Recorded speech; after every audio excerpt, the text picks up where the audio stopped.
Welcome to Classic Audiobooks Library. Timeless tales of mystery, romance, and adventure.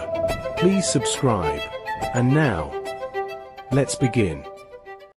Black Beauty. Written by Anna Sewell. Narrated by Jenna Vaughn. Author's note: Anna Sewell wrote Black Beauty in 1877, publishing what would become one of the most beloved animal stories in literary history. It was her only published work, and she completed it during the final months of her life while confined to her home by illness.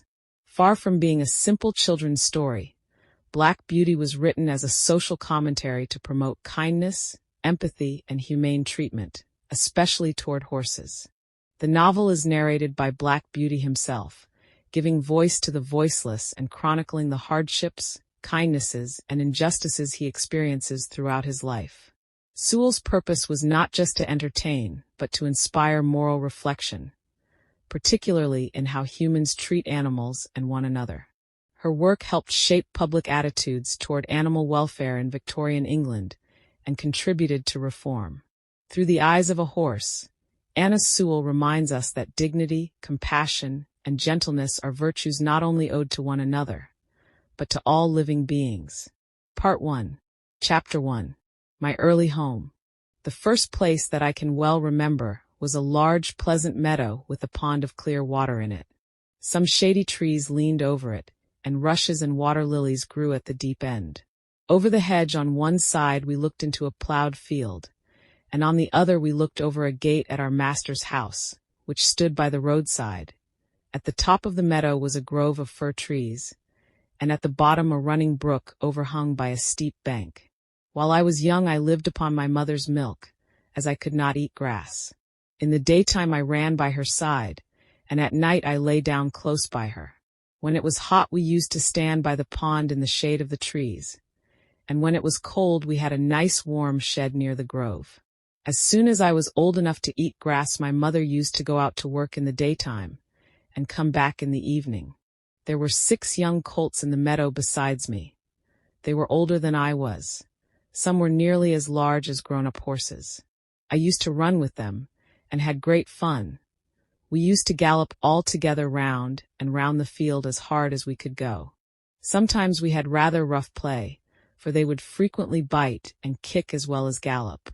One day, when there was a good deal of kicking, my mother whinnied to me to come to her, and then she said, "I wish you to pay attention to what I am going to say to you.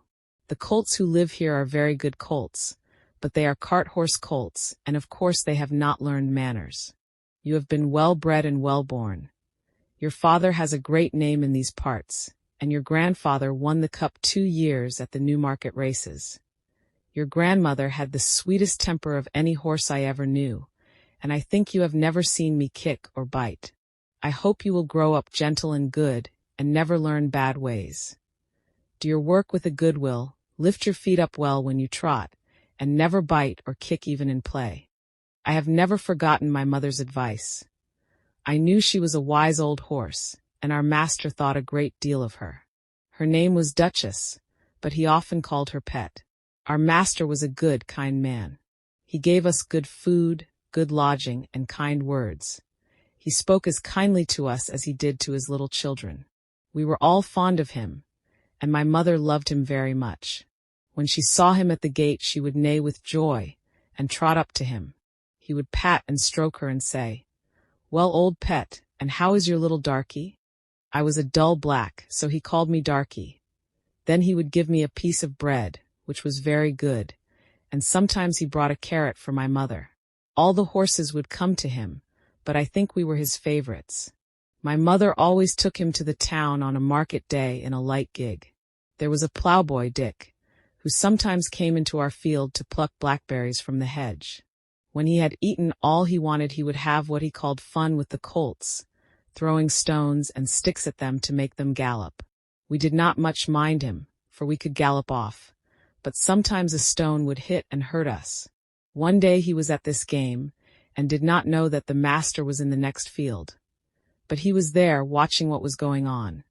Over the hedge he jumped in a snap, and catching Dick by the arm, he gave him such a box on the ear as made him roar with the pain and surprise. As soon as we saw the master, we trotted up nearer to see what went on. "Bad boy," he said, "bad boy. To chase the colts. This is not the first time, nor the second, but it shall be the last. There. Take your money and go home. I shall not want you on my farm again." So we never saw Dick any more. Old Daniel, the man who looked after the horses, was just as gentle as our master, so we were well off. Chapter 2. The Hunt. Before I was 2 years old, a circumstance happened which I have never forgotten. It was early in the spring.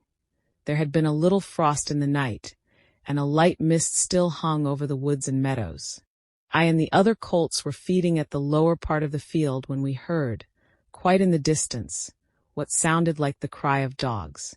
The oldest of the colts raised his head, pricked his ears, and said, "There are the hounds," and immediately cantered off, followed by the rest of us to the upper part of the field, where we could look over the hedge and see several fields beyond. My mother and an old riding horse of our master's were also standing near, and seemed to know all about it. "They have found a hare," said my mother, "and if they come this way we shall see the hunt." And soon the dogs were all tearing down the field of young wheat next to ours. I never heard such a noise as they made. They did not bark, nor howl, nor whine, but kept on a yo, yo oh oh, yo, yo oh oh, at the top of their voices. After them came a number of men on horseback, some of them in green coats, all galloping as fast as they could. The old horse snorted and looked eagerly after them, and we young colts wanted to be galloping with them, but they were soon away into the fields lower down. Here it seemed as if they had come to a stand. The dogs left off barking, and ran about every way with their noses to the ground. "They have lost the scent," said the old horse. "Perhaps the hare will get off." "What hare?" I said. "Oh, I don't know what hare. Likely enough it may be one of our own hares out of the woods. Any hare they can find will do for the dogs and men to run after." And before long the dogs began their yo, yo oh oh again, and back they came all together at full speed, making straight for our meadow at the part where the high bank and hedge overhang the brook. "Now we shall see the hare," said my mother, and just then a hare wild with fright rushed by and made for the woods. On came the dogs. They burst over the bank, leaped the stream, and came dashing across the field followed by the huntsman. 6 or 8 men leaped their horses clean over, close upon the dogs. The hare tried to get through the fence. It was too thick, and she turned sharp round to make for the road, but it was too late. The dogs were upon her with their wild cries.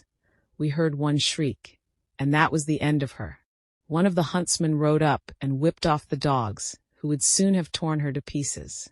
He held her up by the leg torn and bleeding, and all the gentlemen seemed well pleased. As for me, I was so astonished that I did not at first see what was going on by the brook, but when I did look there was a sad sight. 2 fine horses were down, one was struggling in the stream, and the other was groaning on the grass. One of the riders was getting out of the water covered with mud, the other lay quite still. "His neck is broke," said my mother. "And serve him right too," said one of the colts. I thought the same, but my mother did not join with us. "Well, no," she said, "you must not say that, but though I am an old horse and have seen and heard a great deal, I never yet could make out why men are so fond of this sport.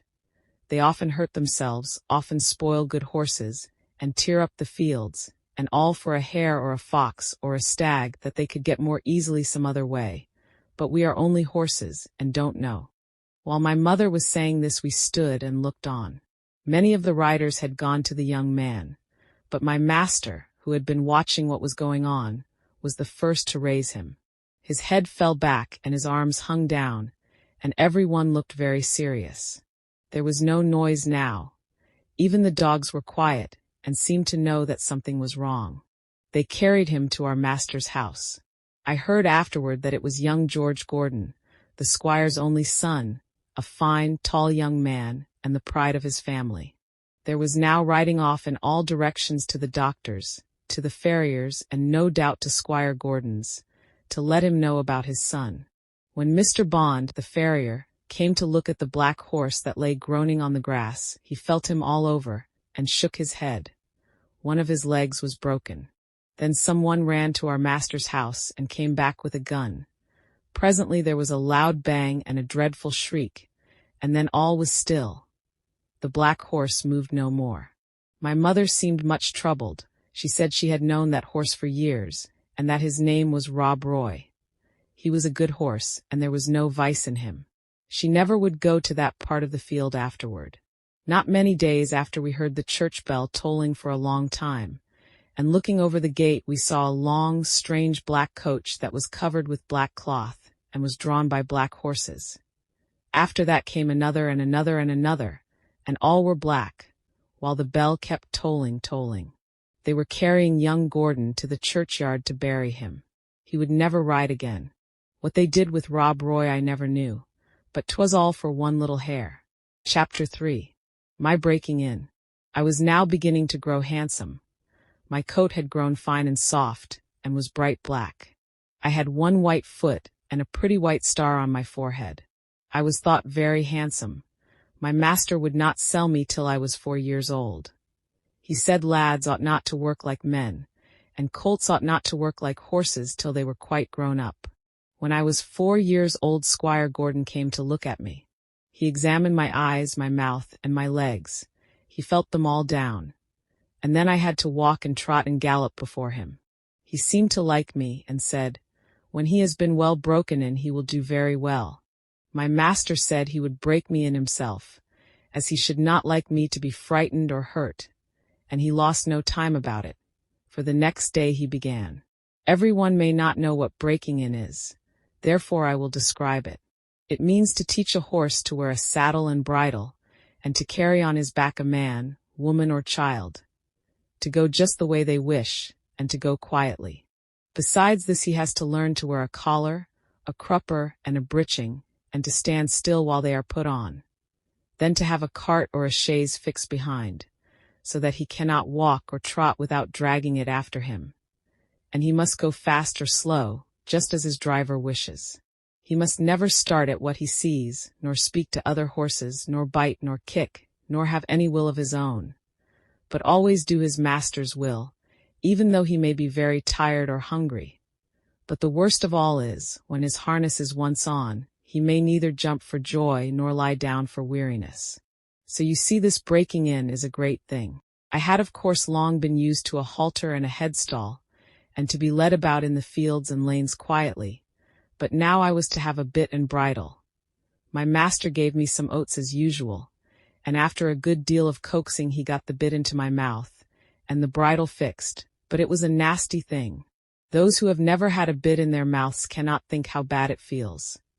A great piece of cold hard steel as thick as a man's finger to be pushed into one's mouth, between one's teeth and over one's tongue, with the ends coming out at the corner of your mouth, and held fast there by straps over your head, under your throat, round your nose, and under your chin, so that no way in the world can you get rid of the nasty hard thing. It is very bad.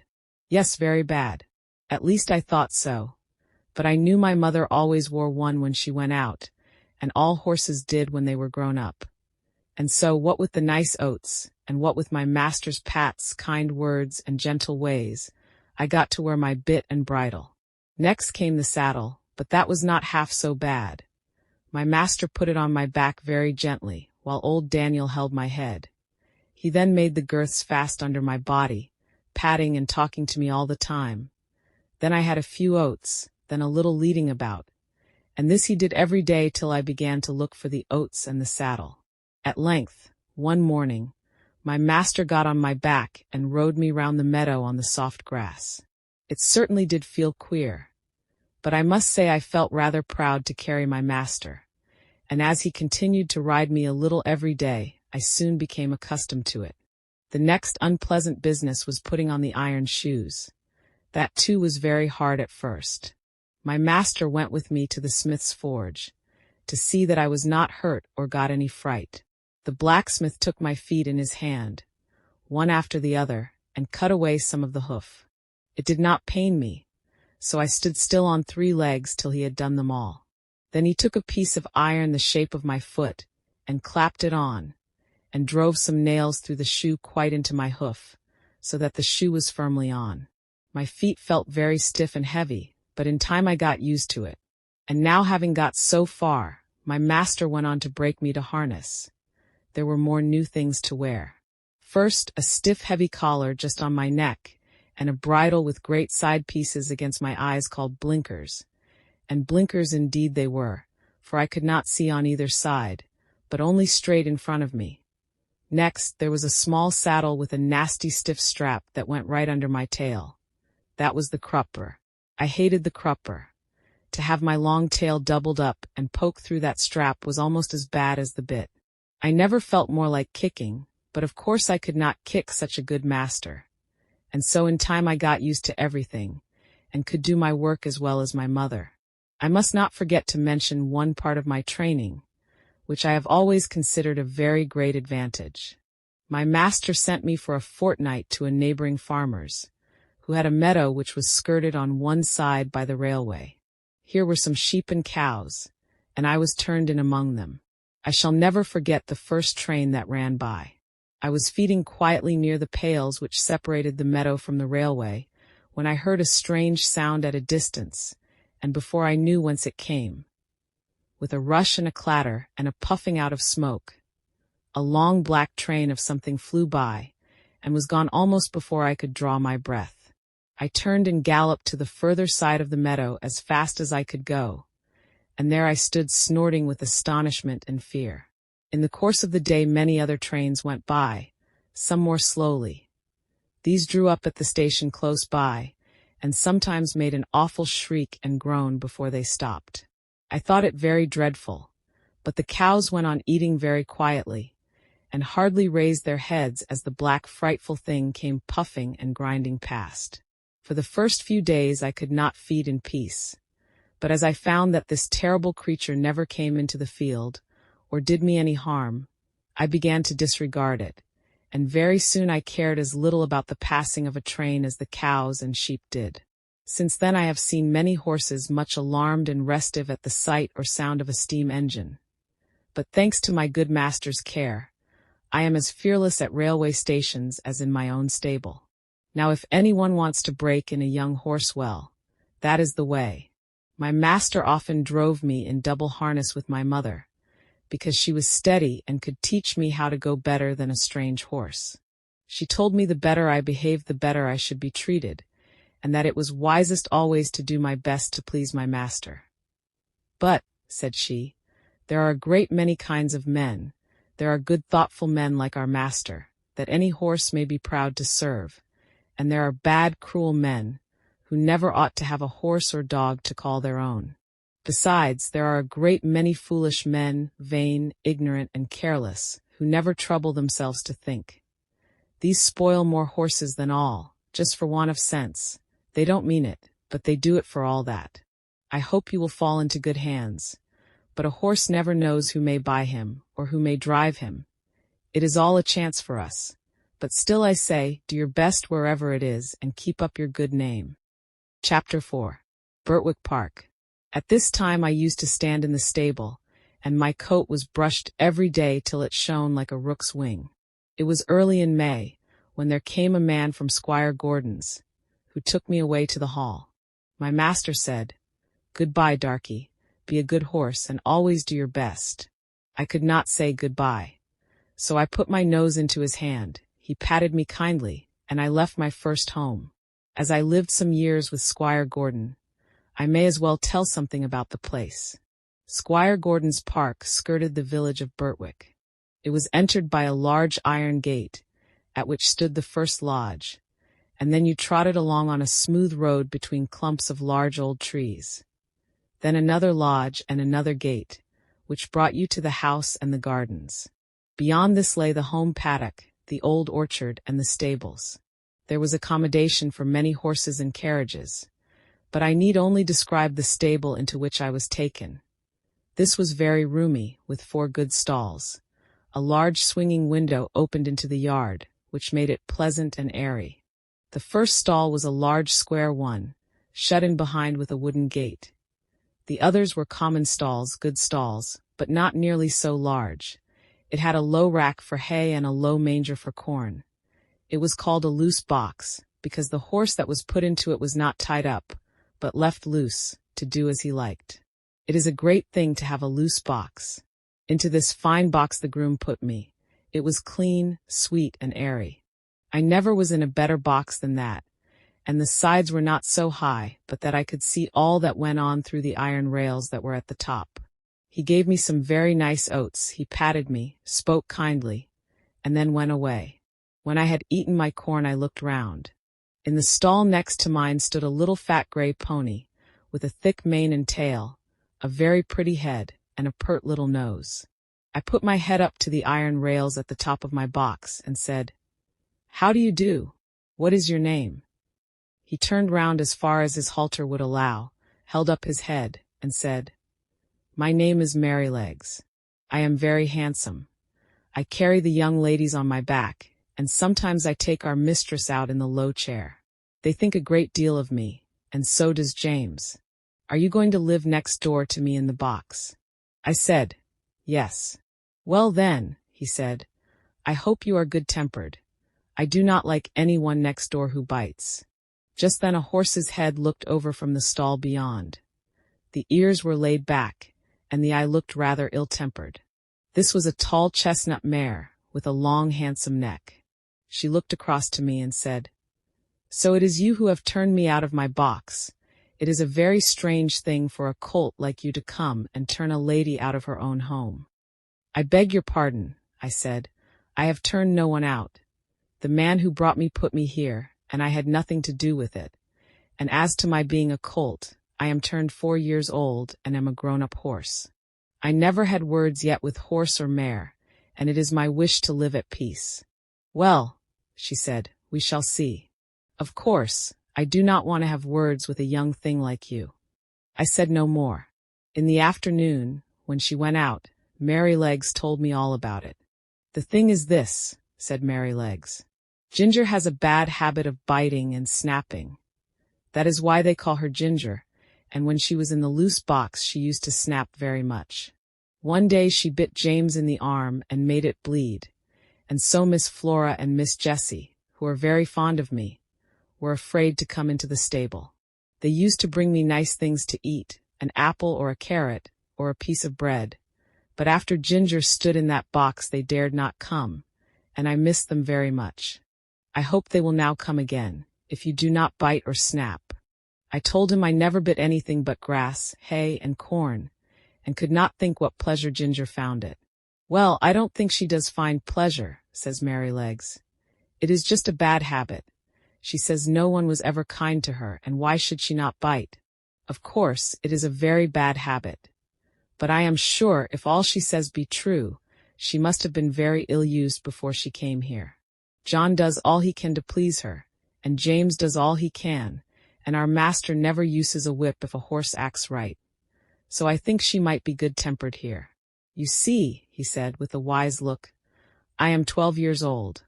I know a great deal, and I can tell you there is not a better place for a horse all round the country than this. John is the best groom that ever was.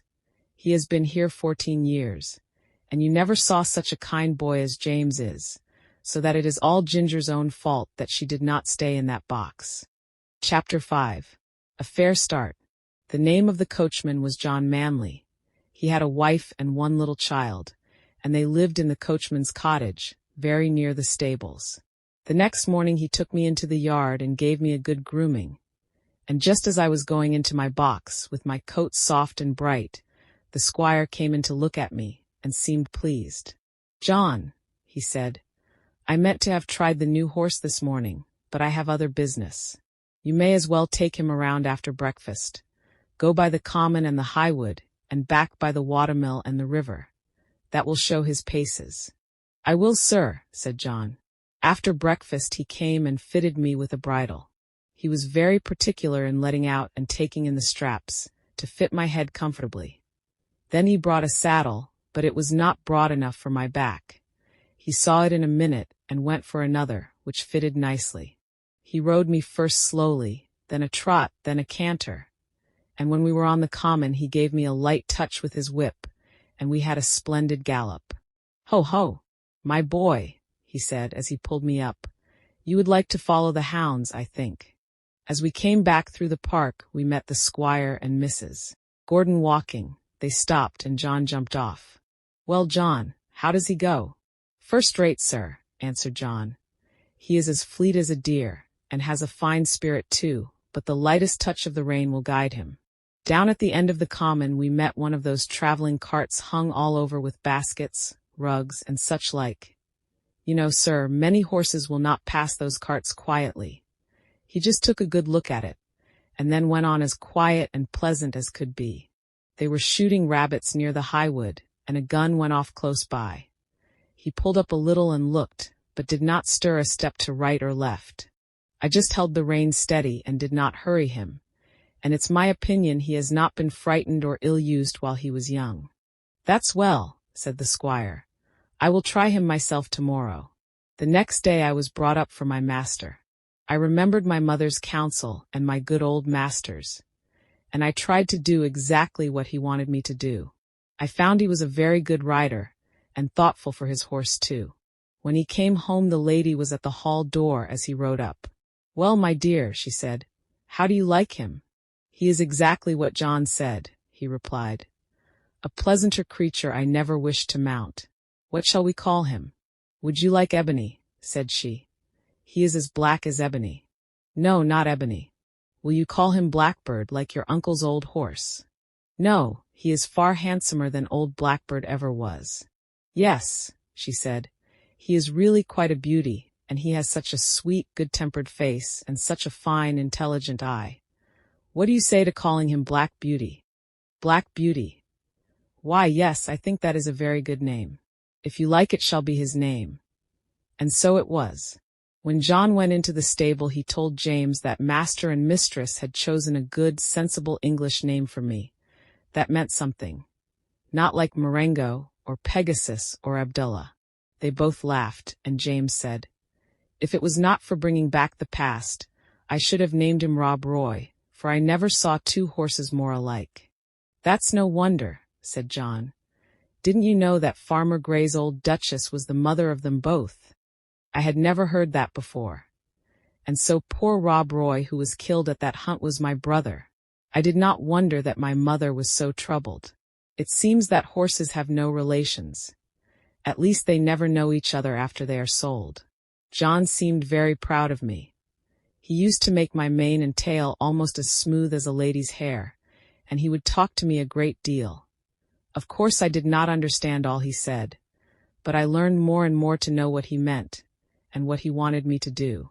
I grew very fond of him. He was so gentle and kind.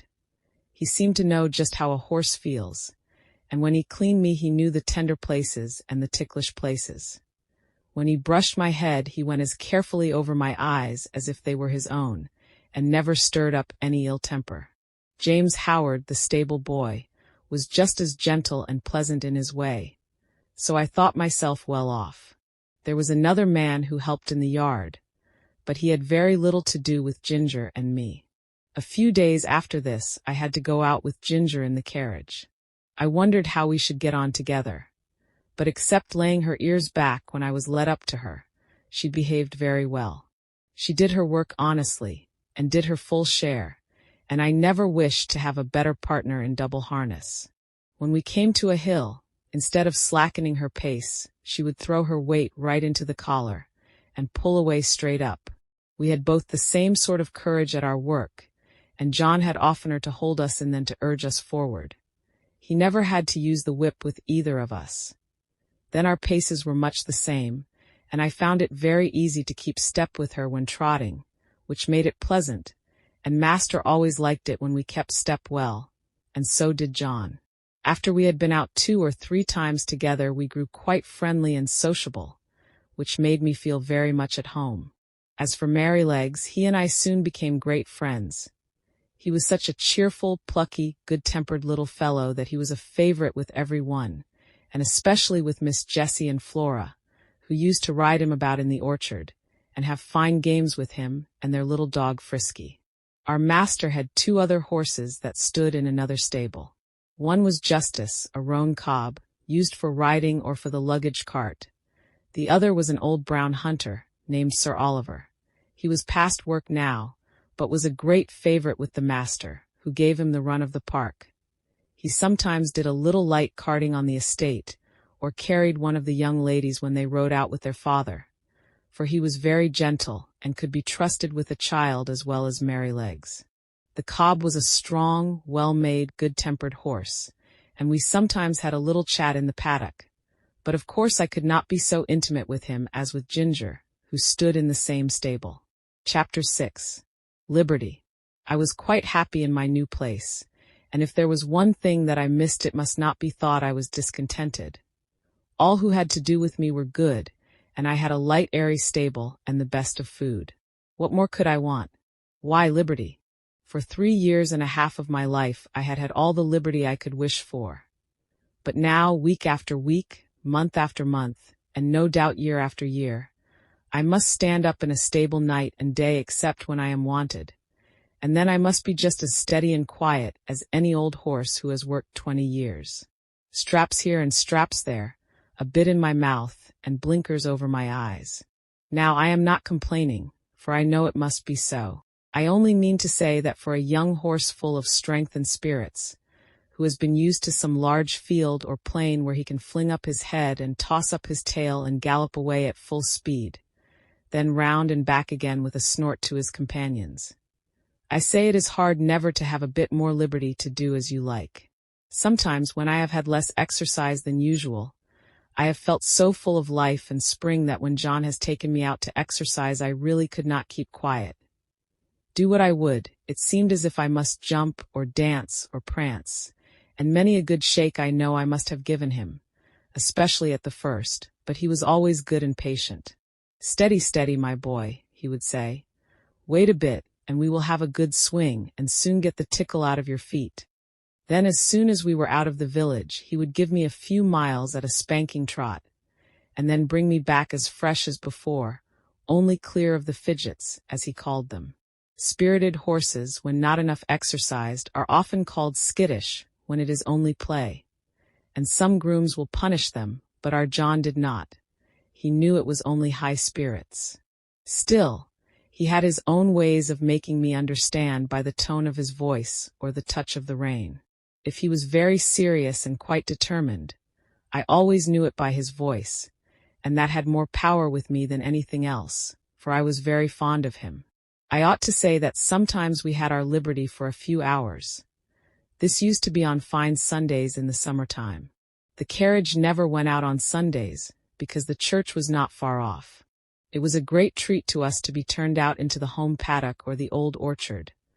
The grass was so cool and soft to our feet, the air so sweet, and the freedom to do as we liked was so pleasant. To gallop, to lie down and roll over on our backs, or to nibble the sweet grass. Then it was a very good time for talking, as we stood together under the shade of the large chestnut tree. Chapter 7. Ginger. One day when Ginger and I were standing alone in the shade, we had a great deal of talk.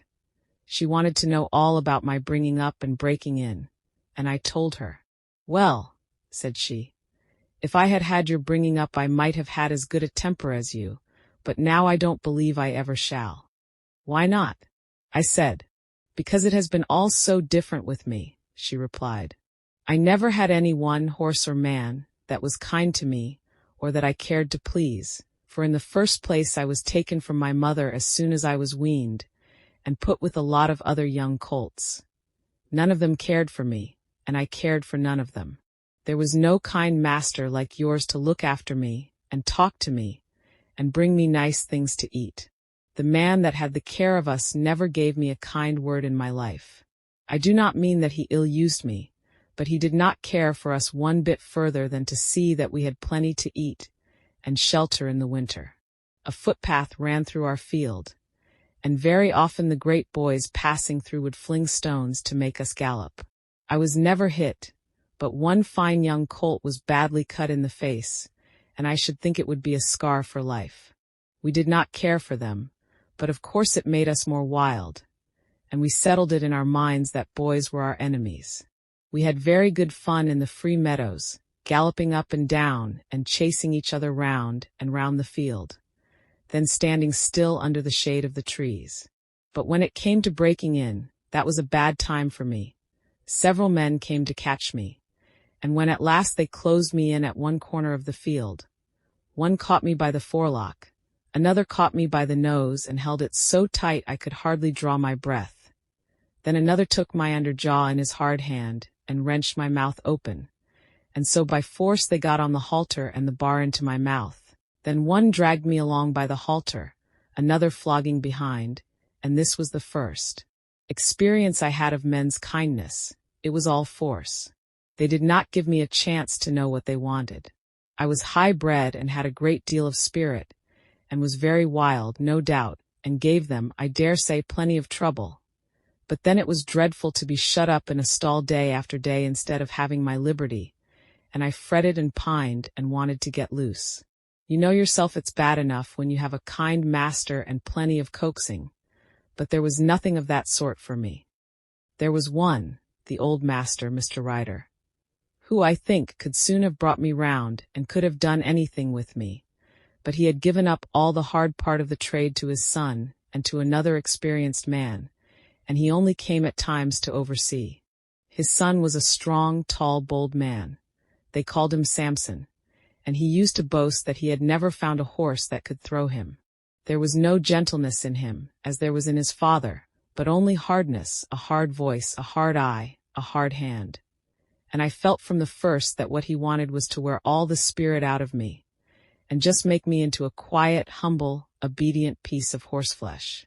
Horseflesh. Yes, that is all that he thought about. And Ginger stamped her foot as if the very thought of him made her angry. Then she went on. If I did not do exactly what he wanted, he would get put out, and make me run round with that long rein in the training field till he had tired me out. I think he drank a good deal, and I am quite sure that the oftener he drank the worse it was for me. One day he had worked me hard in every way he could, and when I lay down I was tired and miserable and angry. It all seemed so hard. The next morning he came for me early, and ran me round again for a long time. I had scarcely had an hour's rest, when he came again for me with a saddle and bridle, and a new kind of bit. I could never quite tell how it came about. He had only just mounted me on the training ground, when something I did put him out of temper, and he chucked me hard with the rein. The new bit was very painful, and I reared up suddenly, which angered him still more, and he began to flog me. I felt my whole spirit set against him, and I began to kick and plunge and rear as I had never done before, and we had a regular fight. For a long time he stuck to the saddle and punished me cruelly with his whip and spurs, but my blood was thoroughly up, and I cared for nothing he could do if only I could get him off. At last, after a terrible struggle, I threw him off backward. I heard him fall heavily on the turf, and without looking behind me, I galloped off to the other end of the field. There I turned round and saw my persecutor slowly rising from the ground and going into the stable. I stood under an oak tree and watched, but no one came to catch me. The time went on, and the sun was very hot. The flies swarmed round me and settled on my bleeding flanks where the spurs had dug in. I felt hungry, for I had not eaten since the early morning, but there was not enough grass in that meadow for a goose to live on. I wanted to lie down and rest, but with the saddle strapped tightly on there was no comfort, and there was not a drop of water to drink. The afternoon wore on, and the sun got low. I saw the other colts led in, and I knew they were having a good feed. At last, just as the sun went down, I saw the old master come out with a sieve in his hand. He was a very fine old gentleman with quite white hair, but his voice was what I should know him by among 1,000. It was not high, nor yet low, but full and clear and kind, and when he gave orders it was so steady and decided that every one knew, both horses and men, that he expected to be obeyed. He came quietly along, now and then shaking the oats about that he had in the sieve, and speaking cheerfully and gently to me. "Come along, lassie, come along, lassie, come along, come along." I stood still and let him come up. He held the oats to me, and I began to eat without fear. His voice took all my fear away. He stood by, patting and stroking me while I was eating, and seeing the clots of blood on my side, he seemed very vexed. Poor lassie. It was a bad business, a bad business. Then he quietly took the rein and led me to the stable. Just at the door stood Samson. I laid my ears back and snapped at him. "Stand back," said the master, "and keep out of her way. You've done a bad day's work for this filly." He growled out something about a vicious brute. "Hark ye," said the father, "a bad-tempered man will never make a good-tempered horse. You've not learned your trade yet, Samson." Then he led me into my box, took off the saddle and bridle with his own hands, and tied me up. Then he called for a pail of warm water and a sponge, took off his coat, and while the stableman held the pail, he sponged my sides a good while, so tenderly that I was sure he knew how sore and bruised they were. "Whoa, my pretty one," he said, "stand still, stand still." His very voice did me good, and the bathing was very comfortable. The skin was so broken at the corners of my mouth that I could not eat the hay. The stalks hurt me. He looked closely at it, shook his head, and told the man to fetch a good bran mash and put some meal into it. How good that mash was, and so soft and healing to my mouth. He stood by all the time I was eating, stroking me and talking to the man. "If a high-mettled creature like this," said he, "can't be broken by fair means, she will never be good for anything." After that he often came to see me, and when my mouth was healed the other breaker, Job, they called him, went on training me. He was steady and thoughtful, and I soon learned what he wanted. Chapter 8. Ginger's story continued. The next time that Ginger and I were together in the paddock, she told me about her first place. "After my breaking in," she said, "I was bought by a dealer to match another chestnut horse. For some weeks he drove us together, and then we were sold to a fashionable gentleman, and were sent up to London. I had been driven with a check rein by the dealer, and I hated it worse than anything else. But in this place we were reined far tighter, the coachman and his master thinking we looked more stylish so. We were often driven about in the park and other fashionable places.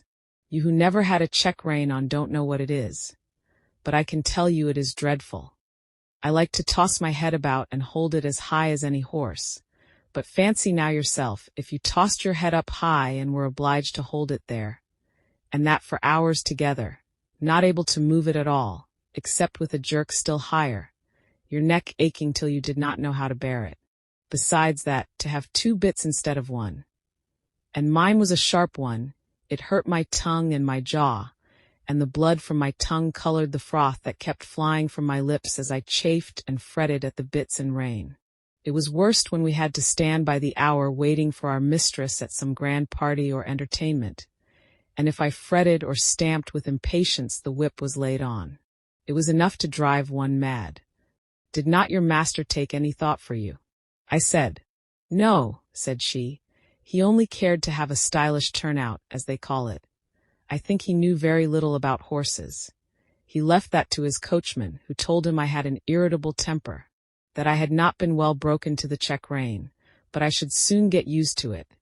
But he was not the man to do it, for when I was in the stable, miserable and angry, instead of being smoothed and quieted by kindness, I got only a surly word or a blow. If he had been civil, I would have tried to bear it. I was willing to work, and ready to work hard too, but to be tormented for nothing but their fancies angered me. What right had they to make me suffer like that? Besides the soreness in my mouth and the pain in my neck, it always made my windpipe feel bad, and if I had stopped there long I know it would have spoiled my breathing. But I grew more and more restless and irritable. I could not help it, and I began to snap and kick when anyone came to harness me. For this the groom beat me, and one day, as they had just buckled us into the carriage, and were straining my head up with that rein, I began to plunge and kick with all my might. I soon broke a lot of harness and kicked myself clear, so that was an end of that place. After this I was sent to Tattersall's to be sold. Of course I could not be warranted free from vice, so nothing was said about that. My handsome appearance and good paces soon brought a gentleman to bid for me, and I was bought by another dealer. He tried me in all kinds of ways and with different bits, and he soon found out what I could not bear. At last he drove me quite without a check rein, and then sold me as a perfectly quiet horse to a gentleman in the country. He was a good master, and I was getting on very well, but his old groom left him, and a new one came. This man was as hard-tempered and hard-handed as Samson. He always spoke in a rough, impatient voice, and if I did not move in the stall the moment he wanted me, he would hit me above the hocks with his stable broom or the fork, whichever he might have in his hand. Everything he did was rough, and I began to hate him.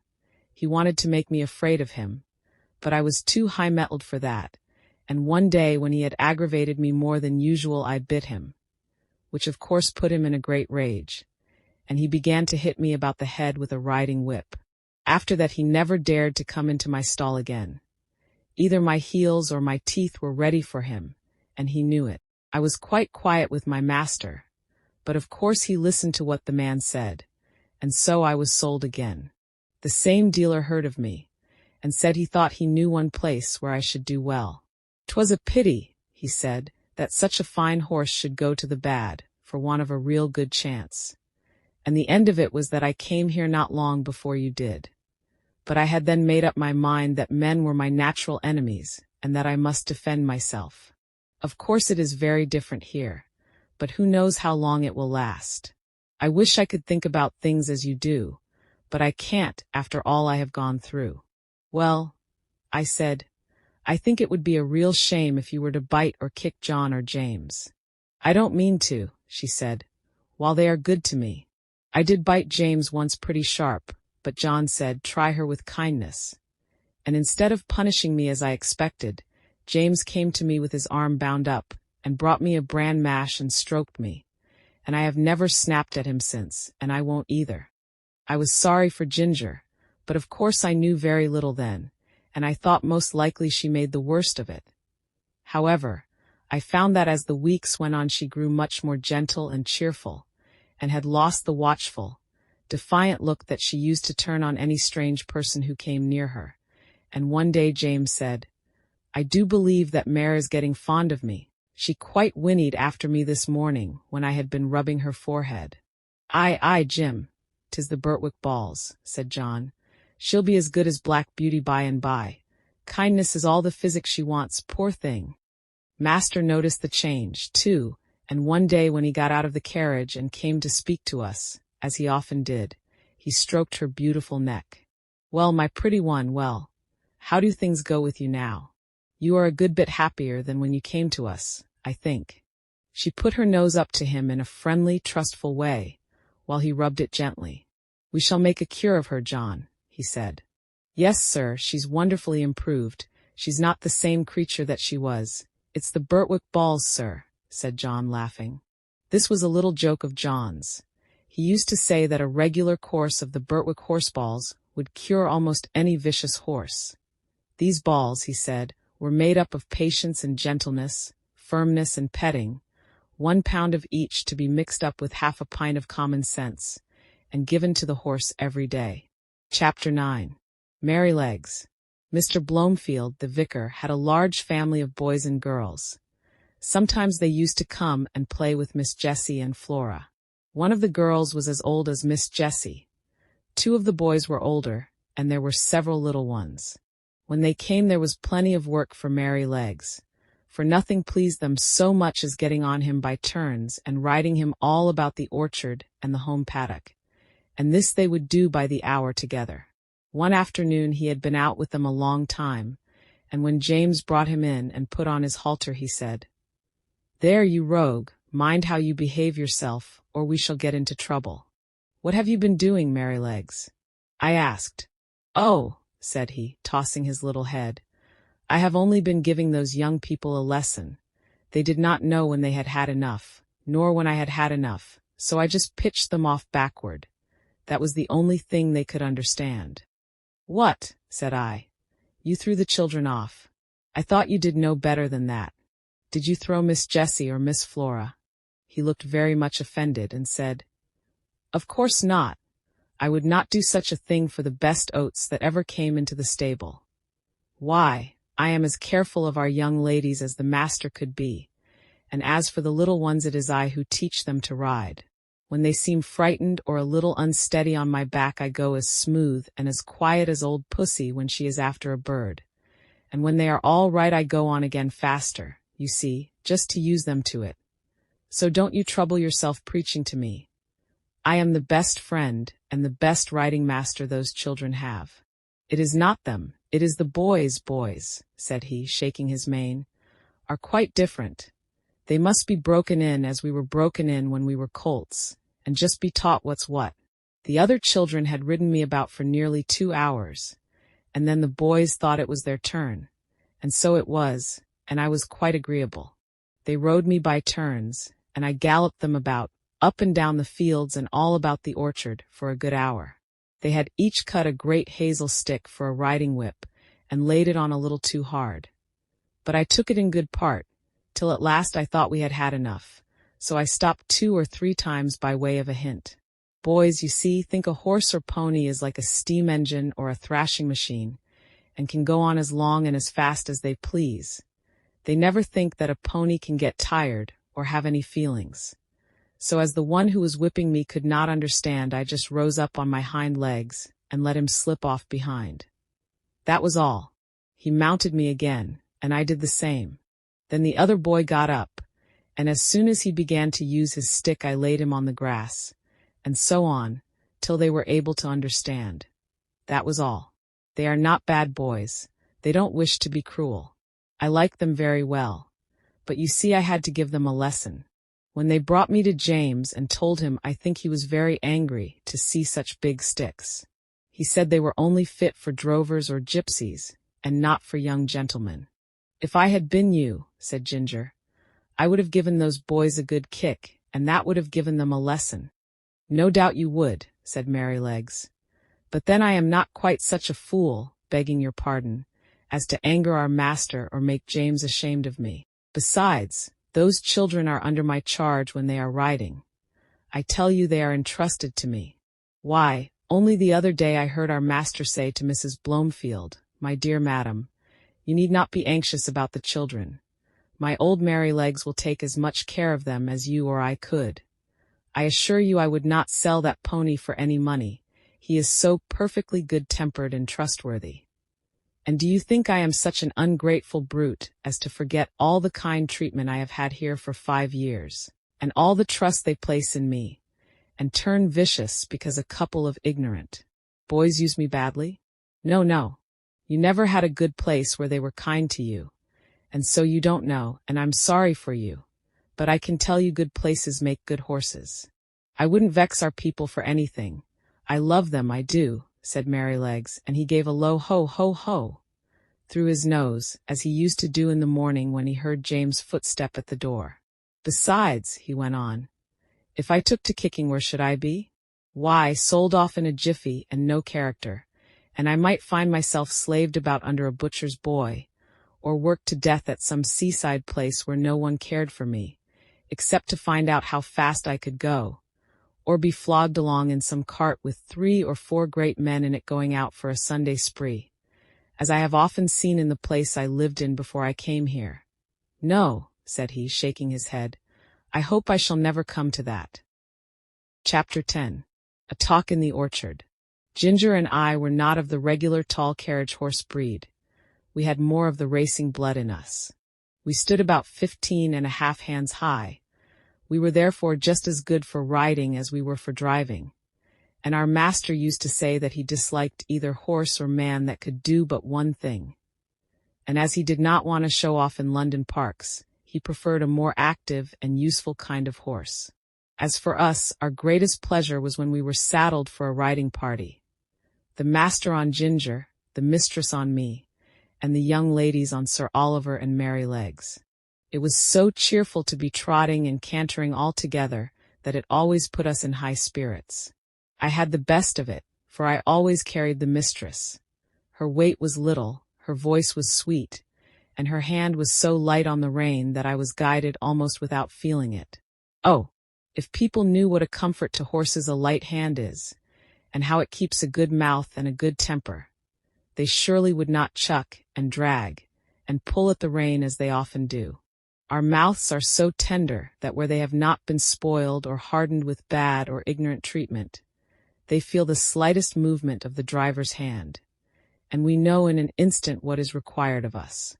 My mouth has never been spoiled, and I believe that was why the mistress preferred me to Ginger, although her paces were certainly quite as good.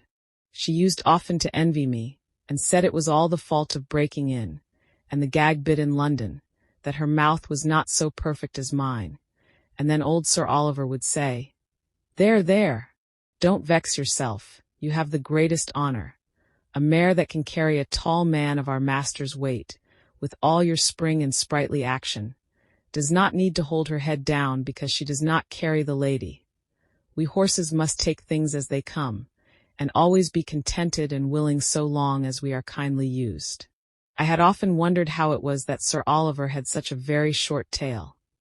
It really was only 6 or 7 inches long, with a tassel of hair hanging from it. And on one of our holidays in the orchard, I ventured to ask him by what accident it was that he had lost his tail.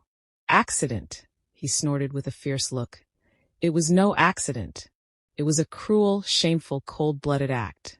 When I was young I was taken to a place where these cruel things were done.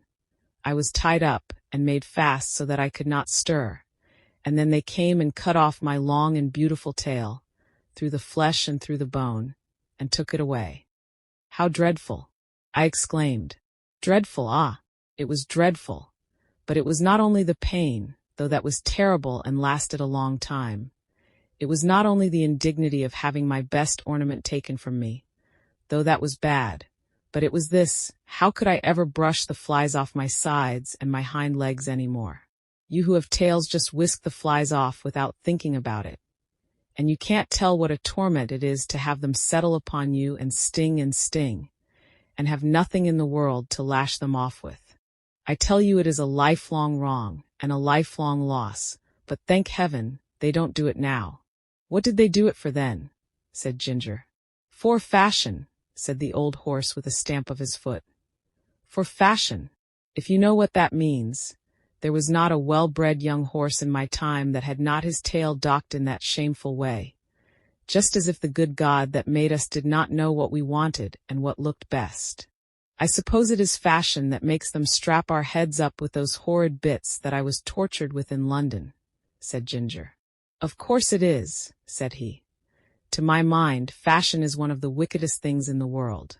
Now look, for instance, at the way they serve dogs, cutting off their tails to make them look plucky, and shearing up their pretty little ears to a point to make them both look sharp, forsooth.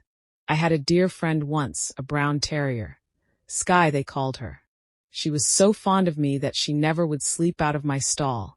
She made her bed under the manger, and there she had a litter of 5 as pretty little puppies as need be.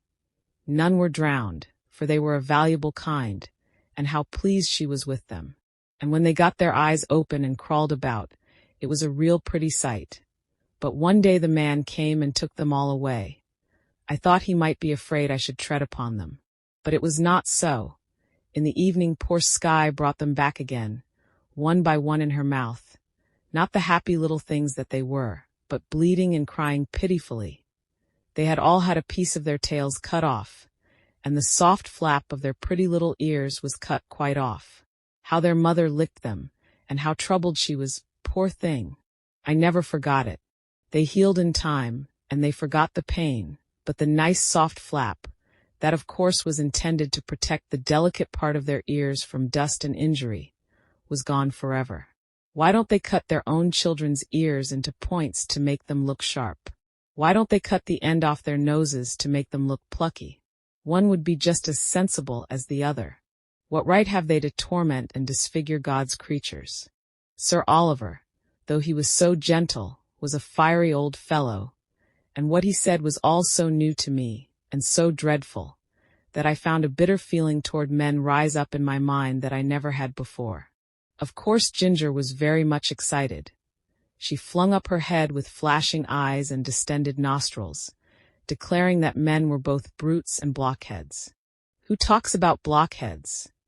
said Merrylegs, who just came up from the old apple tree, where he had been rubbing himself against the low branch. "Who talks about blockheads? I believe that is a bad word. Bad words were made for bad things, said Ginger, and she told him what Sir Oliver had said. It is all true, said Merrylegs sadly. And I've seen that about the dogs over and over again where I lived first, but we won't talk about it here.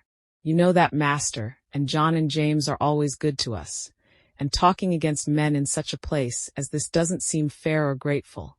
And you know there are good masters and good grooms beside ours, though of course ours are the best. This wise speech of good little Merrylegs, which we knew was quite true, cooled us all down, especially Sir Oliver, who was dearly fond of his master.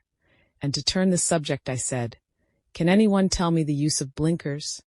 "No," said Sir Oliver shortly, "because they are no use."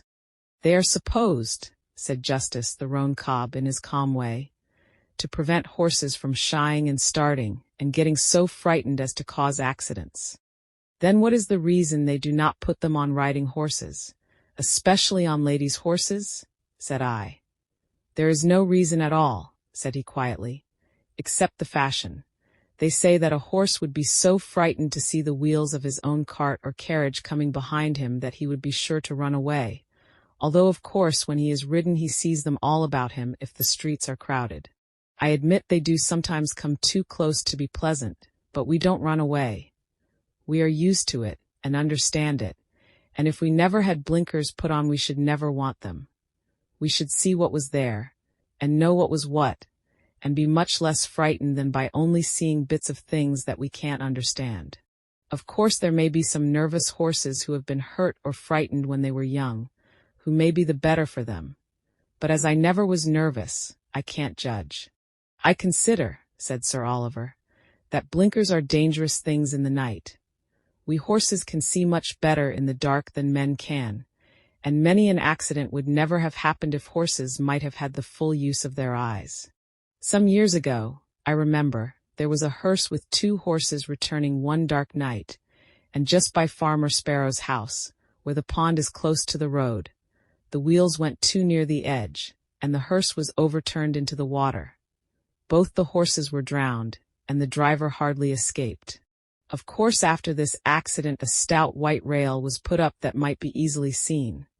But if those horses had not been partly blinded, they would of themselves have kept further from the edge, and no accident would have happened.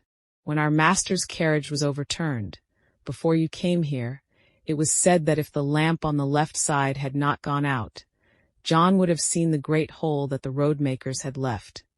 And so he might, but if old Colin had not had blinkers on he would have seen it, lamp or no lamp, for he was far too knowing an old horse to run into danger. As it was, he was very much hurt, the carriage was broken, and how John escaped nobody knew. I should say, said Ginger, curling her nostril, that these men, who are so wise, had better give orders that in the future all foals should be born with their eyes set just in the middle of their foreheads, instead of on the side. They always think they can improve upon nature and mend what God has made. Things were getting rather sore again, when Merrylegs held up his knowing little face and said, "I'll tell you a secret. I believe John does not approve of blinkers. I heard him talking with Master about it one day. The Master said that if horses had been used to them, it might be dangerous in some cases to leave them off. And John said he thought it would be a good thing if all colts were broken in without blinkers, as was the case in some foreign countries. So let us cheer up, and have a run to the other end of the orchard. I believe the wind has blown down some apples, and we might just as well eat them as the slugs." Merrylegs could not be resisted, so we broke off our long conversation, and got up our spirits by munching some very sweet apples which lay scattered on the grass. Chapter 11. Plain speaking. The longer I lived at Birtwick the more proud and happy I felt at having such a place. Our master and mistress were respected and beloved by all who knew them. They were good and kind to everybody and everything. Not only men and women, but horses and donkeys, dogs and cats, cattle and birds. There was no oppressed or ill-used creature that had not a friend in them, and their servants took the same tone. If any of the village children were known to treat any creature cruelly, they soon heard about it from the hall. The squire and Farmer Grey had worked together, as they said, for more than 20 years to get check reins on the cart horses done away with, and in our parts you seldom saw them. And sometimes, if mistress met a heavily laden horse with his head strained up, she would stop the carriage and get out, and reason with the driver in her sweet, serious voice, and try to show him how foolish and cruel it was. I don't think any man could withstand our mistress. I wish all ladies were like her. Our master, too, used to come down very heavy sometimes. I remember he was riding me toward home one morning when we saw a powerful man driving toward us in a light pony chaise, with a beautiful little bay pony, with slender legs and a high-bred sensitive head and face. Just as he came to the park gates, the little thing turned toward them. The man, without word or warning, wrenched the creature's head round with such a force and suddenness that he nearly threw it on its haunches. Recovering itself, it was going on, when he began to lash it furiously. The pony plunged forward, but the strong, heavy hand held the pretty creature back with force almost enough to break its jaw, while the whip still cut into him. It was a dreadful sight to me, for I knew what fearful pain it gave that delicate little mouth. But master gave me the word, and we were up with him in a second. "Sawyer," he cried in a stern voice, "is that pony made of flesh and blood?" "Flesh and blood and temper," he said. "He's too fond of his own will, and that won't suit me." He spoke as if he was in a strong passion. He was a builder who had often been to the park on business. "And do you think," said master sternly, "that treatment like this will make him fond of your will? He had no business to make that turn. His road was straight on," said the man roughly. "You have often driven that pony up to my place," said master. "It only shows the creature's memory and intelligence. How did he know that you were not going there again? But that has little to do with it. I must say, Mr. Sawyer, that a more unmanly, brutal treatment of a little pony it was never my painful lot to witness. And by giving way to such passion you injure your own character as much, nay more, than you injure your horse. And remember, we shall all have to be judged according to our works, whether they be toward man or toward beast." Master rode me home slowly, and I could tell by his voice how the thing had grieved him. He was just as free to speak to gentlemen of his own rank as to those below him. For another day, when we were out, we met a Captain Langley, a friend of our master's. He was driving a splendid pair of greys in a kind of break. After a little conversation, the captain said, "What do you think of my new team, Mr. Douglas? You know, you are the judge of horses in these parts, and I should like your opinion." The master backed me a little, so as to get a good view of them. "They are an uncommonly handsome pair," he said, "and if they are as good as they look, I am sure you need not wish for anything better. But I see you still hold that pet scheme of yours for worrying your horses and lessening their power." "What do you mean?" said the other. "The check reins." "Oh, I know that's a hobby of yours. Well, the fact is, I like to see my horses hold their heads up." "So do I," said master, "as well as any man, but I don't like to see them held up. That takes all the shine out of it. Now, you are a military man, Langley, and no doubt like to see your regiment look well on parade, heads up, and all that, but you would not take much credit for your drill if all your men had their heads tied to a backboard. It might not be much harm on parade, except to worry and fatigue them. But how would it be in a bayonet charge against the enemy, when they want the free use of every muscle, and all their strength thrown forward? I would not give much for their chance of victory. And it is just the same with horses. You fret and worry their tempers and decrease their power. You will not let them throw their weight against their work, and so they have to do too much with their joints and muscles, and of course it wears them up faster. You may depend upon it, horses were intended to have their heads free as men's are, and if we could act a little more according to common sense, and a good deal less according to fashion, we should find many things work easier. Besides, you know as well as I that if a horse makes a false step, he has much less chance of recovering himself if his head and neck are fastened back. And now," said the master, laughing, "I have given my hobby a good trot out. Can't you make up your mind to mount him, too, Captain? Your example would go a long way." "I believe you are right in theory," said the other, "and that's rather a hard hit about the soldiers, but well, I'll think about it. And so they parted. Chapter 12. A stormy day. One day late in the autumn, my master had a long journey to go on business. I was put into the dog cart, and John went with his master. I always liked to go in the dog cart. It was so light, and the high wheels ran along so pleasantly. There had been a great deal of rain, and now the wind was very high and blew the dry leaves across the road in a shower. We went along merrily till we came to the toll bar and the low wooden bridge. The river banks were rather high, and the bridge, instead of rising, went across just level, so that in the middle, if the river was full, the water would be nearly up to the woodwork and planks. But as there were good substantial rails on each side, people did not mind it. The man at the gate said the river was rising fast, and he feared it would be a bad night. Many of the meadows were under water, and in one low part of the road the water was halfway up to my knees. The bottom was good, and master drove gently, so it was no matter. When we got to the town, of course I had a good bait. But as the master's business engaged him a long time, we did not start for home till rather late in the afternoon. The wind was then much higher, and I heard the master say to John that he had never been out in such a storm. And so I thought, as we went along the skirts of a wood, where the great branches were swaying about like twigs, and the rushing sound was terrible. I wish we were well out of this wood, said my master. Yes, sir, said John.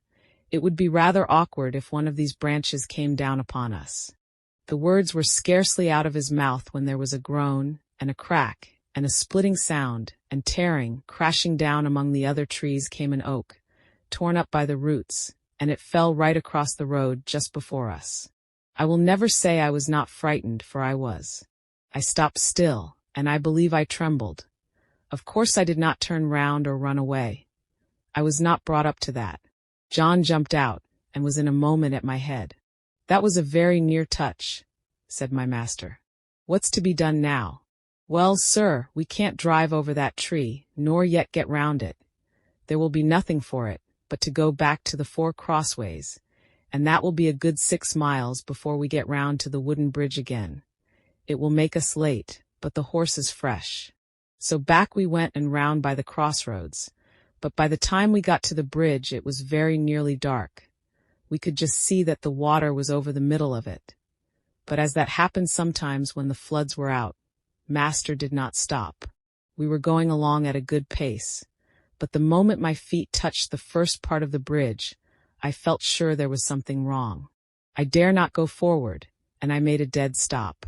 Go on, Beauty, said my master, and he gave me a touch with the whip, but I dare not stir. He gave me a sharp cut. I jumped, but I dare not go forward. There's something wrong, sir, said John, and he sprang out of the dog cart and came to my head and looked all about. He tried to lead me forward. Come on, Beauty, what's the matter? Of course I could not tell him, but I knew very well that the bridge was not safe. Just then the man at the toll gate on the other side ran out of the house, tossing a torch about like one mad. Hoi, hoi, hoi! Hallo! Stop, he cried. What's the matter? Shouted my master.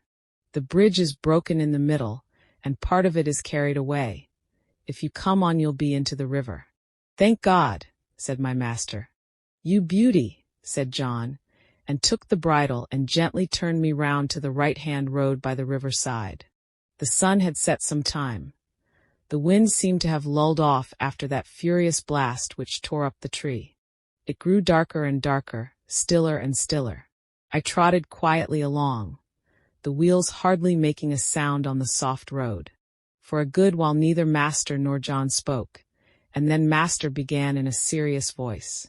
I could not understand much of what they said, but I found they thought, if I had gone on as the master wanted me, most likely the bridge would have given way under us, and horse, chaise, master, and man would have fallen into the river.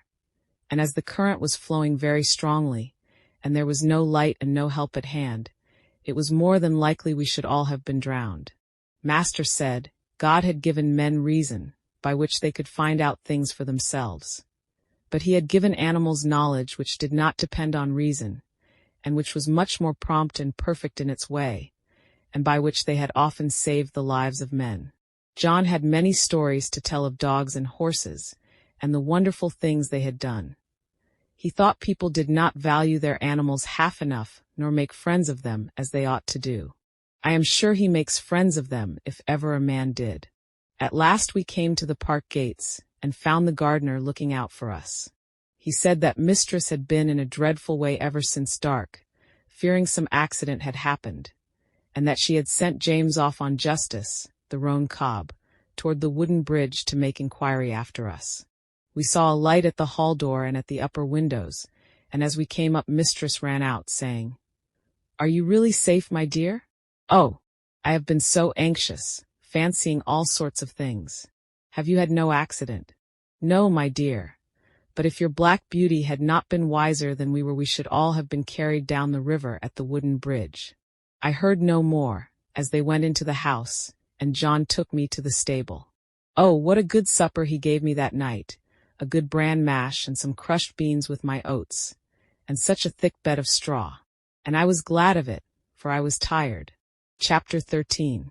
The Devil's Trademark. One day when John and I had been out on some business of our master's, and were returning gently on a long, straight road, at some distance we saw a boy trying to leap a pony over a gate.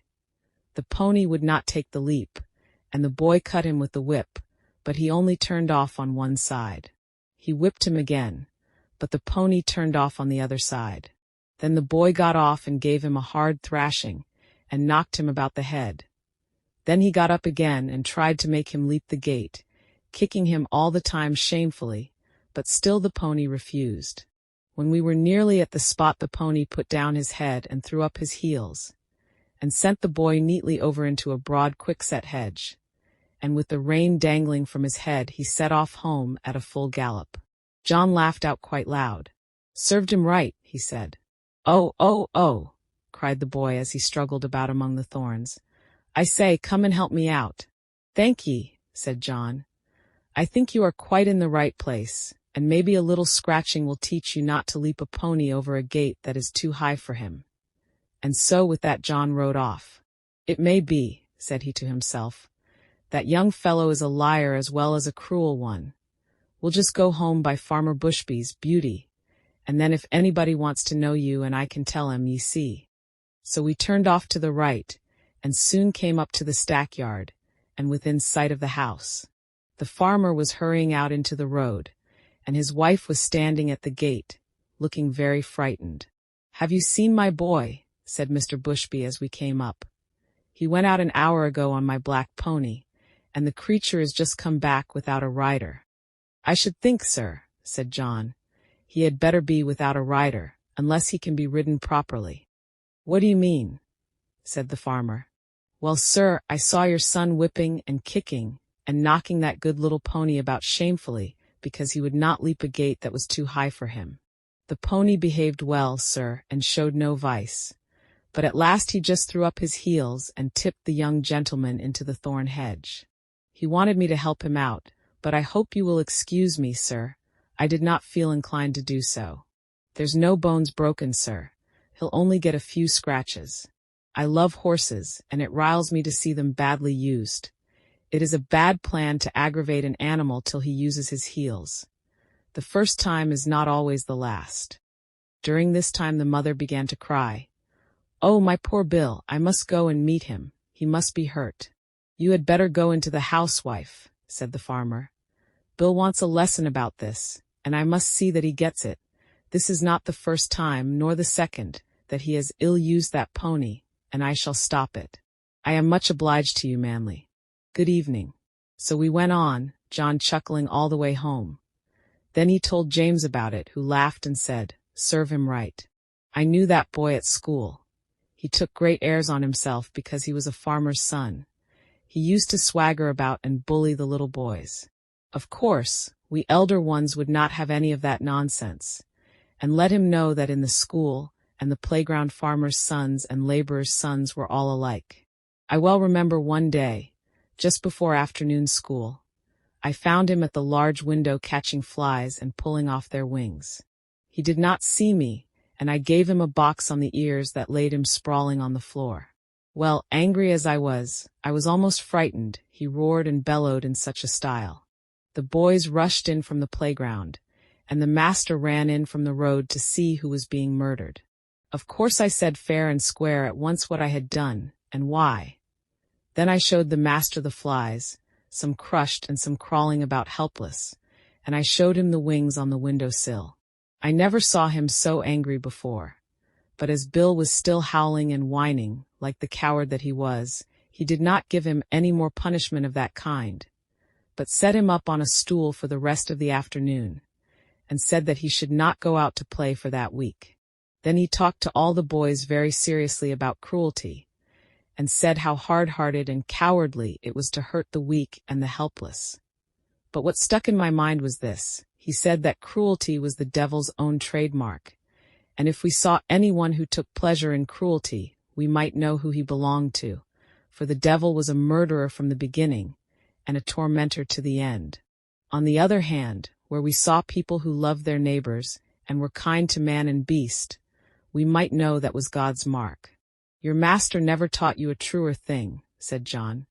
There is no religion without love, and people may talk as much as they like about their religion, but if it does not teach them to be good and kind to man and beast, it is all a sham. All a sham, James, and it won't stand when things come to be turned inside out. Chapter 14. James Howard. Early one morning in December, John had just led me into my box after my daily exercise, and was strapping my cloth on, and James was coming in from the corn chamber with some oats, when the master came into the stable. He looked rather serious, and held an open letter in his hand. John fastened the door of my box, touched his cap, and waited for orders. "Good morning, John," said the master. "I want to know if you have any complaint to make of James." "Complaint, sir?" "No, sir." "Is he industrious at his work and respectful to you?" "Yes, sir, always." "You never find he slights his work when your back is turned?" "Never, sir." "That's well, but I must put another question. Have you no reason to suspect, when he goes out with the horses to exercise them or to take a message, that he stops about talking to his acquaintances, or goes into houses where he has no business, leaving the horses outside?" "No, sir, certainly not. And if anybody has been saying that about James, I don't believe it, and I don't mean to believe it unless I have it fairly proved before witnesses. It's not for me to say who has been trying to take away James' character. But I will say this, sir, that a steadier, pleasanter, honester, smarter young fellow I never had in this stable. I can trust his word and I can trust his work. He is gentle and clever with the horses, and I would rather have them in charge with him than with half the young fellows I know of in laced hats and liveries. And whoever wants a character of James Howard, said John with a decided jerk of his head, let them come to John Manley. The master stood all this time grave and attentive, but as John finished his speech a broad smile spread over his face, and looking kindly across at James, who all this time had stood still at the door, he said, "James, my lad, set down the oats and come here. I am very glad to find that John's opinion of your character agrees so exactly with my own. John is a cautious man," he said with a droll smile, "and it is not always easy to get his opinion about people. So I thought if I beat the bush on this side the birds would fly out, and I should learn what I wanted to know quickly. So now we will come to business. I have a letter from my brother-in-law, Sir Clifford Williams of Clifford Hall.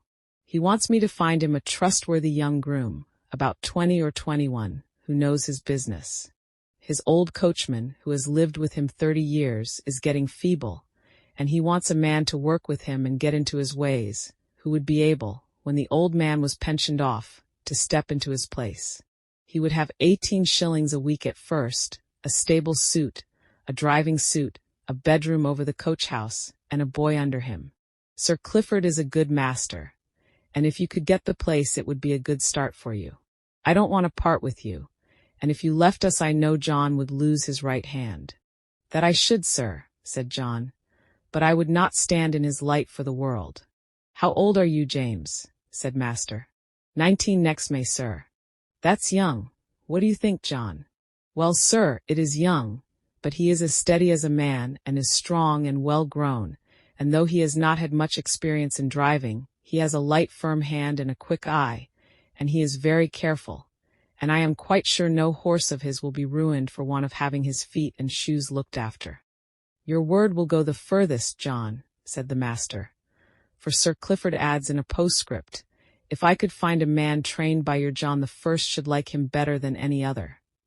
So, James, lad, think it over, talk to your mother at dinner time, and then let me know what you wish."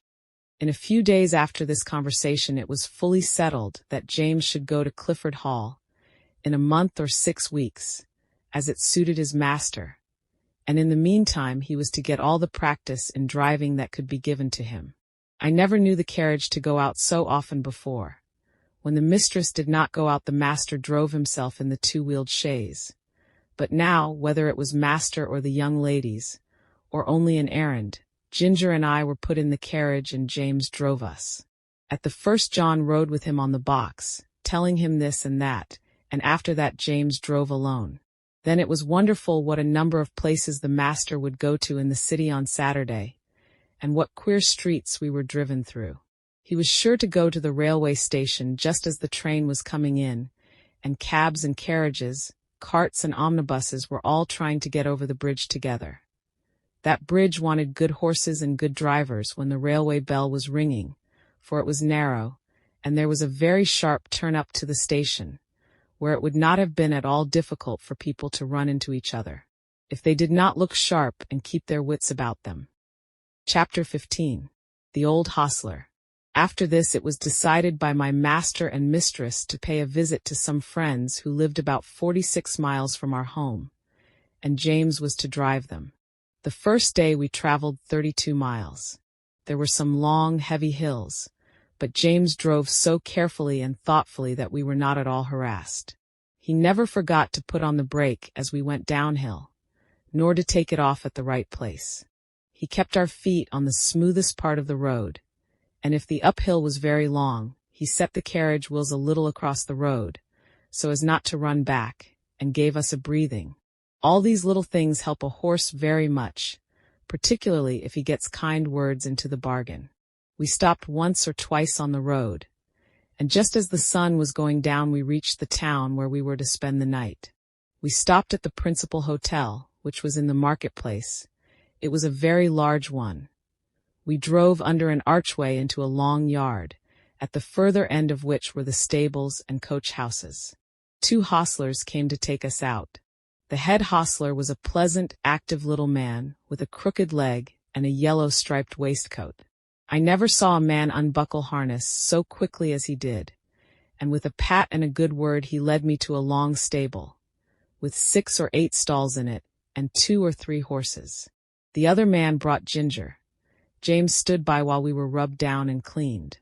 I never was cleaned so lightly and quickly as by that little old man. When he had done, James stepped up and felt me over, as if he thought I could not be thoroughly done. But he found my coat as clean and smooth as silk. "Well," he said, "I thought I was pretty quick, and our John quicker still, but you do beat all I ever saw for being quick and thorough at the same time." "Practice makes perfect," said the crooked little hostler, "and 'twould be a pity if it didn't. 40 years' practice, and not perfect. Ha ha, that would be a pity. And as to being quick, why, bless you, that is only a matter of habit. If you get into the habit of being quick it is just as easy as being slow, easier, I should say. In fact, it don't agree with my health to be hulking about over a job twice as long as it need take. Bless you, I couldn't whistle if I crawled over my work as some folks do. You see, I have been about horses ever since I was 12 years old, in hunting stables and racing stables. And being small, ye see, I was jockey for several years. But at the Goodwood, ye see, the turf was very slippery, and my poor Larkspur got a fall, and I broke my knee, and so of course I was of no more use there. But I could not live without horses, of course I couldn't, so I took to the hotels. And I can tell ye it is a downright pleasure to handle an animal like this, well-bred, well-mannered, well-cared for. Bless ye, I can tell how a horse is treated. Give me the handling of a horse for 20 minutes, and I'll tell you what sort of a groom he has had. Look at this one, pleasant, quiet, turns about just as you want him, holds up his feet to be cleaned out, or anything else you please to wish. Then you'll find another fidgety, fretty, won't move the right way, or starts across the stall, tosses up his head as soon as you come near him, lays his ears, and seems afraid of you, or else squares about at you with his heels. Poor things. I know what sort of treatment they have had. If they are timid, it makes them start or shy. If they are high-mettled, it makes them vicious or dangerous. Their tempers are mostly made when they are young. Bless you. They are like children, train them up in the way they should go, as the good book says, and when they are old they will not depart from it, if they have a chance. I like to hear you talk, said James. That's the way we lay it down at home, at our master's. Who is your master, young man? If it be a proper question. I should judge he is a good one, from what I see. He is Squire Gordon of Birtwick Park, the other side the Beacon Hills, said James. Ah, so I have heard tell of him. Fine judge of horses, ain't he? The best rider in the county. I believe he is, said James, but he rides very little now, since the poor young master was killed. Ah, poor gentleman. I read all about it in the paper at the time. A fine horse killed, too, wasn't there? Yes, said James. He was a splendid creature, brother to this one, and just like him. Pity, said the old man. 'Twas a bad place to leap, if I remember. A thin fence at top, a steep bank down to the stream, wasn't it? No chance for a horse to see where he is going. Now, I am for bold riding as much as any man. But still there are some leaps that only a very knowing old huntsman has any right to take. A man's life and a horse's life are worth more than a fox's tail.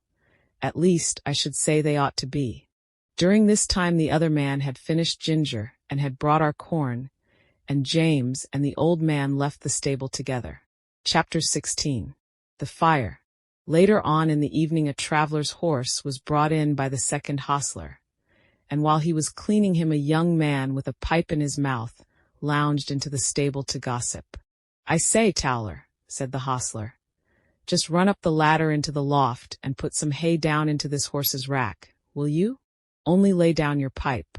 All right, said the other, and went up through the trapdoor, and I heard him step across the floor overhead and put down the hay. James came in to look at us the last thing, and then the door was locked.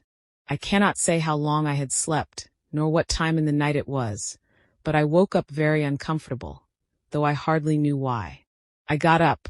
The air seemed all thick and choking. I heard Ginger coughing, and one of the other horses seemed very restless. It was quite dark, and I could see nothing, but the stable seemed full of smoke, and I hardly knew how to breathe. Trapdoor had been left open, and I thought that was the place it came through. I listened, and heard a soft rushing sort of noise and a low crackling and snapping. I did not know what it was, but there was something in the sound so strange that it made me tremble all over. The other horses were all awake. Some were pulling at their halters, others stamping. At last I heard steps outside, and the hostler who had put up the traveler's horse burst into the stable with a lantern, and began to untie the horses, and try to lead them out. But he seemed in such a hurry and so frightened himself that he frightened me still more. The first horse would not go with him. He tried the second and third, and they too would not stir. He came to me next and tried to drag me out of the stall by force. Of course that was no use. He tried us all by turns and then left the stable. No doubt we were very foolish, but danger seemed to be all round, and there was nobody we knew to trust in, and all was strange and uncertain. The fresh air that had come in through the open door made it easier to breathe, but the rushing sound overhead grew louder, and as I looked upward through the bars of my empty rack, I saw a red light flickering on the wall. Then I heard a cry of fire outside, and the old hostler quietly and quickly came in. He got one horse out, and went to another, but the flames were playing round the trapdoor, and the roaring overhead was dreadful. The next thing I heard was James' voice, quiet and cheery, as it always was. Come, my beauties, it is time for us to be off, so wake up and come along. I stood nearest the door, so he came to me first, patting me as he came in. Come, beauty, on with your bridle, my boy, we'll soon be out of this smother. It was on in no time. Then he took the scarf off his neck, and tied it lightly over my eyes, and patting and coaxing he led me out of the stable. Safe in the yard, he slipped the scarf off my eyes and shouted, "Here's somebody. Take this horse while I go back for the other." A tall, broad man stepped forward and took me, and James darted back into the stable. I set up a shrill whinny as I saw him go. Ginger told me afterward that whinny was the best thing I could have done for her, for had she not heard me outside, she would never have had courage to come out. There was much confusion in the yard, the horses being got out of other stables, and the carriages and gigs being pulled out of houses and sheds, lest the flames should spread further. On the other side the yard windows were thrown up, and people were shouting all sorts of things. But I kept my eye fixed on the stable door, where the smoke poured out thicker than ever, and I could see flashes of red light. Presently I heard above all the stir and in a loud, clear voice, which I knew was Master's. "James Howard! James Howard! Are you there?" There was no answer, but I heard a crash of something falling in the stable, and the next moment I gave a loud, joyful neigh, for I saw James coming through the smoke leading Ginger with him. She was coughing violently, and he was not able to speak.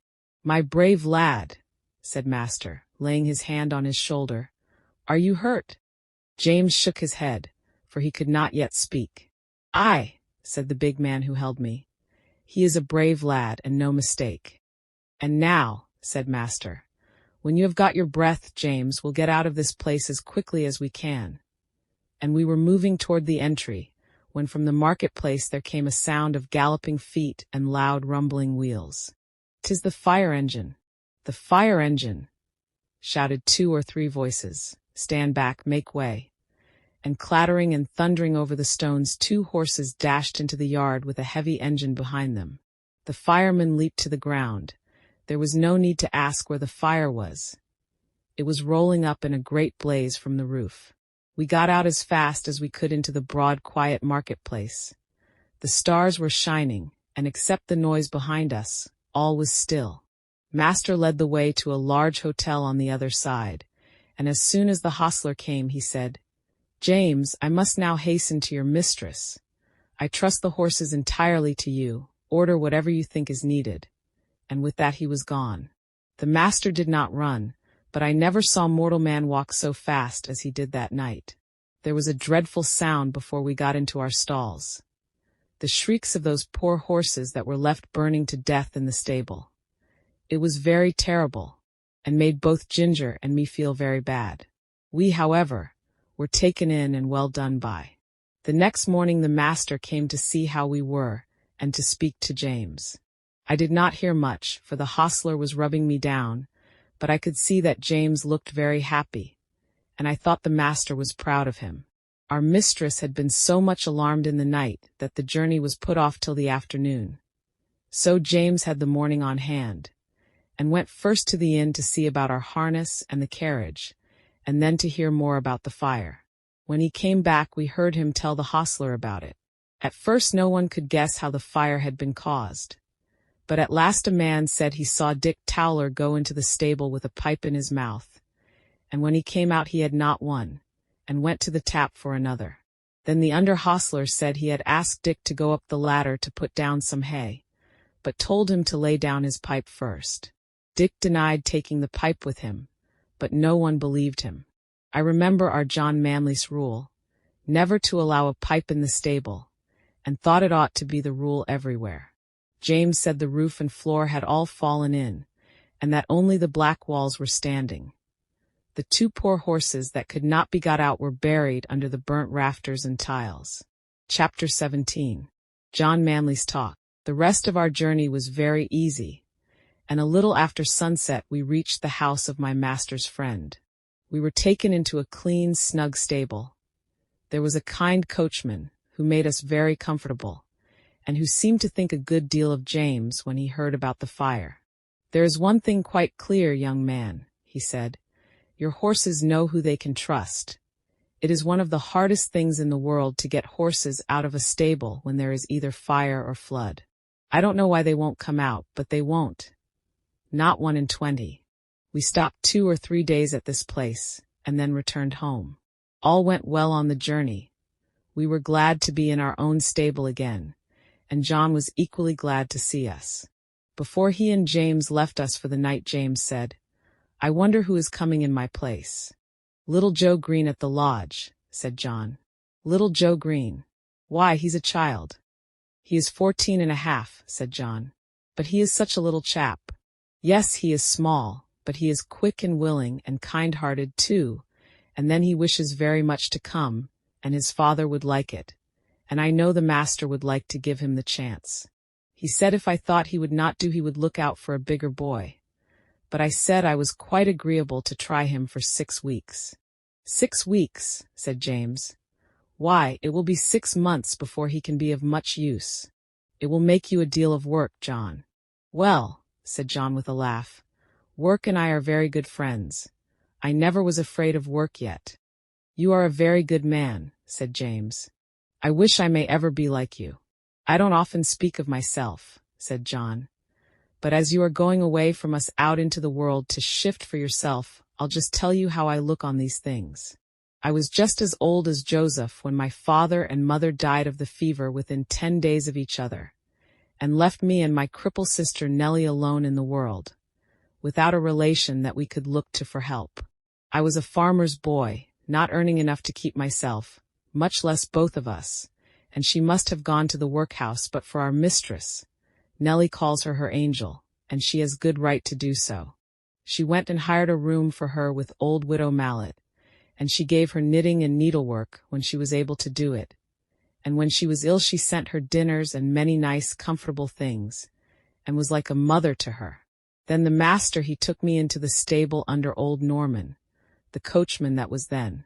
I had my food at the house and my bed in the loft, and a suit of clothes and 3 shillings a week, so that I could help Nellie. Then there was Norman. He might have turned round and said at his age he could not be troubled with a raw boy from the plough-tail. But he was like a father to me, and took no end of pains with me. When the old man died some years after I stepped into his place, and now of course I have top wages, and can lay by for a rainy day or a sunny day, as it may happen, and Nellie is as happy as a bird. So you see, James, I am not the man that should turn up his nose at a little boy and vex a good, kind master. No, no. I shall miss you very much, James, but we shall pull through, and there's nothing like doing a kindness when 'tis put in your way, and I am glad I can do it. Then, said James, you don't hold with that saying, everybody look after himself and take care of number one? No, indeed, said John. Where should I and Nellie have been if master and mistress and old Norman had only taken care of number one? Why, she in the workhouse and I hoeing turnips. Where would Black Beauty and Ginger have been if you had only thought of number one? Why, roasted to death. No, Jim, no. That is a selfish, heathenish saying, whoever uses it. And any man who thinks he has nothing to do but take care of number one. Why, it's a pity but what he had been drowned like a puppy or a kitten, before he got his eyes open. That's what I think, said John, with a very decided jerk of his head. James laughed at this, but there was a thickness in his voice when he said, You have been my best friend except my mother. I hope you won't forget me. No, lad, no, said John. And if ever I can do you a good turn I hope you won't forget me. The next day Joe came to the stables to learn all he could before James left.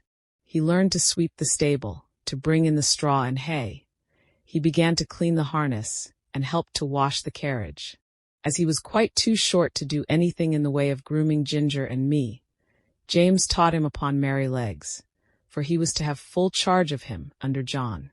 He was a nice little bright fellow, and always came whistling to his work. Merrylegs was a good deal put out at being mauled about, as he said, by a boy who knew nothing. But toward the end of the 2nd week he told me confidentially that he thought the boy would turn out well. At last the day came when James had to leave us. Cheerful as he always was, he looked quite downhearted that morning. You see, he said to John, I am leaving a great deal behind. My mother and Betsy and you and a good master and mistress, and then the horses and my old Merrylegs. At the new place there will not be a soul that I shall know. If it were not that I shall get a higher place, and be able to help my mother better, I don't think I should have made up my mind to it. It is a real pinch, John. Aye, James, lad, so it is. but I should not think much of you if you could leave your home for the first time and not feel it. Cheer up, you'll make friends there. And if you get on well, as I am sure you will, it will be a fine thing for your mother, and she will be proud enough that you have got into such a good place as that." So John cheered him up, but every one was sorry to lose James. As for Merrylegs, he pined after him for several days, and went quite off his appetite. So John took him out several mornings with a leading rein, when he exercised me, and trotting and galloping by my side, got up the little fellow's spirits again, and he was soon all right. Joe's father would often come in and give a little help, as he understood the work, and Joe took a great deal of pains to learn, and John was quite encouraged about him. Chapter 18. Going for the doctor. One night, a few days after James had left, I had eaten my hay and was lying down in my straw fast asleep, when I was suddenly roused by the stable bell ringing very loud. I heard the door of John's house open, and his feet running up to the hall. He was back again in no time. He unlocked the stable door and came in calling out, "Wake up, Beauty! You must go well now if ever you did." And almost before I could think he had got the saddle on my back and the bridle on my head. He just ran round for his coat, and then took me at a quick trot up to the hall door. The squire stood there, with a lamp in his hand. "Now, John," he said, "ride for your life. That is, for your mistress' life. There is not a moment to lose. Give this note to Dr. White. Give your horse a rest at the inn, and be back as soon as you can." John said, "Yes, sir," and was on my back in a minute.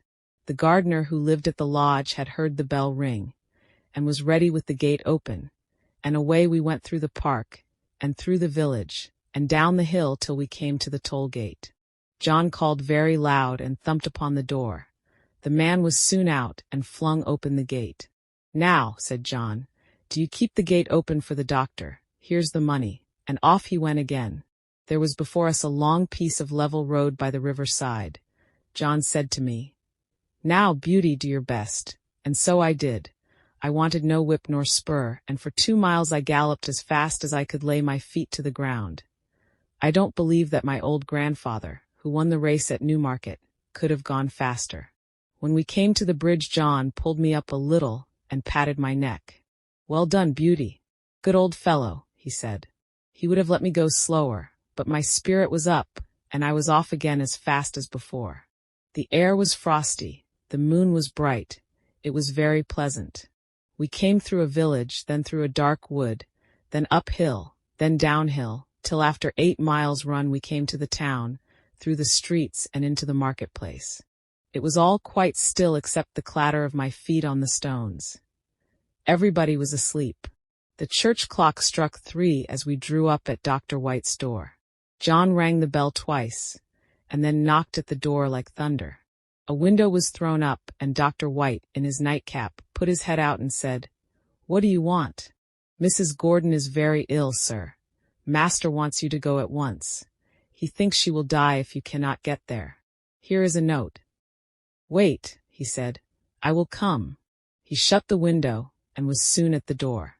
"The worst of it is," he said, "that my horse has been out all day and is quite done up.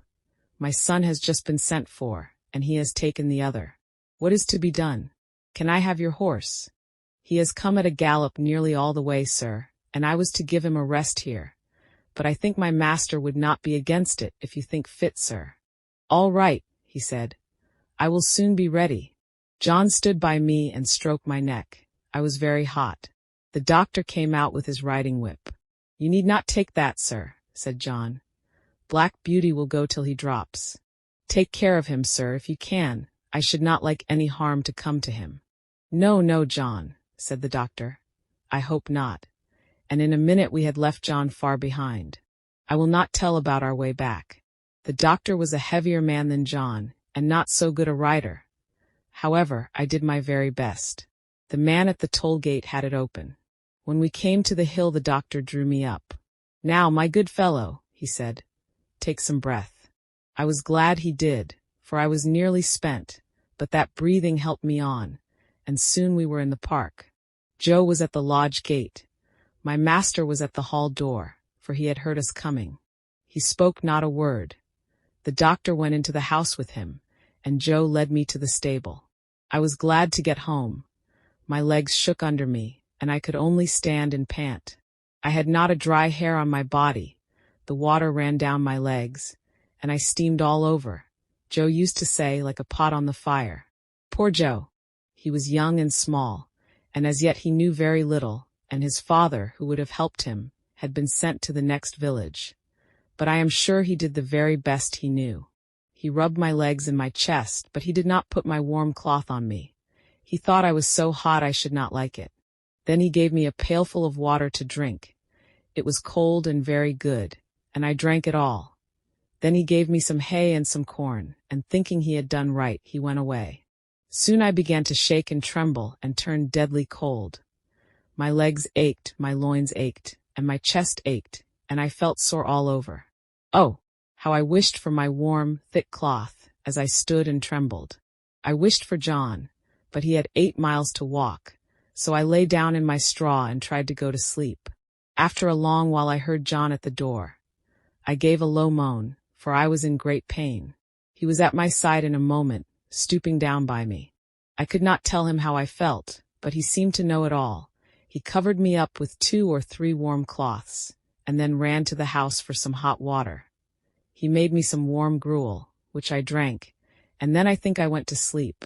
John seemed to be very much put out.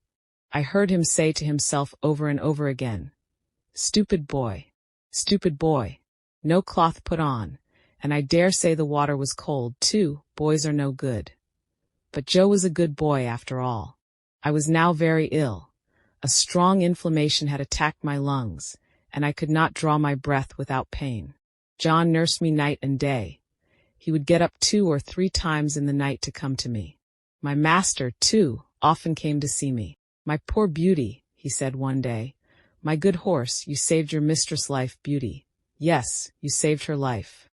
I was very glad to hear that, for it seems the doctor had said if we had been a little longer it would have been too late. John told my master he never saw a horse go so fast in his life. It seemed as if the horse knew what was the matter. Of course I did, though John thought not. At least I knew as much as that John and I must go at the top of our speed, and that it was for the sake of the mistress. Chapter 19. Only ignorance. I do not know how long I was ill. Mr. Bond, the horse doctor, came every day. One day he bled me. John held a pail for the blood. I felt very faint after it and thought I should die, and I believe they all thought so too.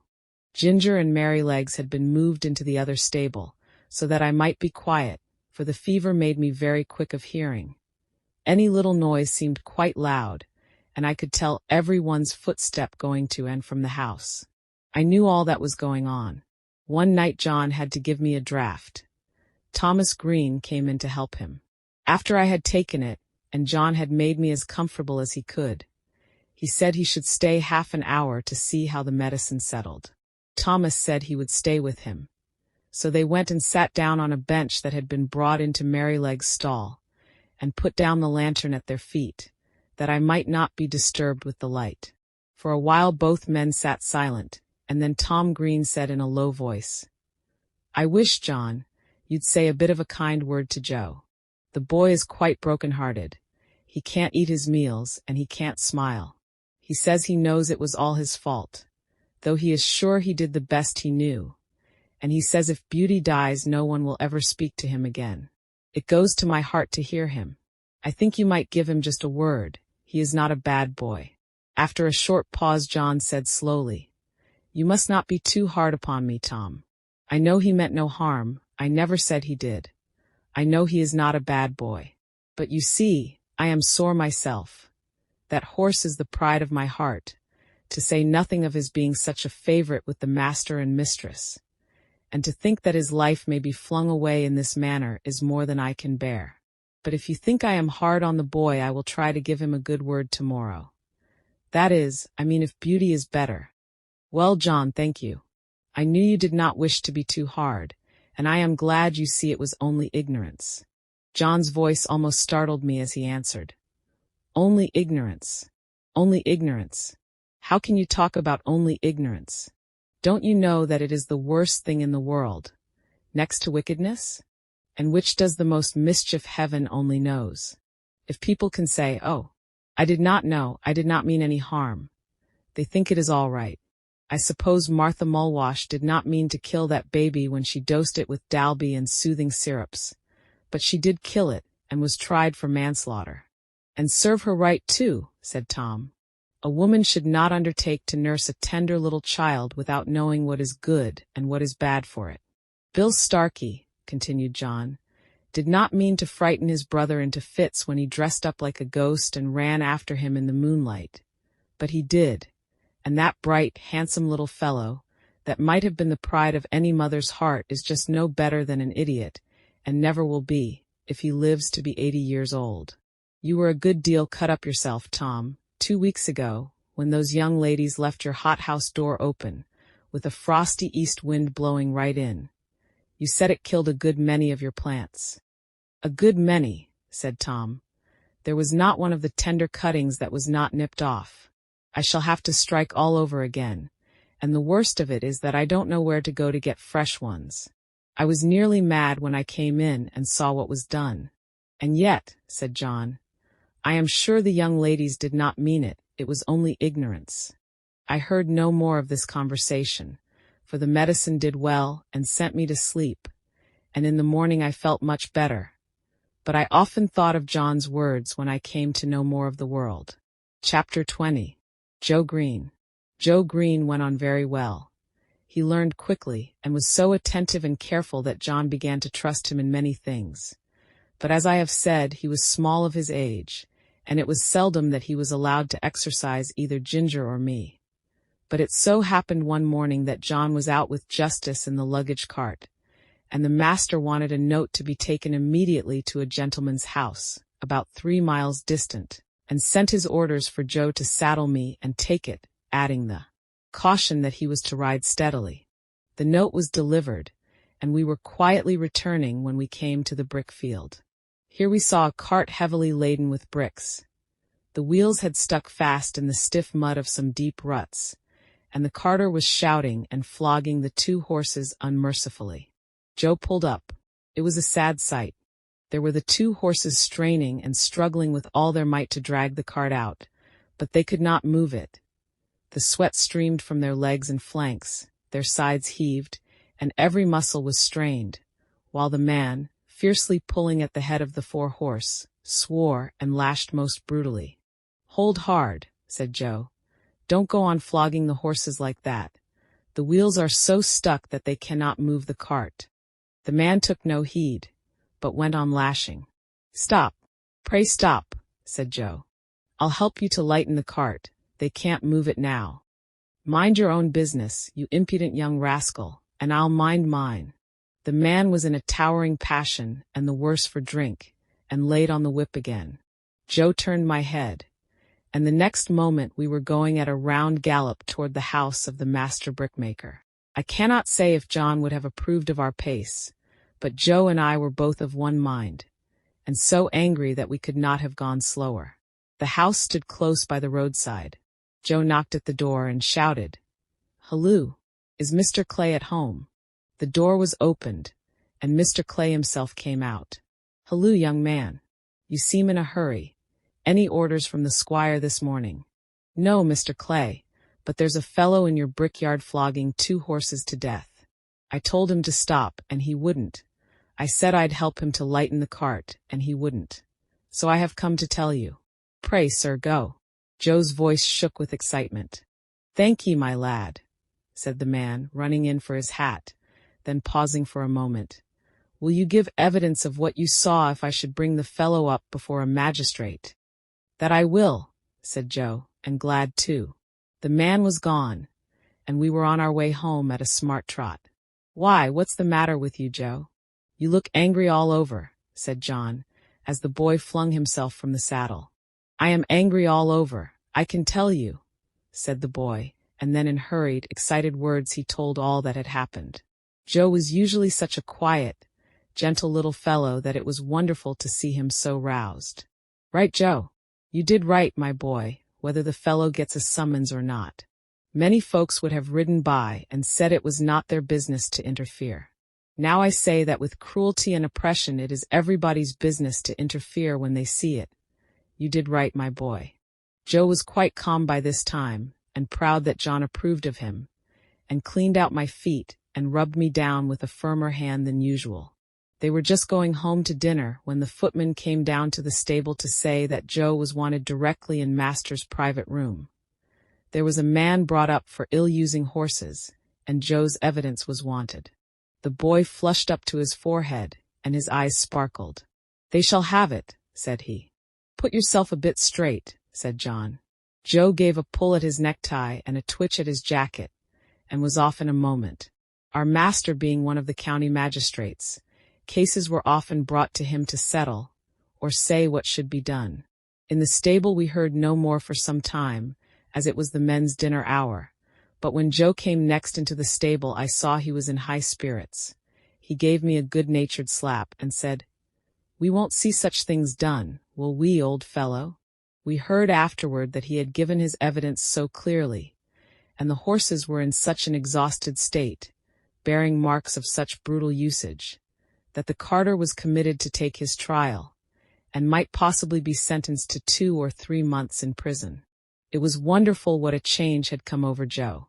John laughed, and said he had grown an inch taller in that week, and I believe he had. He was just as kind and gentle as before, but there was more purpose and determination in all that he did, as if he had jumped at once from a boy into a man. Chapter 21. The Parting. Now I had lived in this happy place 3 years, but sad changes were about to come over us. We heard from time to time that our mistress was ill. The doctor was often at the house, and the master looked grave and anxious. Then we heard that she must leave her home at once, and go to a warm country for 2 or 3 years. The news fell upon the household like the tolling of a death bell. Everybody was sorry, but the master began directly to make arrangements for breaking up his establishment and leaving England. We used to hear it talked about in our stable. Indeed, nothing else was talked about.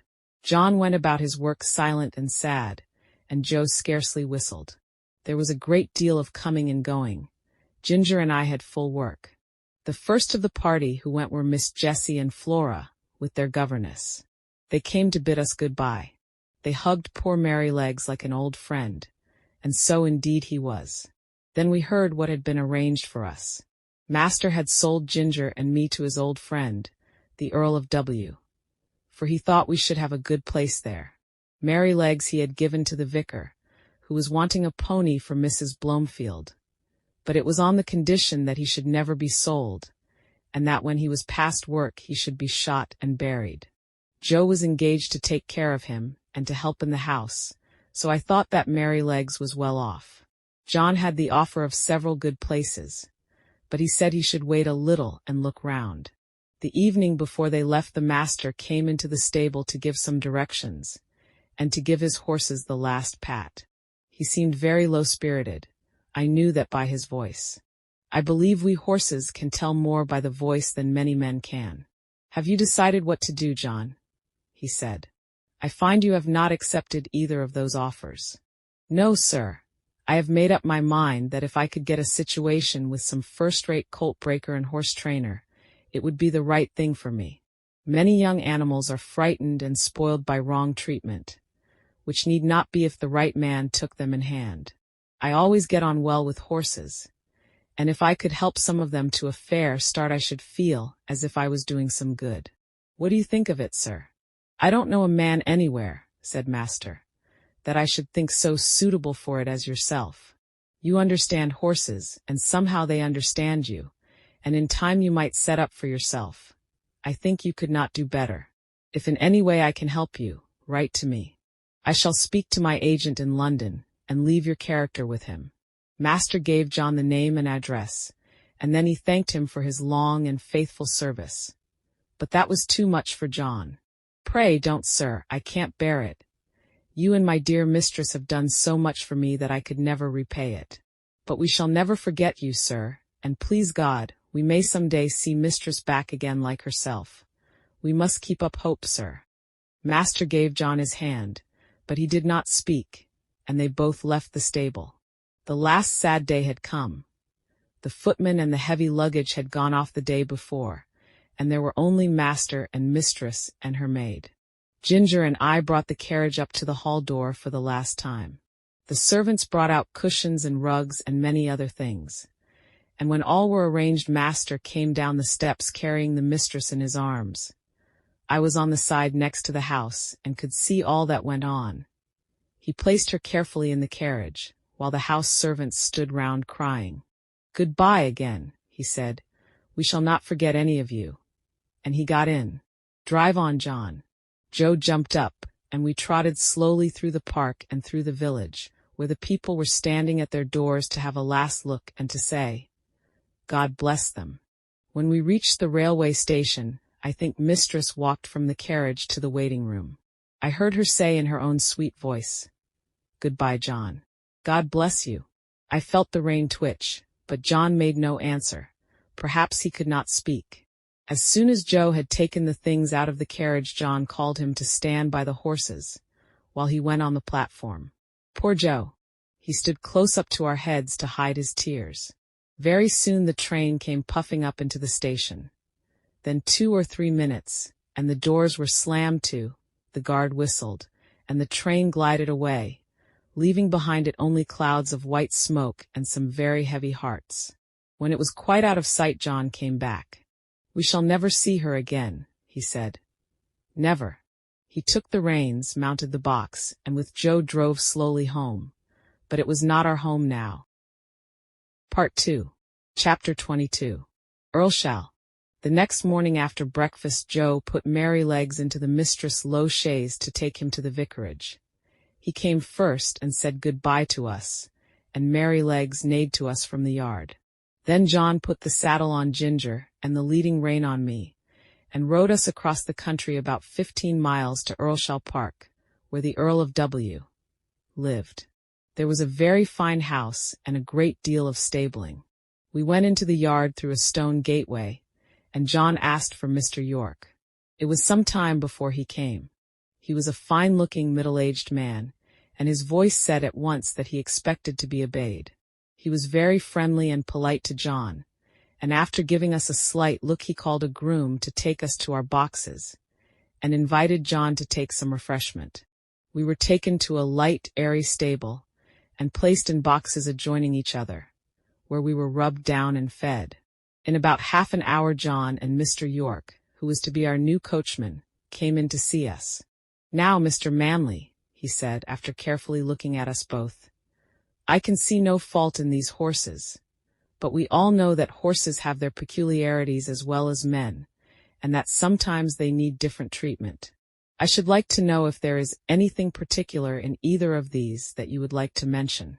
"Well," said John, "I don't believe there is a better pair of horses in the country, and right grieved I am to part with them, but they are not alike.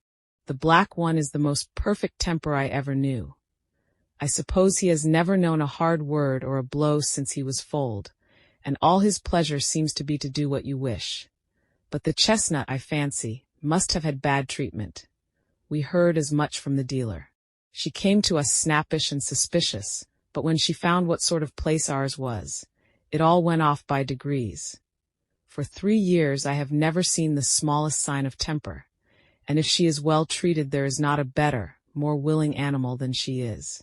But she is naturally a more irritable constitution than the black horse. Flies tease her more. Anything wrong in the harness frets her more.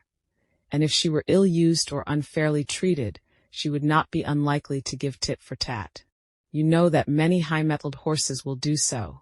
"Of course," said York. "I quite understand. But you know it is not easy in stables like these to have all the grooms just what they should be. I do my best, and there I must leave it. I'll remember what you have said about the mare." They were going out of the stable, when John stopped and said, "I had better mention that we have never used the check rein with either of them. The black horse never had one on, and the dealer said it was the gag bit that spoiled the other's temper." "Well," said York, "if they come here they must wear the check rein. I prefer a loose rein myself, and his lordship is always very reasonable about horses, But my lady, that's another thing. She will have style, and if her carriage horses are not reined up tight she wouldn't look at them. I always stand out against the gag bit, and shall do so, but it must be tight up when my lady rides. I am sorry for it, very sorry, said John, but I must go now, or I shall lose the train. He came round to each of us to pat and speak to us for the last time. His voice sounded very sad. I held my face close to him. That was all I could do to say good-bye. And then he was gone, and I have never seen him since. The next day Lord W. came to look at us. He seemed pleased with our appearance. I have great confidence in these horses, he said, from the character my friend Mr. Gordon has given me of them. Of course they are not a match in color, but my idea is that they will do very well for the carriage while we are in the country. Before we go to London I must try to match Baron. The black horse, I believe, is perfect for riding. York then told him what John had said about us. Well, said he, you must keep an eye to the mare, and put the check rein easy. I dare say they will do very well with a little humouring at first. I'll mention it to your lady. In the afternoon we were harnessed and put in the carriage, and as the stable clock struck 3 we were led round to the front of the house. It was all very grand, and 3 or 4 times as large as the old house at Birtwick, but not half so pleasant, if a horse may have an opinion. 2 footmen were standing ready, dressed in drab livery, with scarlet breeches and white stockings. Presently we heard the rustling sound of silk as my lady came down the flight of stone steps. She stepped round to look at us. She was a tall, proud-looking woman, and did not seem pleased about something, but she said nothing, and got into the carriage. This was the first time of wearing a check rein, and I must say, though it certainly was a nuisance not to be able to get my head down now and then, it did not pull my head higher than I was accustomed to carry it. I felt anxious about Ginger, but she seemed to be quiet and content. The next day at 3 o'clock we were again at the door, and the footmen as before. We heard the silk dress rustle, and the lady came down the steps, and in an imperious voice she said, York, you must put those horses' heads higher. They are not fit to be seen. York got down, and said very respectfully, I beg your pardon, my lady, but these horses have not been reined up for 3 years, and my lord said it would be safer to bring them to it by degrees. But if your ladyship pleases, I can take them up a little more. Do so, she said. York came round to our heads and shortened the rein himself. 1 hole, I think. Every little makes a difference, be it for better or worse, and that day we had a steep hill to go up. Then I began to understand what I had heard of. Of course, I wanted to put my head forward and take the carriage up with a will, as we had been used to do. But no, I had to pull with my head up now, and that took all the spirit out of me, and the strain came on my back and legs. When we came in, Ginger said, Now you see what it is like, but this is not bad, and if it does not get much worse than this I shall say nothing about it, for we are very well treated here. But if they strain me up tight, why, let 'em look out. I can't bear it, and I won't. Day by day, hole by hole, our bearing reins were shortened, and instead of looking forward with pleasure to having my harness put on, as I used to do, I began to dread it. Ginger, too, seemed restless, though she said very little. At last I thought the worst was over. For several days there was no more shortening, and I determined to make the best of it and do my duty, though it was now a constant harass instead of a pleasure. But the worst was not come. Chapter 23. A strike for liberty. One day my lady came down later than usual, and the silk rustled more than ever. Drive to the Duchess of B's, she said, and then after a pause, Are you never going to get those horses' heads up, York? Raise them at once, and let us have no more of this humouring and nonsense. York came to me first, while the groom stood at Ginger's head. He drew my head back and fixed the reins so tight that it was almost intolerable. Then he went to Ginger, who was impatiently jerking her head up and down against the bit, as was her way now. She had a good idea of what was coming, and the moment York took the rein off the terret in order to shorten it, she took her opportunity, and reared up so suddenly that York had his nose roughly hit, and his hat knocked off. The groom was nearly thrown off his legs. At once they both flew to her head, but she was a match for them, and went on plunging, rearing, and kicking in a most desperate manner. At last she kicked right over the carriage pole and fell down, after giving me a severe blow on my near quarter. There is no knowing what further mischief she might have done had not York promptly sat himself down flat on her head to prevent her struggling, at the same time calling out, "Unbuckle the black horse! Run for the winch and unscrew the carriage pole. Cut the trace here, somebody, if you can unhitch it." One of the footmen ran for the winch, and another brought a knife from the house. The groom soon set me free from Ginger and the carriage, and led me to my box. He just turned me in as I was and ran back to York. I was much excited by what had happened, and if I had ever been used to kick or rear I am sure I should have done it then. But I never had, and there I stood, angry, sore in my leg, my head still strained up to the terret on the saddle, and no power to get it down. I was very miserable and felt much inclined to kick the first person who came near me. Before long, however, Ginger was led in by 2 grooms, a good deal knocked about and bruised. York came with her and gave his orders, and then came to look at me. In a moment he let down my head. "Confound these check reins," he said to himself. "I thought we should have some mischief soon. Master will be sorely vexed. But there, if a woman's husband can't rule her, of course a servant can't. So I wash my hands of it, and if she can't get to the Duchess garden party I can't help it." York did not say this before the men. He always spoke respectfully when they were by. Now he felt me all over, and soon found the place above my hock where I had been kicked. It was swelled and painful. He ordered it to be sponged with hot water, and then some lotion was put on. Lord W. was much put out when he learned what had happened. He blamed York for giving way to his mistress, to which he replied that in future he would much prefer to receive his orders only from his lordship. But I think nothing came of it, for things went on the same as before. I thought York might have stood up better for his horses, but perhaps I am no judge. Ginger was never put into the carriage again, but when she was well of her bruises one of the Lord W.'s younger sons said he should like to have her.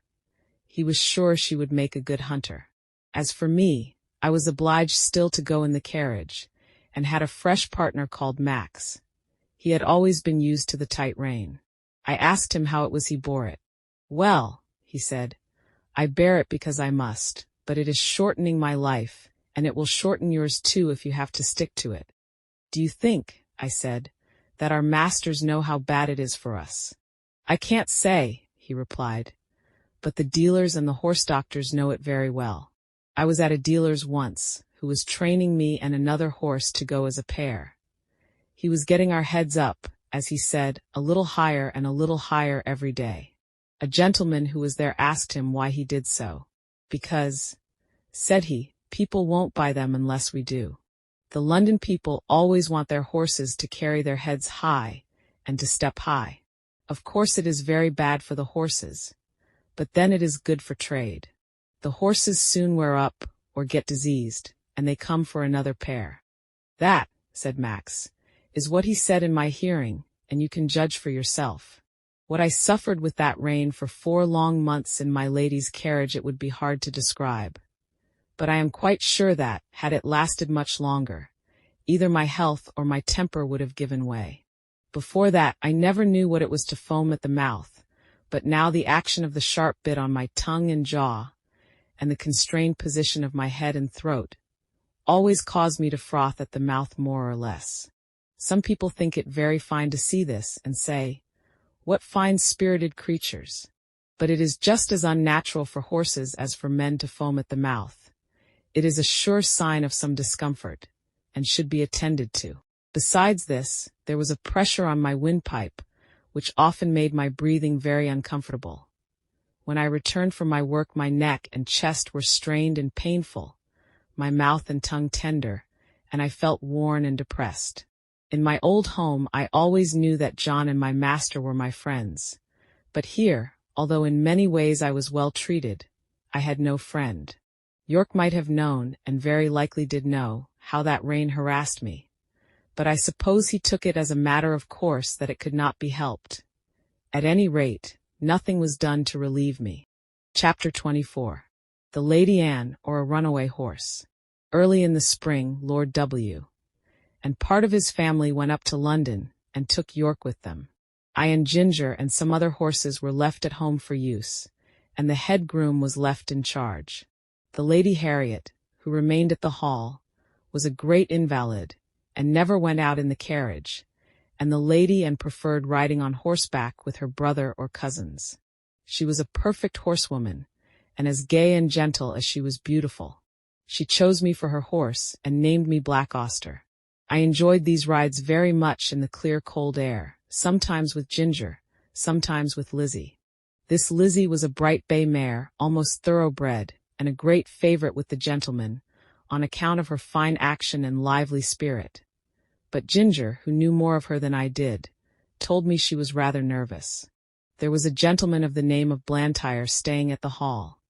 He always rode Lizzie, and praised her so much that one day Lady and ordered the side saddle to be put on her, and the other saddle on me. When we came to the door, the gentleman seemed very uneasy. "How is this?" he said. "Are you tired of your good Black Auster?" "Oh no, not at all," she replied, "but I am amiable enough to let you ride him for once, and I will try your charming Lizzie. You must confess that in size and appearance she is far more like a lady's horse than my own favorite. Do let me advise you not to mount her," he said. "She is a charming creature, but she is too nervous for a lady. I assure you she is not perfectly safe. Let me beg you to have the saddles changed." "My dear cousin," said Lady Anne, laughing, "pray do not trouble your good careful head about me. I have been a horsewoman ever since I was a baby, and I have followed the hounds a great many times, though I know you do not approve of ladies hunting. But still that is the fact, and I intend to try this Lizzie that you gentlemen are all so fond of. So please help me to mount, like a good friend as you are." There was no more to be said. He placed her carefully on the saddle, looked to the bit and curb, gave the reins gently into her hand, and then mounted me. Just as we were moving off, a footman came out with a slip of paper and message from the Lady Harriet. Would they ask this question for her at Dr. Ashley's and bring the answer? The village was about a mile off, and the doctor's house was the last in it. We went along gaily enough till we came to his gate. There was a short drive up to the house between tall evergreens. Blantyre alighted at the gate and was going to open it for Lady Anne, but she said, "I will wait for you here, and you can hang Auster's rein on the gate." He looked at her doubtfully. "I will not be 5 minutes," he said. "Oh, do not hurry yourself, Lizzie, and I shall not run away from you." He hung my rein on one of the iron spikes, and was soon hidden among the trees. Lizzie was standing quietly by the side of the road a few paces off, with her back to me. My young mistress was sitting easily with a loose rein, humming a little song. I listened to my rider's footsteps until they reached the house, and heard him knock at the door. There was a meadow on the opposite side of the road, the gate of which stood open. Just then some cart horses and several young colts came trotting out in a very disorderly manner, while a boy behind was cracking a great whip. The colts were wild and frolicsome, and one of them bolted across the road and blundered up against Lizzie's hind legs, and whether it was the stupid colt, or the loud cracking of the whip, or both together, I cannot say, but she gave a violent kick and dashed off into a headlong gallop. It was so sudden that Lady Anne was nearly unseated, but she soon recovered herself. I gave a loud, shrill neigh for help. Again and again I neighed, pawing the ground impatiently and tossing my head to get the rein loose. I had not long to wait. Blantyre came running to the gate. He looked anxiously about, and just caught sight of the flying figure, now far away on the road. In an instant he sprang to the saddle. I needed no whip, no spur, for I was as eager as my rider. He saw it, and giving me a free rein, and leaning a little forward, we dashed after them. For about 1.5 miles the road ran straight, and then bent to the right, after which it divided into 2 roads. Long before we came to the bend, she was out of sight. Which way had she turned? A woman was standing at her garden gate, shading her eyes with her hand, and looking eagerly up the road. Scarcely drawing the rein, Blantyre shouted. "Which way?" "To the right," cried the woman, pointing with her hand, and away we went up the right-hand road. Then for a moment we caught sight of her. Another bend, and she was hidden again. Several times we caught glimpses, and then lost them. We scarcely seemed to gain ground upon them at all. An old road mender was standing near a heap of stones, his shovel dropped and his hands raised. As we came near, he made a sign to speak. Blantyre drew the rein a little. To the common, sir, she has turned off there." I knew this common very well. It was for the most part very uneven ground, covered with heather and dark green furze bushes, with here and there a scrubby old thorn tree. There were also open spaces of fine short grass, with ant hills and mole turns everywhere. The worst place I ever knew for a headlong gallop. We had hardly turned on the common, when we caught sight again of the green habit flying on before us. My lady's hat was gone, and her long brown hair was streaming behind her. Her head and body were thrown back, as if she were pulling with all her remaining strength, and as if that strength were nearly exhausted. It was clear that the roughness of the ground had very much lessened Lizzie's speed, and there seemed a chance that we might overtake her. While we were on the highroad, Blantyre had given me my head, but now, with a light hand and a practiced eye, he guided me over the ground in such a masterly manner that my pace was scarcely slackened, and we were decidedly gaining on them. About halfway across the heath there had been a wide dike recently cut, and the earth from the cutting was cast up roughly on the other side. Surely this would stop them. But no, with scarcely a pause Lizzie took the leap, stumbled among the rough clods and fell. Blantyre groaned. "Now, Auster, do your best." He gave me a steady rein. I gathered myself well together, and with one determined leap cleared both dike and bank. Motionless among the heather, with her face to the earth, lay my poor young mistress. Blantyre kneeled down and called her name. There was no sound. Gently he turned her face upward. It was ghastly white, and the eyes were closed. "Annie, dear Annie, do speak." But there was no answer. He unbuttoned her habit, loosened her collar, felt her hands and wrist, then started up and looked wildly round him for help. At no great distance there were two men cutting turf, who, seeing Lizzie running wild without a rider, had left their work to catch her. Blantyre's halloo soon brought them to the spot. The foremost man seemed much troubled at the sight, and asked what he could do. "Can you ride?" "Well, sir, I bean't much of a horseman, but I'd risk my neck for the Lady Anne. She was uncommon good to my wife in the winter." "Then mount this horse, my friend. Your neck will be quite safe. And ride to the doctor's and ask him to come instantly. Then on to the hall. Tell them all that you know, and bid them send me the carriage, with Lady Anne's maid and help. I shall stay here." "All right, sir, I'll do my best, and I pray God the dear young lady may open her eyes soon." Then, seeing the other man, he called out, "Here, Joe, run for some water, and tell my missus to come as quick as she can to the Lady Anne." He then somehow scrambled into the saddle, and with a gee up and a clap on my sides with both his legs, he started on his journey, making a little circuit to avoid the dike.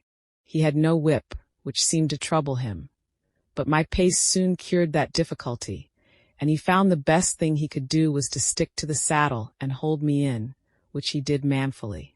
I shook him as little as I could help, but once or twice on the rough ground he called out, "Steady! Whoa! Steady!" On the highroad we were all right, and at the doctor's and the hall he did his errand like a good man and true. They asked him in to take a drop of something. No, he said. "I'll be back to 'em again by a short cut through the fields, and be there afore the carriage." There was a great deal of hurry and excitement after the news became known. I was just turned into my box. The saddle and bridle were taken off, and a cloth thrown over me. Ginger was saddled and sent off in great haste for Lord George, and I soon heard the carriage roll out of the yard. It seemed a long time before Ginger came back, and before we were left alone, and then she told me all that she had seen. "I can't tell much," she said. "We went a gallop nearly all the way, and got there just as the doctor rode up. There was a woman sitting on the ground with the lady's head in her lap. The doctor poured something into her mouth, but all that I heard was, "She is not dead." Then I was led off by a man to a little distance. After a while she was taken to the carriage, and we came home together. I heard my master say to a gentleman who stopped him to inquire, that he hoped no bones were broken, but that she had not spoken yet. When Lord George took Ginger for hunting, York shook his head. He said it ought to be a steady hand to train a horse for the first season, and not a random rider like Lord George. Ginger used to like it very much, but sometimes when she came back I could see that she had been very much strained, and now and then she gave a short cough. She had too much spirit to complain, but I could not help feeling anxious about her. 2 days after the accident Blantyre paid me a visit. He patted me and praised me very much. He told Lord George that he was sure the horse knew of Annie's danger as well as he did. "I could not have held him in if I would," said he. "She ought never to ride any other horse." I found by their conversation that my young mistress was now out of danger, and would soon be able to ride again. This was good news to me, and I looked forward to a happy life. Chapter 25. Reuben Smith. Now I must say a little about Reuben Smith, who was left in charge of the stables when York went to London. No one more thoroughly understood his business than he did, and when he was all right there could not be a more faithful or valuable man. He was gentle and very clever in his management of horses, and could doctor them almost as well as a farrier, for he had lived 2 years with a veterinary surgeon. He was a first-rate driver. He could take a four-in-hand or a tandem as easily as a pair.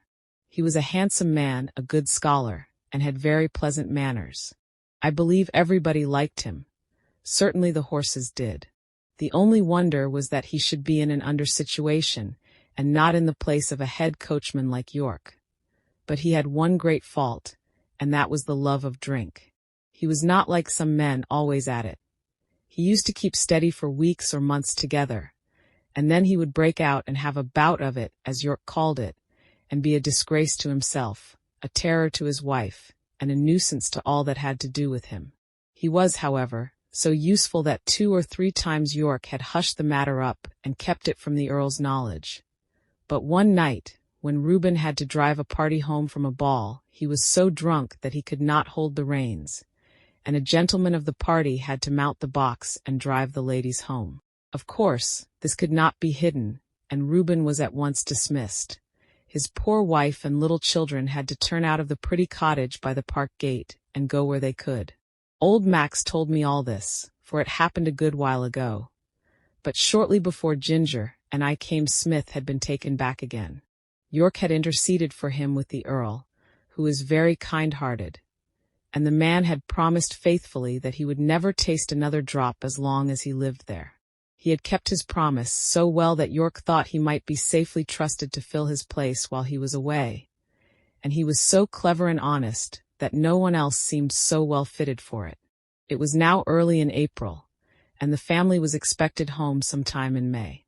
The light brougham was to be fresh done up, and as Colonel Blantyre was obliged to return to his regiment, it was arranged that Smith should drive him to the town in it, and ride back. For this purpose he took the saddle with him, and I was chosen for the journey. At the station the colonel put some money into Smith's hand and bid him good-bye, saying, "Take care of your young mistress, Reuben, and don't let Black Auster be hacked about by any random young prig that wants to ride him. Keep him for the lady." We left the carriage at the maker's, and Smith rode me to the White Lion, and ordered the hostler to feed me well, and have me ready for him at 4 o'clock.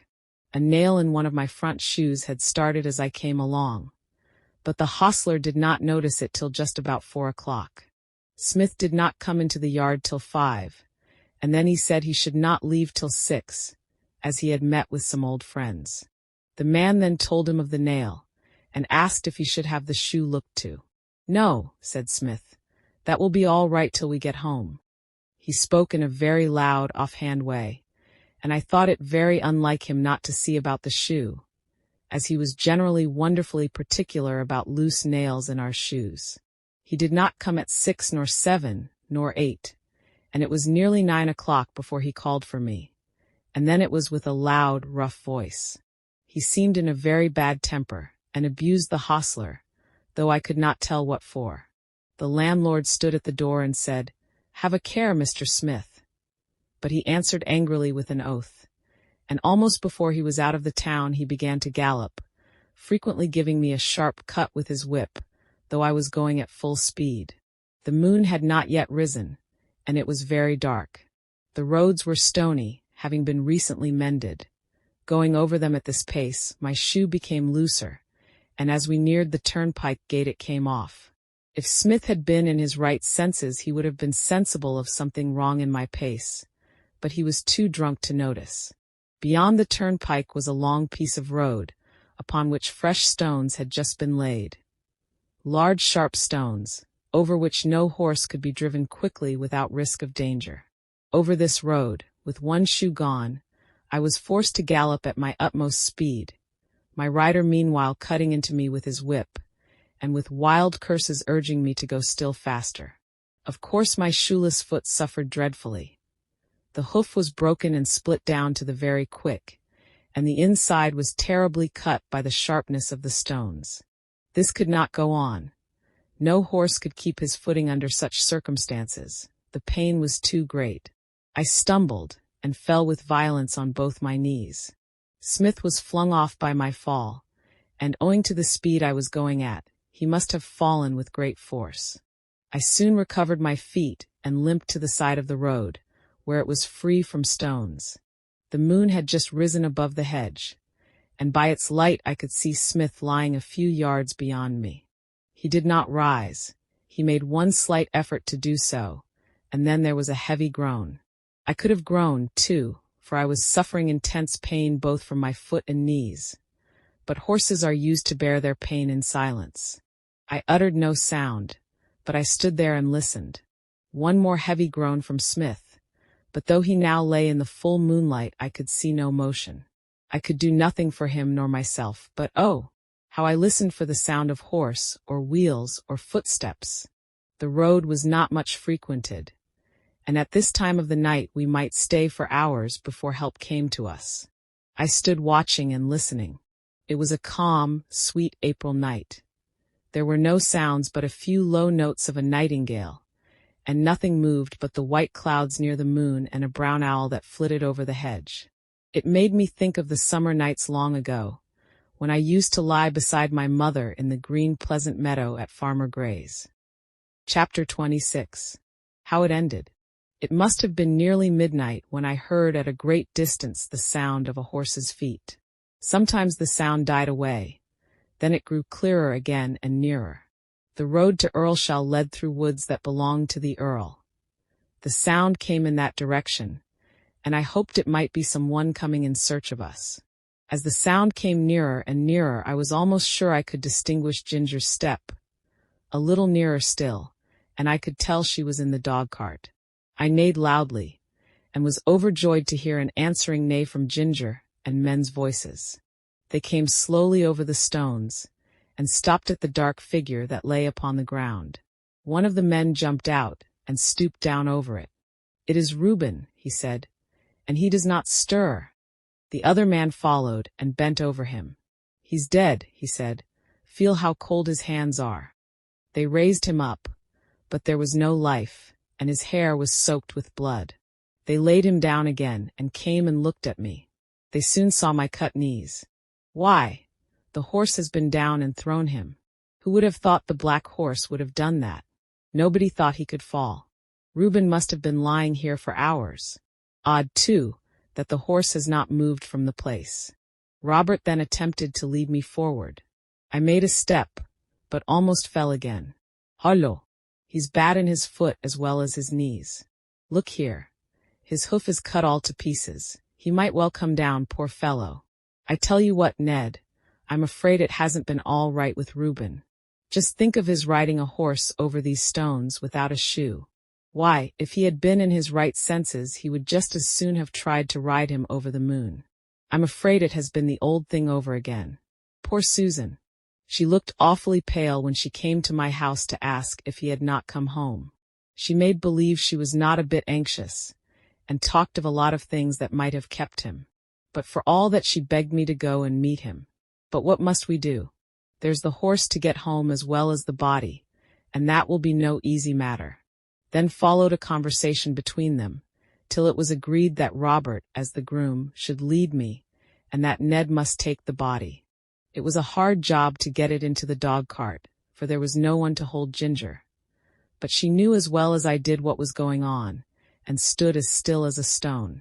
I noticed that because if she had a fault, it was that she was impatient in standing. Ned started off very slowly with his sad load, and Robert came and looked at my foot again. Then he took his handkerchief and bound it closely round, and so he led me home. I shall never forget that night walk. It was more than 3 miles. Robert led me on very slowly, and I limped and hobbled on as well as I could with great pain.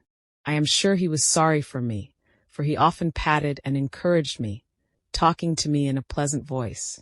At last I reached my own box and had some corn, and after Robert had wrapped up my knees in wet cloths, he tied up my foot in a bran poultice, to draw out the heat and cleanse it before the horse doctor saw it in the morning, and I managed to get myself down on the straw, and slept in spite of the pain. The next day, after the farrier had examined my wounds, he said he hoped the joint was not injured, and if so, I should not be spoiled for work, but I should never lose the blemish. I believe they did the best to make a good cure, but it was a long and painful one. Proud flesh, as they called it, came up in my knees, and was burned out with caustic, and when at last it was healed, they put a blistering fluid over the front of both knees to bring all the hair off. They had some reason for this, and I suppose it was all right.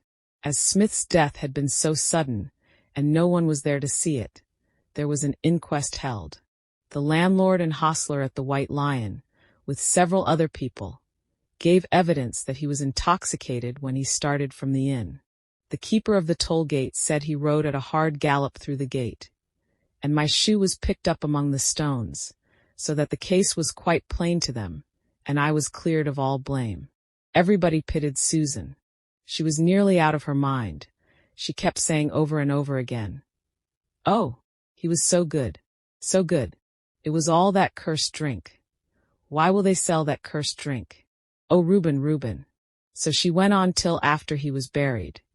And then, as she had no home or relations, she, with her 6 little children, was obliged once more to leave the pleasant home by the tall oak trees, and go into that great gloomy Union house. Chapter 27. Ruined and going downhill.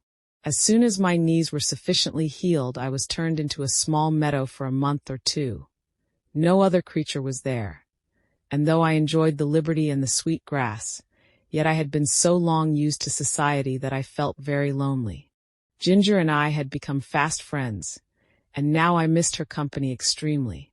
I often neighed when I heard horses' feet passing in the road, but I seldom got an answer, till one morning the gate was opened, and who should come in but dear old Ginger. The man slipped off her halter, and left her there. With a joyful whinny I trotted up to her. We were both glad to meet, but I soon found that it was not for our pleasure that she was brought to be with me. Her story would be too long to tell, but the end of it was that she had been ruined by hard riding, and was now turned off to see what rest would do. Lord George was young and would take no warning. He was a hard rider, and would hunt whenever he could get the chance, quite careless of his horse. Soon after I left the stable there was a steeplechase, and he determined to ride. Though the groom told him she was a little strained, and was not fit for the race, he did not believe it, and on the day of the race urged Ginger to keep up with the foremost riders. With her high spirit, she strained herself to the utmost. She came in with the first 3 horses, but her wind was touched, besides which he was too heavy for her, and her back was strained. "And so," she said, "here we are, ruined in the prime of our youth and strength, you by a drunkard and I by a fool. It is very hard."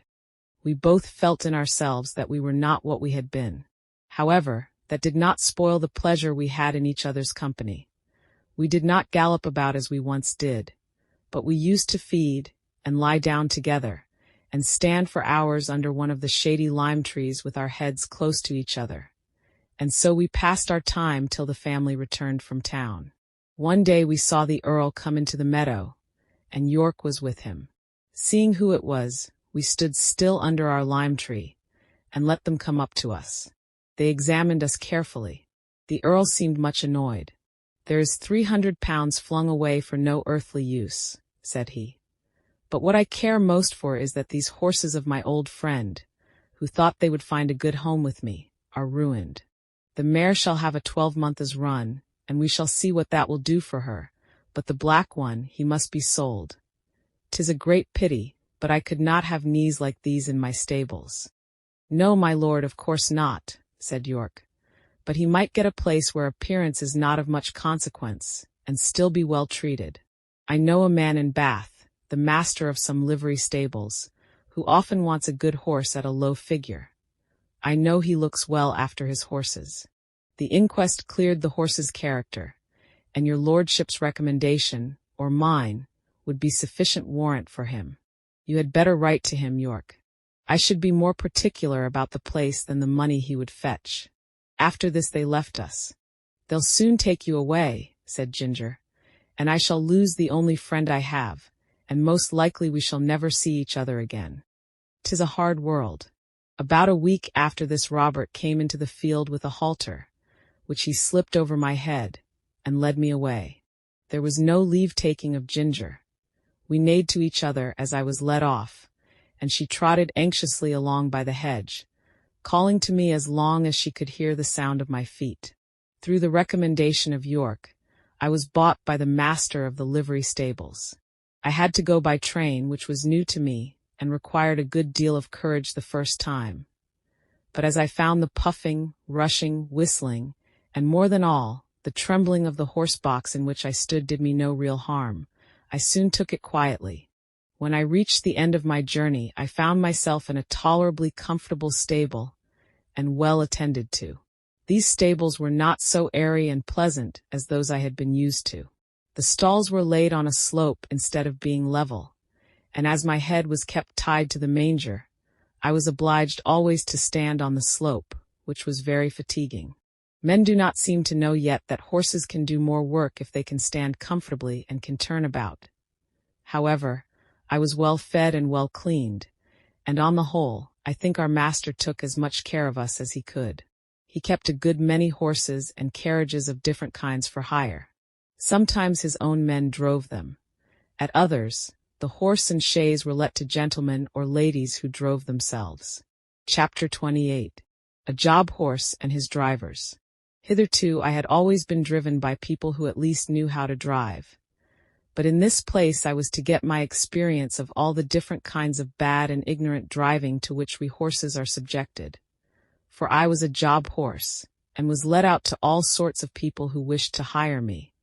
And as I was good-tempered and gentle, I think I was oftener let out to the ignorant drivers than some of the other horses, because I could be depended upon. It would take a long time to tell of all the different styles in which I was driven, but I will mention a few of them. First, there were the tight-rein drivers. Men who seemed to think that all depended on holding the reins as hard as they could, never relaxing the pull on the horse's mouth, or giving him the least liberty of movement. They are always talking about keeping the horse well in hand, and holding a horse up, just as if a horse was not made to hold himself up. Some poor, broken-down horses, whose mouths have been made hard and insensible by just such drivers as these, may perhaps find some support in it. But for a horse who can depend upon his own legs, and who has a tender mouth and is easily guided, it is not only tormenting, but it is stupid. Then there are the loose-rein drivers, who let the reins lie easily on our backs, and their own hand rest lazily on their knees. Of course, such gentlemen have no control over a horse, if anything happens suddenly. If a horse shies, or starts, or stumbles, they are nowhere, and cannot help the horse or themselves till the mischief is done. Of course, for myself I had no objection to it, as I was not in the habit either of starting or stumbling, and had only been used to depend on my driver for guidance and encouragement. Still, one likes to feel the rein a little in going downhill, and likes to know that one's driver is not gone to sleep. Besides, a slovenly way of driving gets a horse into bad and often lazy habits, and when he changes hands he has to be whipped out of them with more or less pain and trouble. Squire Gordon always kept us to our best paces and our best manners.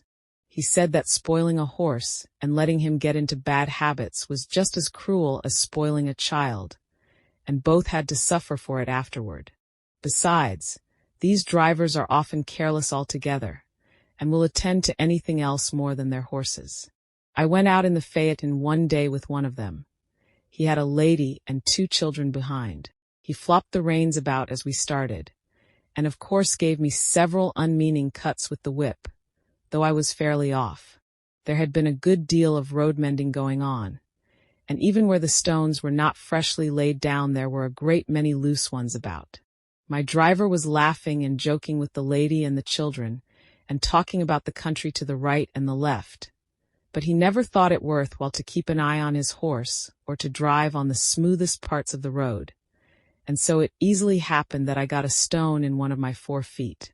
Now, if Mr. Gordon or John, or in fact any good driver, had been there, he would have seen that something was wrong before I had gone 3 paces. Or even if it had been dark, a practiced hand would have felt by the rain that there was something wrong in the step, and they would have got down and picked out the stone. But this man went on laughing and talking, while at every step the stone became more firmly wedged between my shoe and the frog of my foot.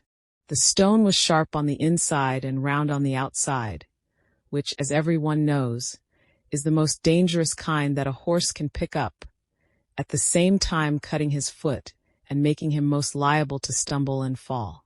Whether the man was partly blind or only very careless I can't say, but he drove me with that stone in my foot for a good half-mile before he saw anything. By that time I was going so lame with the pain that at last he saw it, and called out, "Well, here's a go. Why, they have sent us out with a lame horse. What a shame." He then chucked the reins and flipped about with the whip, saying, "Now then, it's no use playing the old soldier with me. There's the journey to go, and it's no use turning lame and lazy." Just at this time a farmer came riding up on a brown cob. He lifted his hat and pulled up. "I beg your pardon, sir," he said, "but I think there is something the matter with your horse. He goes very much as if he had a stone in his shoe. If you will allow me, I will look at his feet. These loose scattered stones are confounded dangerous things for the horses." "He's a hired horse," said my driver. "I don't know what's the matter with him, but it is a great shame to send out a lame beast like this." The farmer dismounted, and slipping his rein over his arm, at once took up my near foot. "Bless me, there's a stone. Lame? I should think so." At first he tried to dislodge it with his hand, but as it was now very tightly wedged, he drew a stone pick out of his pocket, and very carefully, and with some trouble, got it out. Then holding it up, he said, "There, that's the stone your horse had picked up. It is a wonder he did not fall down and break his knees into the bargain." "Well, to be sure," said my driver. "That is a queer thing. I never knew that horses picked up stones before." "Didn't you?" said the farmer rather contemptuously.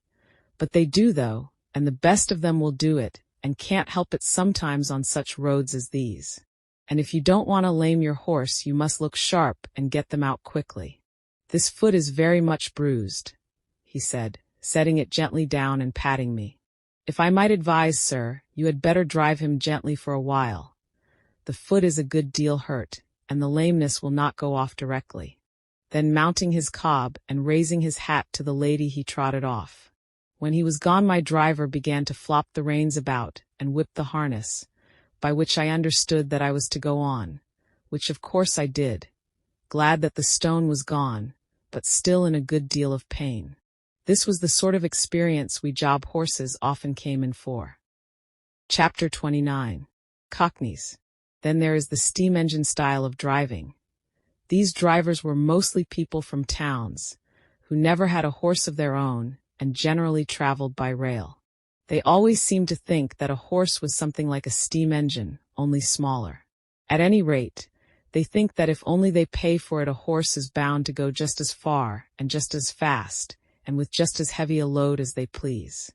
And be the roads heavy and muddy or dry and good, be they stony or smooth, uphill or downhill, it is all the same. On one must go at the same pace with no relief and no consideration.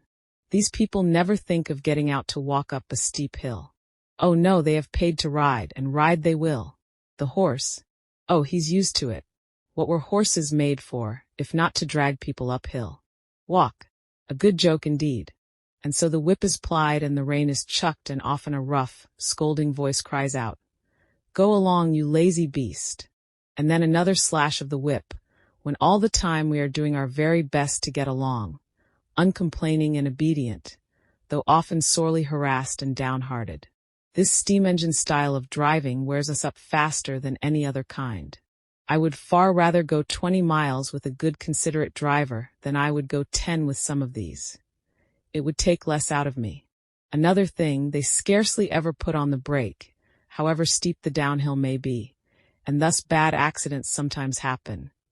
Or if they do put it on, they often forget to take it off at the bottom of the hill, and more than once I have had to pull halfway up the next hill, with one of the wheels held by the brake, before my driver chose to think about it. And that is a terrible strain on a horse. Then these cockneys, instead of starting at an easy pace, as a gentleman would do, generally set off at full speed from the very stable yard. And when they want to stop, they first whip us, and then pull up so suddenly that we are nearly thrown on our haunches and our mouths jagged with the bit. They call that pulling up with a dash, and when they turn a corner they do it as sharply as if there were no right side or wrong side of the road. I well remember one spring evening I and Rory had been out for the day. Rory was the horse that mostly went with me when a pair was ordered, and a good honest fellow he was. We had our own driver, and as he was always considerate and gentle with us, we had a very pleasant day. We were coming home at a good smart pace, about twilight. Our road turned sharp to the left, but as we were close to the hedge on our own side, and there was plenty of room to pass, our driver did not pull us in. As we neared the corner, I heard a horse and 2 wheels coming rapidly down the hill toward us. The hedge was high, and I could see nothing, but the next moment we were upon each other. Happily for me, I was on the side next the hedge. Rory was on the left side of the pole, and had not even a shaft to protect him.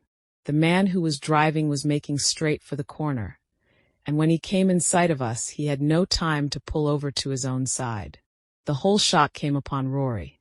The gig shaft ran right into the chest, making him stagger back with a cry that I shall never forget. The other horse was thrown upon his haunches, and one shaft broken. It turned out that it was a horse from our own stables, with the high-wheeled gig that the young men were so fond of. The driver was one of those random, ignorant fellows who don't even know which is their own side of the road, or if they know, don't care. And there was poor Rory with his flesh torn open and bleeding, and the blood streaming down. They said if it had been a little more to one side it would have killed him, and a good thing for him, poor fellow, if it had. As it was a long time before the wound healed, and then he was sold for coal carting. And what that is up and down those steep hills, only horses know. Some of the sights I saw there, where a horse had to come downhill with a heavily loaded 2-wheel cart behind him, on which no brake could be placed, make me sad even now to think of. After Rory was disabled, I often went in the carriage with a mare named Peggy, who stood in the next stall to mine. She was a strong, well-made animal, of a bright dun color, beautifully dappled, and with a dark brown mane and tail. There was no high breeding about her, but she was very pretty and remarkably sweet-tempered and willing. Still, there was an anxious look about her eye, by which I knew that she had some trouble. The first time we went out together, I thought she had a very odd pace. She seemed to go partly a trot, partly a canter, 3 or 4 paces, and then a little jump forward. It was very unpleasant for any horse who pulled with her, and made me quite fidgety. When we got home, I asked her what made her go in that odd, awkward way. "Ah," she said in a troubled manner, "I know my paces are very bad, but what can I do? It really is not my fault. It is just because my legs are so short. I stand nearly as high as you, but your legs are a good 3 inches longer above your knee than mine. And of course you can take a much longer step and go much faster. You see, I did not make myself. I wish I could have done so. I would have had long legs then. All my troubles come from my short legs, said Peggy in a desponding tone. But how is it, I said, when you are so strong and good-tempered and willing? Why, you see, said she, men will go so fast, and if one can't keep up to other horses it is nothing but whip, whip, whip all the time. And so I have had to keep up as I could, and have got into this ugly shuffling pace. It was not always so. When I lived with my first master I always went a good regular trot, but then he was not in such a hurry. He was a young clergyman in the country, and a good, kind master he was. He had 2 churches a good way apart, and a great deal of work, but he never scolded or whipped me for not going faster. He was very fond of me. I only wish I was with him now. But he had to leave and go to a large town, and then I was sold to a farmer. Some farmers, you know, are capital masters, but I think this one was a low sort of man. He cared nothing about good horses or good driving. He only cared for going fast. I went as fast as I could, but that would not do, and he was always whipping. So I got into this way of making a spring forward to keep up. On market nights he used to stay very late at the inn, and then drive home at a gallop. One dark night he was galloping home as usual, when all of a sudden the wheel came against some great heavy thing in the road, and turned the gig over in a minute. He was thrown out and his arm broken, and some of his ribs, I think. At any rate, it was the end of my living with him, and I was not sorry. But you see it will be the same everywhere for me, if men must go so fast. I wish my legs were longer. Poor Peggy! I was very sorry for her, and I could not comfort her, for I knew how hard it was upon slow-paced horses to be put with fast ones. All the whipping comes to their share, and they can't help it. She was often used in the phaeton, and was very much liked by some of the ladies because she was so gentle. And some time after this she was sold to 2 ladies who drove themselves, and wanted a safe, good horse. I met her several times out in the country, going a good steady pace, and looking as gay and contented as a horse could be. I was very glad to see her, for she deserved a good place. After she left us another horse came in her stead. He was young, and had a bad name for shying and starting, by which he had lost a good place. I asked him what made him shy. Well, I hardly know, he said. I was timid when I was young, and was a good deal frightened several times, and if I saw anything strange I used to turn and look at it. You see, with our blinkers one can't see or understand what a thing is unless one looks round. And then my master always gave me a whipping, which of course made me start on, and did not make me less afraid. I think if he would have let me just look at things quietly, and see that there was nothing to hurt me, it would have been all right, and I should have got used to them. One day an old gentleman was riding with him, and a large piece of white paper or rag blew across just on one side of me. I shied and started forward. My master as usual whipped me smartly, but the old man cried out, "You're wrong. You're wrong. You should never whip a horse for shying. He shies because he is frightened, and you only frighten him more and make the habit worse. So I suppose all men don't do so. I am sure I don't want to shy for the sake of it. But how should one know what is dangerous and what is not, if one is never allowed to get used to anything? I am never afraid of what I know. Now I was brought up in a park where there were deer. Of course I knew them as well as I did a sheep or a cow, but they are not common, and I know many sensible horses who are frightened at them, and who kick up quite a shindy before they will pass a paddock where there are deer. I knew what my companion said was true, and I wished that every young horse had as good masters as Farmer Gray and Squire Gordon. Of course we sometimes came in for good driving here. I remember one morning I was put into the light gig, and taken to a house in Pulteney Street. 2 gentlemen came out. The taller of them came round to my head.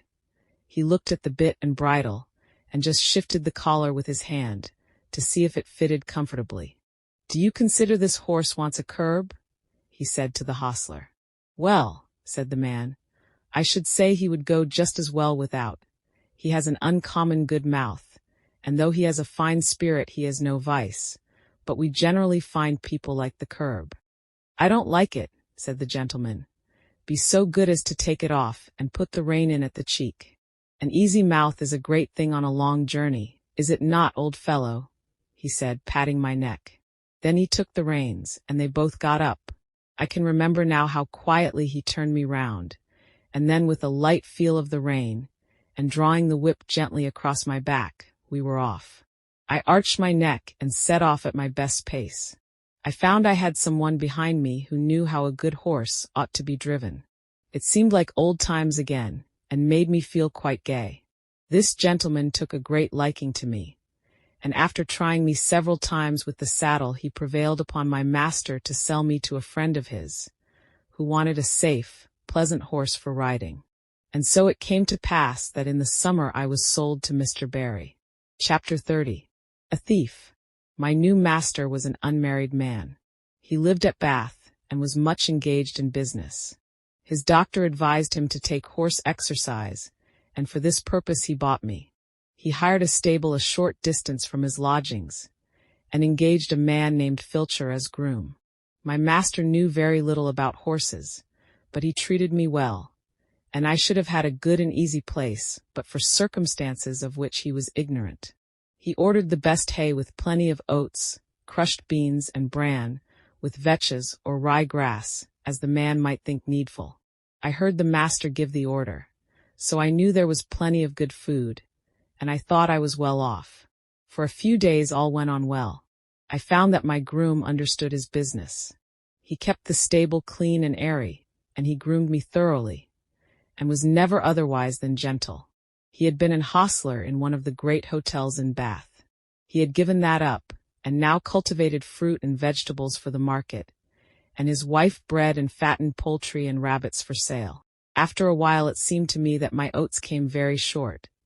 I had the beans, but bran was mixed with them instead of oats, of which there were very few, certainly not more than a quarter of what there should have been. In 2 or 3 weeks this began to tell upon my strength and spirits. The grass food, though very good, was not the thing to keep up my condition without corn. However, I could not complain, nor make known my wants. So it went on for about 2 months, and I wondered that my master did not see that something was the matter. However, one afternoon he rode out into the country to see a friend of his, a gentleman farmer, who lived on the road to Wells. This gentleman had a very quick eye for horses, and after he had welcomed his friend he said, casting his eye over me, "It seems to me, Barry, that your horse does not look so well as he did when you first had him. Has he been well?" "Yes, I believe so," said my master, "but he is not nearly so lively as he was. My groom tells me that horses are always dull and weak in the autumn, and that I must expect it." "Autumn fiddlesticks," said the farmer. "Why, this is only August, and with your light work and good food he ought not to go down like this, even if it was autumn. How do you feed him?" My master told him. The other shook his head slowly, and began to feel me over. "I can't say who eats your corn, my dear fellow, but I am much mistaken if your horse gets it. Have you ridden very fast?" "No, very gently." "Then just put your hand here," said he, passing his hand over my neck and shoulder. "He is as warm and damp as a horse just come up from grass. I advise you to look into your stable a little more. I hate to be suspicious, and thank heaven, I have no cause to be, for I can trust my men, present or absent. But there are mean scoundrels, wicked enough to rob a dumb beast of his food. You must look into it." And turning to his man, who had come to take me, "Give this horse a right good feed of bruised oats, and don't stint him." Dumb beasts. Yes, we are. But if I could have spoken I could have told my master where his oats went to. My groom used to come every morning about 6 o'clock, and with him a little boy, who always had a covered basket with him. He used to go with his father into the harness room, where the corn was kept, and I could see them, when the door stood ajar, fill a little bag with oats out of the bin, and then he used to be off. 5 or 6 mornings after this, just as the boy had left the stable, the door was pushed open, and a policeman walked in, holding the child tight by the arm. Another policeman followed and locked the door on the inside, saying, "Show me the place where your father keeps his rabbit's food." The boy looked very frightened and began to cry, but there was no escape, and he led the way to the corn bin. Here the policeman found another empty bag like that which was found full of oats in the boy's basket. Filcher was cleaning my feet at the time, but they soon saw him, and though he blustered a good deal they walked him off to the lock-up, and his boy with him. I heard afterward that the boy was not held to be guilty, but the man was sentenced to prison for 2 months. Chapter 31. A humbug. My master was not immediately suited, but in a few days my new groom came. He was a tall, good-looking fellow enough. But if ever there was a humbug in the shape of a groom, Alfred Smirk was the man. He was very civil to me, and never used me ill. In fact, he did a great deal of stroking and patting when his master was there to see it. He always brushed my mane and tail with water and my hoofs with oil before he brought me to the door, to make me look smart.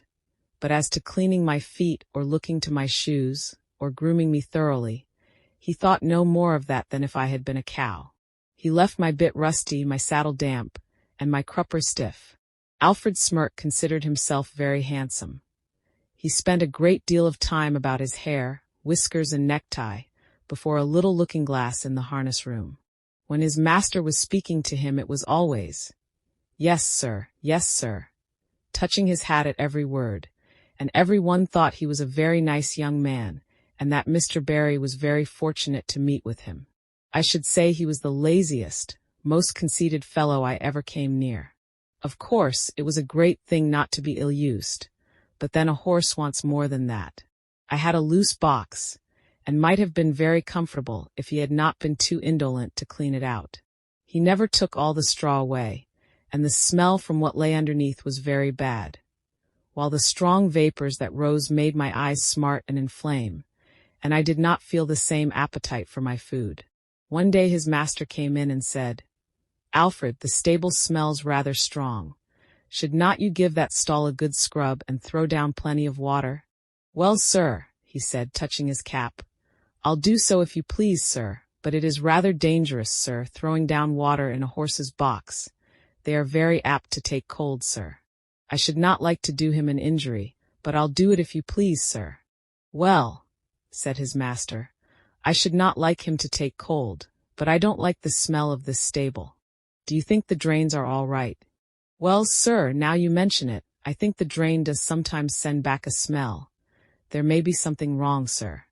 "Then send for the bricklayer and have it seen to," said his master. "Yes, sir, I will." The bricklayer came and pulled up a great many bricks, but found nothing amiss. So he put down some lime and charged the master 5 shillings, and the smell in my box was as bad as ever. But that was not all. Standing as I did on a quantity of moist straw, my feet grew unhealthy and tender, and the master used to say, "I don't know what is the matter with this horse, he goes very fumble-footed. I am sometimes afraid he will stumble." "Yes, sir," said Alfred. "I have noticed the same myself when I have exercised him." Now the fact was that he hardly ever did exercise me, and when the master was busy I often stood for days together without stretching my legs at all, and yet being fed just as high as if I were at hard work. This often disordered my health, and made me sometimes heavy and dull, but more often restless and feverish. He never even gave me a meal of green food or a bran mash, which would have cooled me, for he was altogether as ignorant as he was conceited. And then, instead of exercise or change of food, I had to take horse balls and draughts, which, beside the nuisance of having them poured down my throat, used to make me feel ill and uncomfortable. One day my feet were so tender that, trotting over some fresh stones with my master on my back, I made 2 such serious stumbles that, as he came down Lansdowne into the city, he stopped at the farrier's, and asked him to see what was the matter with me. The man took up my feet one by one and examined them. Then standing up and dusting his hands one against the other, he said, "Your horse has got the thrush, and badly too. His feet are very tender. It is fortunate that he has not been down. I wonder your groom has not seen to it before. This is the sort of thing we find in foul stables, where the litter is never properly cleaned out. If you will send him here tomorrow, I will attend to the hoof, and I will direct your man how to apply the liniment which I will give him." The next day I had my feet thoroughly cleansed and stuffed with toast soaked in some strong lotion, and an unpleasant business it was. The farrier ordered all the litter to be taken out of my box day by day, and the floor kept very clean. Then I was to have bran mashes, a little green food, and not so much corn, till my feet were well again. With this treatment I soon regained my spirits. But Mr. Barry was so much disgusted at being twice deceived by his grooms that he determined to give up keeping a horse, and to hire when he wanted one. I was therefore kept till my feet were quite sound, and was then sold again. Part 3. Chapter 32. A Horse Fair. No doubt a horse fair is a very amusing place to those who have nothing to lose. At any rate, there is plenty to see. Long strings of young horses out of the country, fresh from the marshes, and droves of shaggy little Welsh ponies, no higher than Merrylegs, and hundreds of cart horses of all sorts, some of them with their long tails braided up and tied with scarlet cord, and a good many like myself, handsome and high-bred, but fallen into the middle class, through some accident or blemish, unsoundness of wind, or some other complaint. There were some splendid animals quite in their prime, and fit for anything. They were throwing out their legs and showing off their paces in high style, as they were trotted out with a leading rein, the groom running by the side. But round in the background there were a number of poor things, sadly broken down with hard work, with their knees knuckling over and their hind legs swinging out at every step, and there were some very dejected-looking old horses, with the under lip hanging down and the ears lying back heavily, as if there were no more pleasure in life, and no more hope. There were some so thin you might see all their ribs, and some with old sores on their backs and hips. These were sad sights for a horse to look upon, who knows not but he may come to the same state. There was a great deal of bargaining, of running up and beating down, and if a horse may speak his mind so far as he understands, I should say there were more lies told and more trickery at that horse fair than a clever man could give an account of. I was put with 2 or 3 other strong, useful-looking horses, and a good many people came to look at us. The gentlemen always turned from me when they saw my broken knees, though the man who had me swore it was only a slip in the stall. The first thing was to pull my mouth open, then to look at my eyes, then feel all the way down my legs, and give me a hard feel of the skin and flesh, and then try my paces. It was wonderful what a difference there was in the way these things were done. Some did it in a rough, offhand way, as if one was only a piece of wood, while others would take their hands gently over one's body, with a pat now and then, as much as to say, "By your leave." Of course I judged a good deal of the buyers by their manners to myself. There was one man, I thought, if he would buy me, I should be happy. He was not a gentleman, nor yet one of the loud, flashy sort that call themselves so. He was rather a small man, but well made and quick in all his motions. I knew in a moment by the way he handled me that he was used to horses. He spoke gently, and his gray eye had a kindly, cheery look in it. It may seem strange to say, but it is true all the same, that the clean, fresh smell there was about him made me take to him. No smell of old beer and tobacco, which I hated, but a fresh smell as if he had come out of a hayloft. He offered £23 for me, but that was refused, and he walked away. I looked after him, but he was gone, and a very hard-looking, loud-voiced man came. I was dreadfully afraid he would have me, but he walked off. 1 or 2 more came who did not mean business. Then the hard-faced man came back again, and offered £23. A very close bargain was being driven, for my salesman began to think he should not get all he asked, and must come down. But just then the gray-eyed man came back again. I could not help reaching out my head toward him. He stroked my face kindly. "Well, old chap," he said, "I think we should suit each other. I'll give 24 for him. Say 25 and you shall have him." 24.10, said my friend in a very decided tone, "and not another 6pence, yes or no?" "Done," said the salesman, "and you may depend upon it there's a monstrous deal of quality in that horse, and if you want him for cab work he's a bargain." The money was paid on the spot, and my new master took my halter, and led me out of the fair to an inn, where he had a saddle and bridle ready. He gave me a good feed of oats and stood by while I ate it, talking to himself and talking to me. Half an hour after we were on our way to London, through pleasant lanes and country roads, until we came into the great London thoroughfare, on which we travelled steadily, till in the twilight we reached the great city. The gas lamps were already lighted. There were streets to the right, and streets to the left, and streets crossing each other, for mile upon mile. I thought we should never come to the end of them. At last, in passing through one, we came to a long cab stand, when my rider called out in a cheery voice, "Good night, Governor." "Halloo," cried a voice. "Have you got a good one?" "I think so," replied my owner. "I wish you luck with him." "Thank you, Governor." And he rode on. We soon turned up one of the side streets, and about halfway up that we turned into a very narrow street, with rather poor-looking houses on one side, and what seemed to be coach houses and stables on the other. My owner pulled up at one of the houses and whistled. The door flew open, and a young woman, followed by a little girl and boy, ran out. There was a very lively greeting as my rider dismounted. "Now then, Harry, my boy, open the gates, and mother will bring us the lantern." The next minute they were all standing round me in a small stable yard. "Is he gentle, father?" "Yes, Dolly, as gentle as your own kitten. Come and pat him." At once the little hand was patting about all over my shoulder without fear. How good it felt. "Let me get him a bran mash while you rub him down," said the mother. "Do, Polly, it's just what he wants, and I know you've got a beautiful mash ready for me." "Sausage, dumpling, and apple turnover," shouted the boy, which set them all laughing. I was led into a comfortable, clean-smelling stall, with plenty of dry straw, and after a capital supper I lay down, thinking I was going to be happy. Chapter 33. A London Cab Horse. Jeremiah Barker was my new master's name, but as every one called him Jerry, I shall do the same.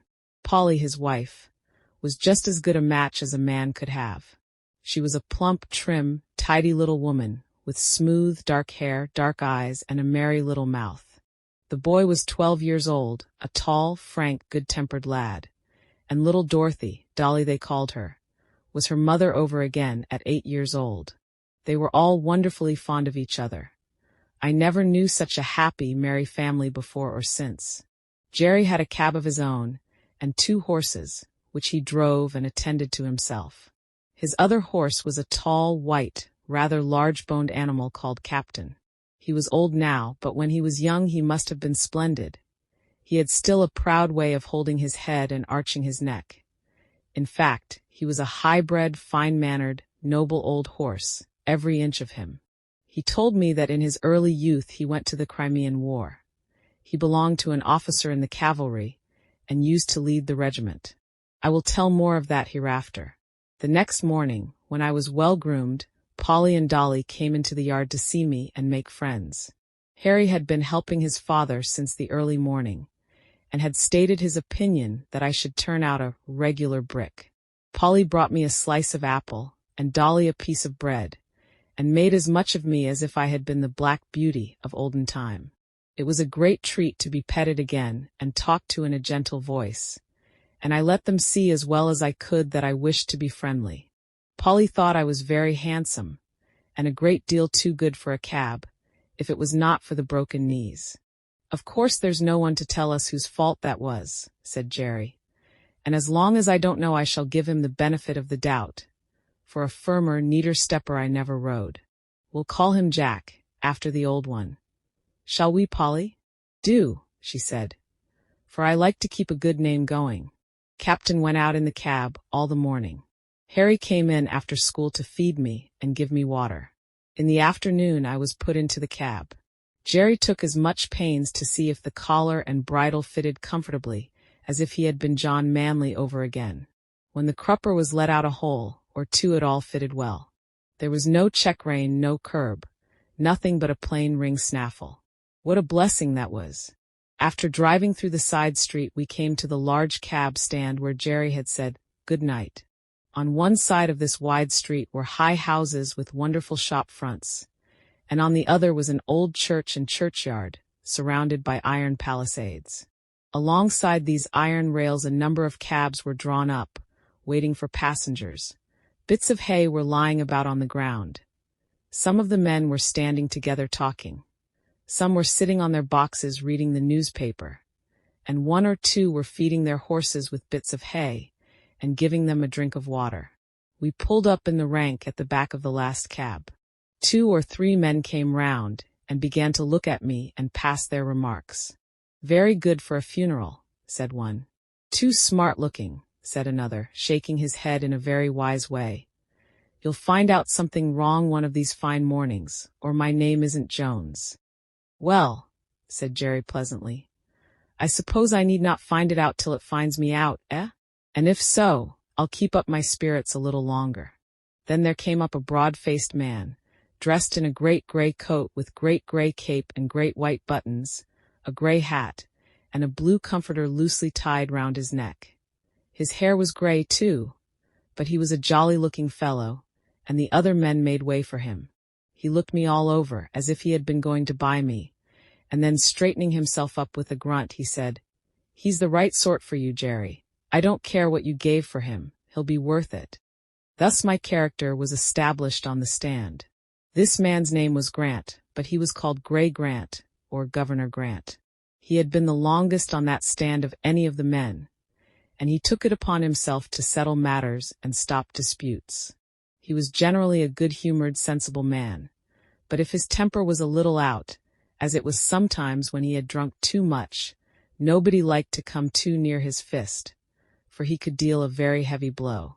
The first week of my life as a cab horse was very trying. I had never been used to London, and the noise, the hurry, the crowds of horses, carts, and carriages that I had to make my way through made me feel anxious and harassed. But I soon found that I could perfectly trust my driver, and then I made myself easy and got used to it. Jerry was as good a driver as I had ever known, and what was better, he took as much thought for his horses as he did for himself. He soon found out that I was willing to work and do my best, and he never laid the whip on me unless it was gently drawing the end of it over my back when I was to go on. But generally I knew this quite well by the way in which he took up the reins, and I believe his whip was more frequently stuck up by his side than in his hand. In a short time I and my master understood each other, as well as horse and man can do. In the stable, too, he did all that he could for our comfort.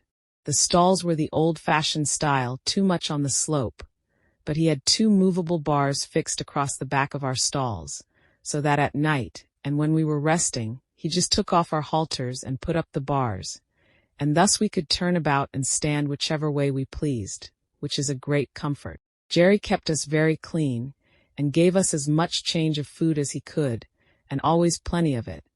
And not only that, but he always gave us plenty of clean fresh water, which he allowed to stand by us both night and day, except of course when we came in warm. Some people say that a horse ought not to drink all he likes. But I know if we are allowed to drink when we want it, we drink only a little at a time.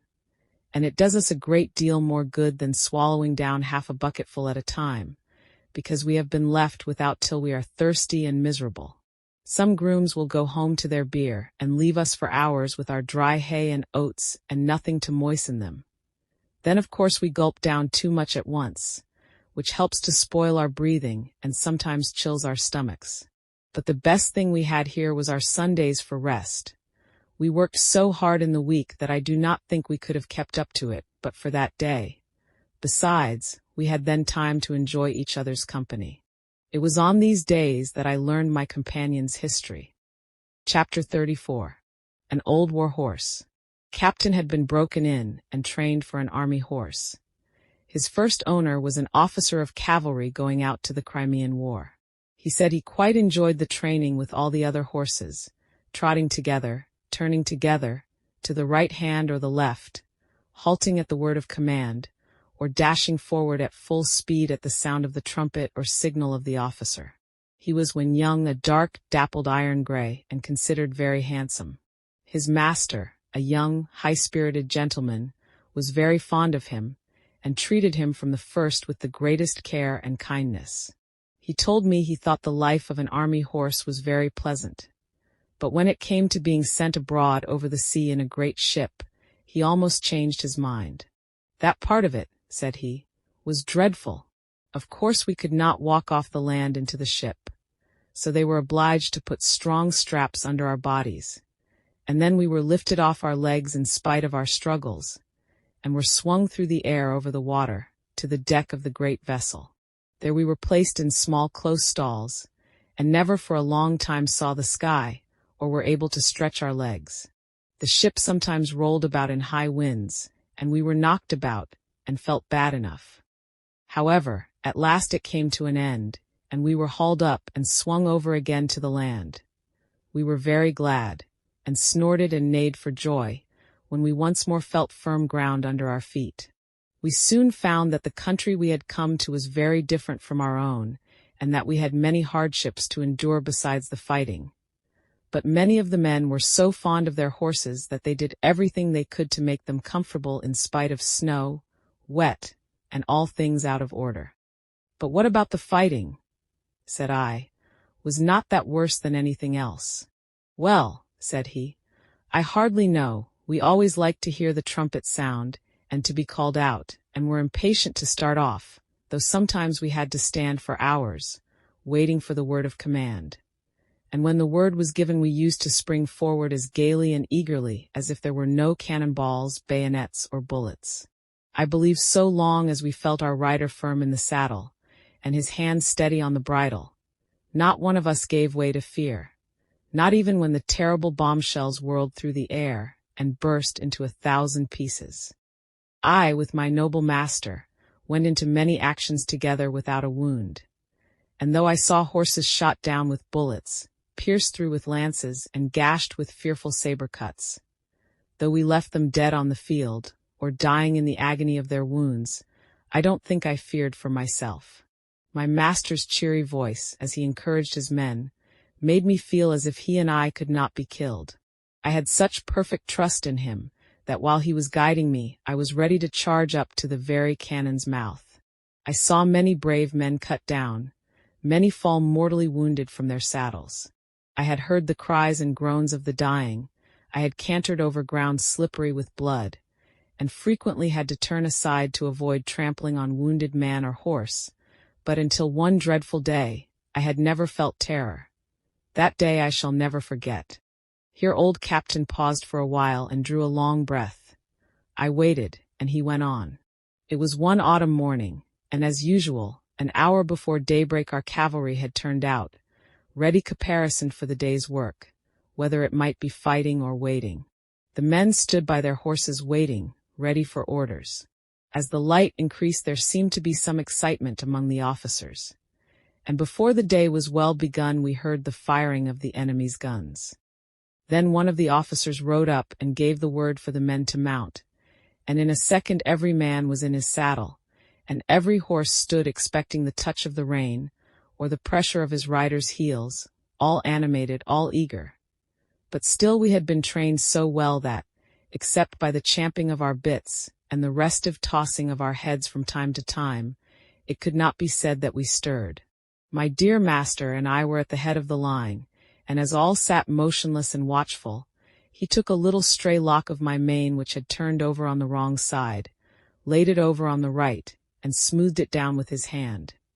Then patting my neck, he said, "We shall have a day of it today, Bayard, my beauty, but we'll do our duty as we have done." He stroked my neck that morning more, I think, than he had ever done before, quietly on and on, as if he were thinking of something else. I loved to feel his hand on my neck, and arched my crest proudly and happily. But I stood very still, for I knew all his moods, and when he liked me to be quiet, and when gay. I cannot tell all that happened on that day, but I will tell of the last charge that we made together. It was across a valley right in front of the enemy's cannon. By this time we were well used to the roar of heavy guns, the rattle of musket fire, and the flying of shot near us. But never had I been under such a fire as we rode through on that day. From the right, from the left, and from the front, shot and shell poured in upon us. Many a brave man went down, many a horse fell, flinging his rider to the earth. Many a horse without a rider ran wildly out of the ranks. Then, terrified at being alone, with no hand to guide him, came pressing in among his old companions, to to gallop with them to the charge. Fearful as it was, no one stopped, no one turned back. Every moment the ranks were thinned, but as our comrades fell, we closed in to keep them together. And instead of being shaken or staggered in our pace, our gallop became faster and faster as we neared the cannon. My master, my dear master, was cheering on his comrades with his right arm raised on high, when one of the balls whizzing close to my head struck him. I felt him stagger with the shock, though he uttered no cry. I tried to check my speed, but the sword dropped from his right hand. The rein fell loose from the left, and sinking backward from the saddle he fell to the earth. The other riders swept past us, and by the force of their charge I was driven from the spot. I wanted to keep my place by his side and not leave him under that rush of horses' feet, but it was in vain. And now without a master or a friend I was alone on that great slaughter ground. Then fear took hold on me, and I trembled as I had never trembled before. And I too, as I had seen other horses do, tried to join in the ranks and gallop with them. But I was beaten off by the swords of the soldiers. Just then a soldier whose horse had been killed under him caught at my bridle and mounted me. And with this new master I was again going forward. But our gallant company was cruelly overpowered, and those who remained alive after the fierce fight for the guns came galloping back over the same ground. Some of the horses had been so badly wounded that they could scarcely move from the loss of blood. Other noble creatures were trying on 3 legs to drag themselves along, and others were struggling to rise on their 4 feet, when their hind legs had been shattered by shot. After the battle the wounded men were brought in, and the dead were buried. And what about the wounded horses? I said. Were they left to die? No, the army farriers went over the field with their pistols and shot all that were ruined. Some that had only slight wounds were brought back and attended to, but the greater part of the noble, willing creatures that went out that morning never came back. In our stables there was only about 1 in 4 that returned. I never saw my dear master again. I believe he fell dead from the saddle. I never loved any other master so well. I went into many other engagements, but was only once wounded, and then not seriously. And when the war was over I came back again to England, as sound and strong as when I went out. I said, I have heard people talk about war as if it was a very fine thing. Ah, said he. I should think they never saw it. No doubt it is very fine when there is no enemy, when it is just exercise and parade and sham fight.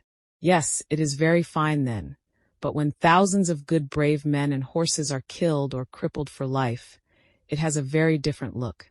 Do you know what they fought about? Said I. No, he said, that is more than a horse can understand, but the enemy must have been awfully wicked people, if it was right to go all that way over the sea on purpose to kill them. Chapter 35. Jerry Barker. I never knew a better man than my new master. He was kind and good, and as strong for the right as John Manley, and so good-tempered and merry that very few people could pick a quarrel with him. He was very fond of making little songs, and singing them to himself. One he was very fond of was this. And so they did. Harry was as clever at stable work as a much older boy, and always wanted to do what he could. Then Polly and Dolly used to come in the morning to help with the cab, to brush and beat the cushions and rub the glass, while Jerry was giving us a cleaning in the yard, and Harry was rubbing the harness. There used to be a great deal of laughing and fun between them, and it put Captain and me in much better spirits than if we had heard scolding and hard words. They were always early in the morning, for Jerry would say he could not bear any careless loitering and waste of time. And nothing was so near making him angry as to find people, who were always late, wanting a cab horse to be driven hard, to make up for their idleness. One day 2 wild-looking young men came out of a tavern close by the stand, and called Jerry. Here, cabby. Look sharp, we are rather late. Put on the steam, will you, and take us to the Victoria in time for the 1 o'clock train? You shall have a shilling extra. I will take you at the regular pace, gentlemen. Shillings don't pay for putting on the steam like that. Larry's cab was standing next to ours. He flung open the door and said, I'm your man, gentlemen. Take my cab, my horse will get you there all right. and as he shut them in, with a wink toward Jerry, said, "It's against his conscience to go beyond a jog trot." Then, slashing his jaded horse, he set off as hard as he could. Jerry patted me on the neck. "No, Jack, a shilling would not pay for that sort of thing, would it, old boy?" Although Jerry was determinately set against hard driving, to please careless people, he always went a good fair pace, and was not against putting on the steam, as he said, if only he knew why. I well remember one morning, as we were on the stand waiting for a fare, that a young man, carrying a heavy portmanteau, trod on a piece of orange peel which lay on the pavement, and fell down with great force. Jerry was the first to run and lift him up. He seemed much stunned, and as they led him into a shop he walked as if he were in great pain. Jerry, of course, came back to the stand, but in about 10 minutes one of the shopmen called him, so we drew up to the pavement. "Can you take me to the Southeastern Railway?" said the young man. "This unlucky fall has made me late, I fear, but it is of great importance that I should not lose the 12 o'clock train. I should be most thankful if you could get me there in time, and will gladly pay you an extra fare." "I'll do my very best," said Jerry heartily, "if you think you are well enough, sir," for he looked dreadfully white and ill. "I must go," he said earnestly. "Please to open the door, and let us lose no time." The next minute Jerry was on the box, with a cheery chirrup to me, and a twitch of the rein that I well understood. "Now then, Jack, my boy," said he, "spin along, we'll show them how we can get over the ground, if we only know why.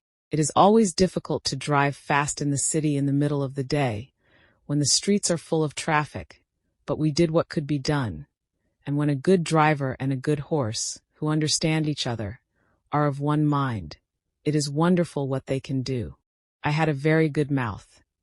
That is, I could be guided by the slightest touch of the rein, and that is a great thing in London, among carriages, omnibuses, carts, vans, trucks, cabs, and great wagons creeping along at a walking pace, some going one way, some another, some going slowly, others wanting to pass them, omnibuses stopping short every few minutes to take up a passenger, obliging the horse that is coming behind to pull up too, or to pass, and get before them.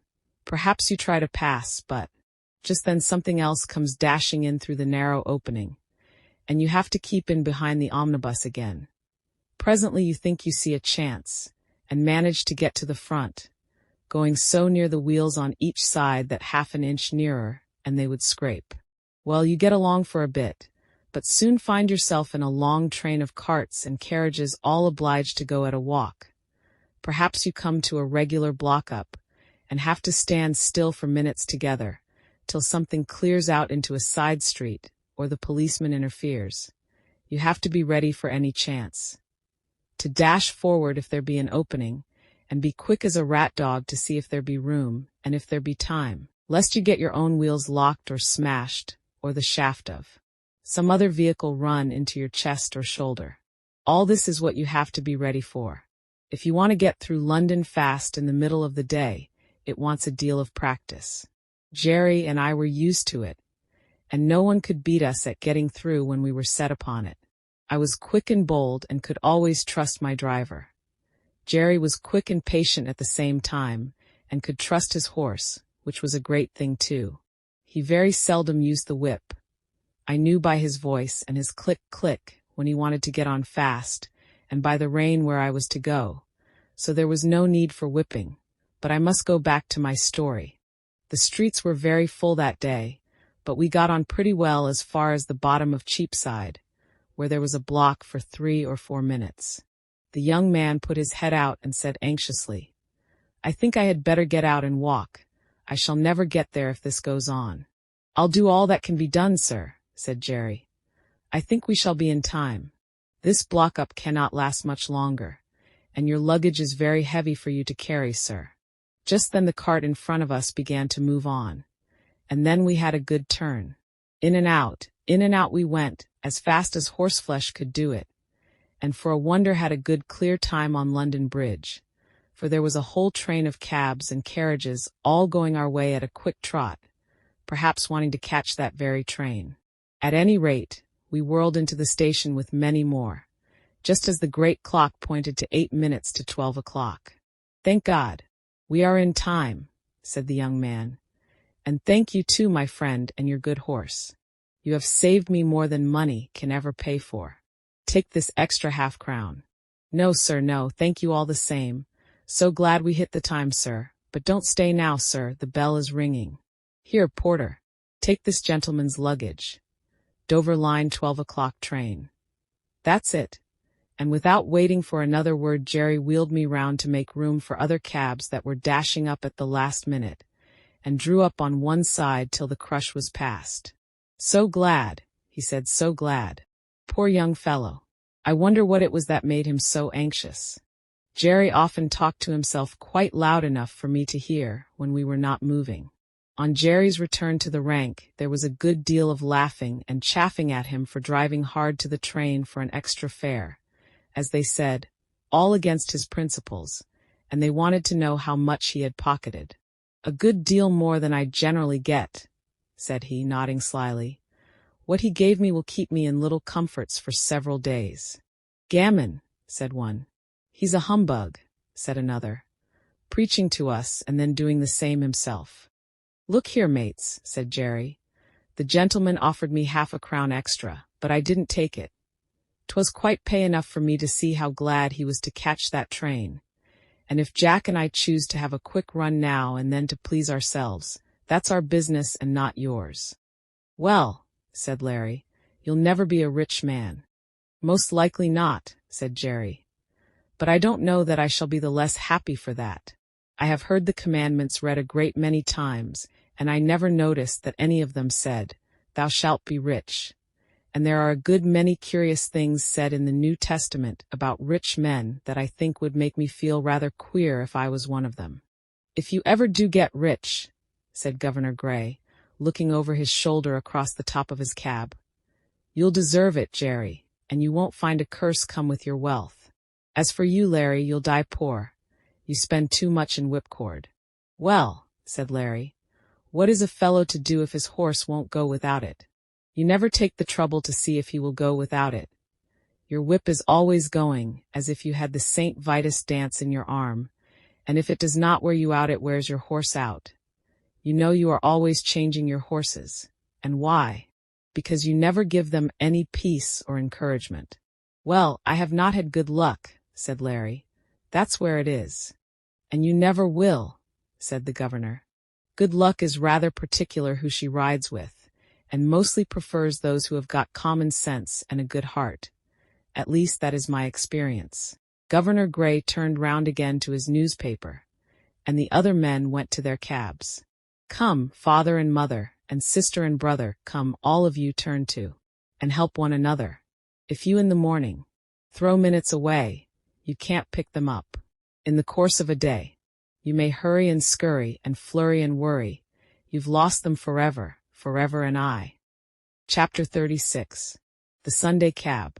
One morning, as Jerry had just put me into the shafts and was fastening the traces, a gentleman walked into the yard. "Your servant, sir," said Jerry. "Good morning, Mr. Barker," said the gentleman.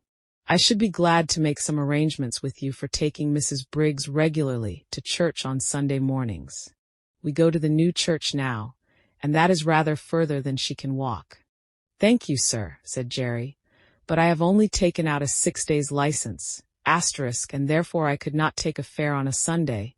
It would not be legal. A few years since the annual charge for a cab license was very much reduced, and the difference between the 6 and 7 days cabs was abolished." "Oh," said the other, "I did not know yours was a 6 days cab, but of course it would be very easy to alter your license. I would see that you did not lose by it. The fact is, Mrs. Briggs very much prefers you to drive her." "I should be glad to oblige the lady, sir, but I had a 7 days license once, and the work was too hard for me, and too hard for my horses. Year in and year out, not a day's rest, and never a Sunday with my wife and children, and never able to go to a place of worship, which I had always been used to do before I took to the driving box. So for the last 5 years I have only taken a 6 days license, and I find it better all the way round." Well, of course, replied Mr. Briggs. It is very proper that every person should have rest, and be able to go to church on Sundays, but I should have thought you would not have minded such a short distance for the horse, and only once a day. You would have all the afternoon and evening for yourself, and we are very good customers, you know. Yes, sir, that is true, and I am grateful for all favors, I am sure, and anything that I could do to oblige you or the lady, I should be proud and happy to do. But I can't give up my Sundays, sir, indeed I can't. I read that God made man, and he made horses and all the other beasts, and as soon as he had made them he made a day of rest, and bade that all should rest one day in 7. And I think, sir, he must have known what was good for them, and I am sure it is good for me. I am stronger and healthier altogether, now that I have a day of rest.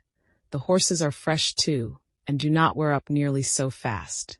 The 6-day drivers all tell me the same, and I have laid by more money in the savings bank than ever I did before.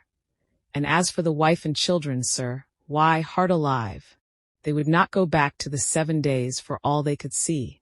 Oh, very well, said the gentleman.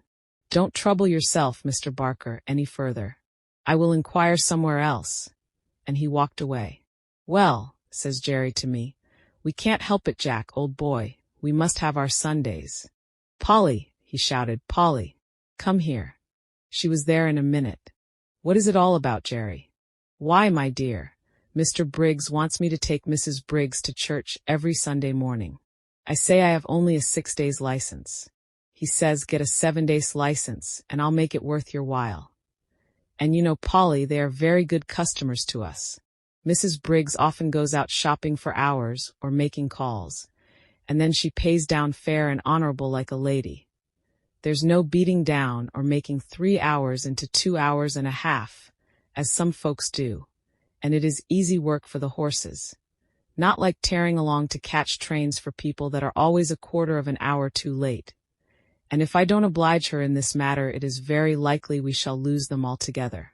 What do you say, little woman? I say, Jerry, says she, speaking very slowly. I say, if Mrs. Briggs would give you a sovereign every Sunday morning, I would not have you a 7 days cabman again. We have known what it was to have no Sundays, and now we know what it is to call them our own. Thank God, you earn enough to keep us, though it is sometimes close work to pay for all the oats and hay, the license, and the rent besides. But Harry will soon be earning something, and I would rather struggle on harder than we do than go back to those horrid times when you hardly had a minute to look at your own children, and we never could go to a place of worship together, or have a happy, quiet day. God forbid that we should ever turn back to those times. That's what I say, Jerry. And that is just what I told Mr. Briggs, my dear, said Jerry, and what I mean to stick to. So don't go and fret yourself, Polly, for she had begun to cry. I would not go back to the old times if I earned twice as much, so that is settled, little woman. Now cheer up, and I'll be off to the stand. 3 weeks had passed away after this conversation, and no order had come from Mrs. Briggs. So there was nothing but taking jobs from the stand. Jerry took it to heart a good deal, for of course the work was harder for horse and man. But Polly would always cheer him up and say, "Never mind, father, never mind." It soon became known that Jerry had lost his best customer, and for what reason. Most of the men said he was a fool, but 2 or 3 took his part. "If workingmen don't stick to their Sunday," said Truman, "they'll soon have none left. It is every man's right and every beast's right. By God's law we have a day of rest, and by the law of England we have a day of rest. And I say we ought to hold to the rights these laws give us, and keep them for our children." "All very well for you religious chaps to talk so," said Larry, "but I'll turn a shilling when I can. I don't believe in religion, for I don't see that your religious people are any better than the rest." "If they are not better," put in Jerry, "it is because they are not religious. You might as well say that our country's laws are not good, because some people break them. If a man gives way to his temper, and speaks evil of his neighbor, and does not pay his debts, he is not religious. I don't care how much he goes to church. If some men are shams and humbugs, that does not make religion untrue. Real religion is the best and truest thing in the world, and the only thing that can make a man really happy or make the world we live in any better. If religion was good for anything, said Jones, it would prevent your religious people from making us work on Sundays, as you know many of them do, and that's why I say religion is nothing but a sham. Why, if it was not for the church and chapel goers, it would be hardly worth while our coming out on a Sunday. But they have their privileges, as they call them, and I go without. I shall expect them to answer for my soul, if I can't get a chance of saving it. Several of the men applauded this, till Jerry said, "That may sound well enough, but it won't do. Every man must look after his own soul. You can't lay it down at another man's door like a foundling and expect him to take care of it. And don't you see, if you are always sitting on your box waiting for a fare, they will say, if we don't take him someone else will, and he does not look for any Sunday. Of course, they don't go to the bottom of it, or they would see if they never came for a cab it would be no use your standing there. But people don't always like to go to the bottom of things.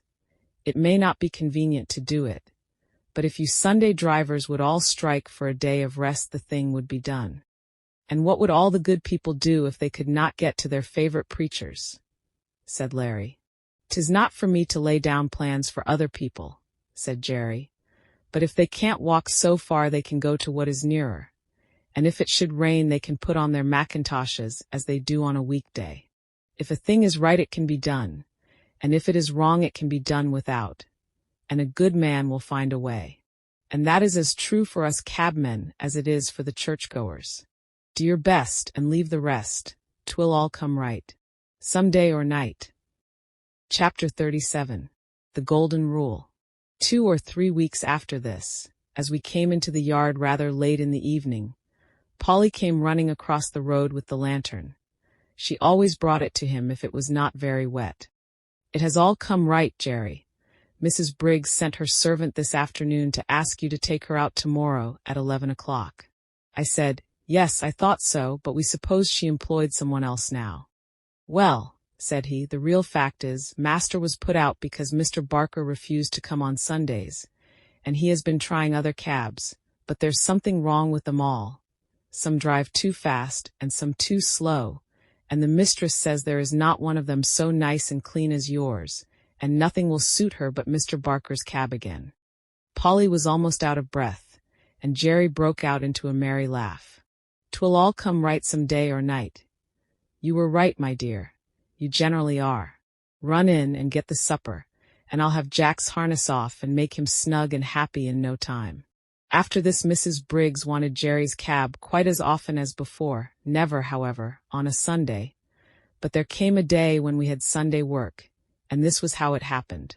We had all come home on the Saturday night very tired, and very glad to think that the next day would be all rest. But so it was not to be. On Sunday morning Jerry was cleaning me in the yard, when Polly stepped up to him, looking very full of something. "What is it?" said Jerry. "Well, my dear," she said, "poor Dinah Brown has just had a letter brought to say that her mother is dangerously ill, and that she must go directly if she wishes to see her alive. The place is more than 10 miles away from here, out in the country, and she says if she takes the train she should still have 4 miles to walk, and so weak as she is, and the baby only 4 weeks old, of course that would be impossible. And she wants to know if you would take her in your cab, and she promises to pay you faithfully as she can get the money." "Toot, toot, we'll see about that. It was not the money I was thinking about, but of losing our Sunday. The horses are tired, and I am tired too. That's where it pinches. It pinches all round, for that matter," said Polly, "for it's only half Sunday without you, but you know we should do to other people as we should like they should do to us. And I know very well what I should like if my mother was dying. And Jerry, dear, I am sure it won't break the Sabbath. For if pulling a poor beast or donkey out of a pit would not spoil it, I am quite sure taking poor Dinah would not do it. Why, Polly, you are as good as the minister, and so, as I've had my Sunday morning sermon early today, you may go and tell Dinah that I'll be ready for her as the clock strikes 10. But stop. Just step round to Butcher Braden's with my compliments, and ask him if he would lend me his light trap. I know he never uses it on the Sunday, and it would make a wonderful difference to the horse. Away she went, and soon returned, saying that he could have the trap and welcome. "All right," said he. "Now put me up a bit of bread and cheese, and I'll be back in the afternoon as soon as I can. And I'll have the meat pie ready for an early tea instead of for dinner," said Polly, and away she went, while he made his preparations to the tune of "Polly's the Woman and No Mistake," of which tune he was very fond. I was selected for the journey, and at 10 o'clock we started, in a light, high-wheeled gig, which ran so easily that after the four-wheeled cab it seemed like nothing. It was a fine May day, and as soon as we were out of the town, the sweet air, the smell of the fresh grass, and the soft country roads were as pleasant as they used to be in the old times, and I soon began to feel quite fresh. Dinah's family lived in a small farmhouse up a green lane, close by a meadow with some fine shady trees. There were 2 cows feeding in it. A young man asked Jerry to bring his trap into the meadow, and he would tie me up in the cowshed. He wished he had a better stable to offer. "If your cows would not be offended," said Jerry, "there is nothing my horse would like so well as to have an hour or 2 in your beautiful meadow. He's quiet, and it would be a rare treat for him." "Do and welcome," said the young man. "The best we have is at your service for your kindness to my sister. We shall be having some dinner in an hour, and I hope you'll come in, though with mother so ill we are all out of sorts in the house." Jerry thanked him kindly, but said as he had some dinner with him, there was nothing he should like so well as walking about in the meadow. When my harness was taken off, I did not know what I should do first, whether to eat the grass, or roll over on my back, or lie down and rest, or have a gallop across the meadow out of sheer spirits at being free, and I did all by turns. Jerry seemed to be quite as happy as I was. He sat down by a bank under a shady tree, and listened to the birds. Then he sang himself, and read out of the little brown book he is so fond of, then wandered round the meadow, and down by a little brook, where he picked the flowers and the hawthorn, and tied them up with long sprays of ivy. Then he gave me a good feed of the oats which he had brought with him, but the time seemed all too short. I had not been in a field since I left poor Ginger at Earlshall. We came home gently, and Jerry's first words were, as we came into the yard, "Well, Polly, I have not lost my Sunday after all," for the birds were singing hymns in every bush, and I joined in the service. And as for Jack, he was like a young colt. When he handed Dolly the flowers, she jumped about for joy. Chapter 38. Dolly and a Real Gentleman. Winter came in early, with a great deal of cold and wet. There was snow or sleet or rain almost every day for weeks, changing only for keen driving winds or sharp frosts. The horses all felt it very much. When it is a dry cold, a couple of good thick rugs will keep the warmth in us. But when it is soaking rain, they soon get wet through and are no good. Some of the drivers had a waterproof cover to throw over, which was a fine thing. But some of the men were so poor that they could not protect either themselves or their horses, and many of them suffered very much that winter.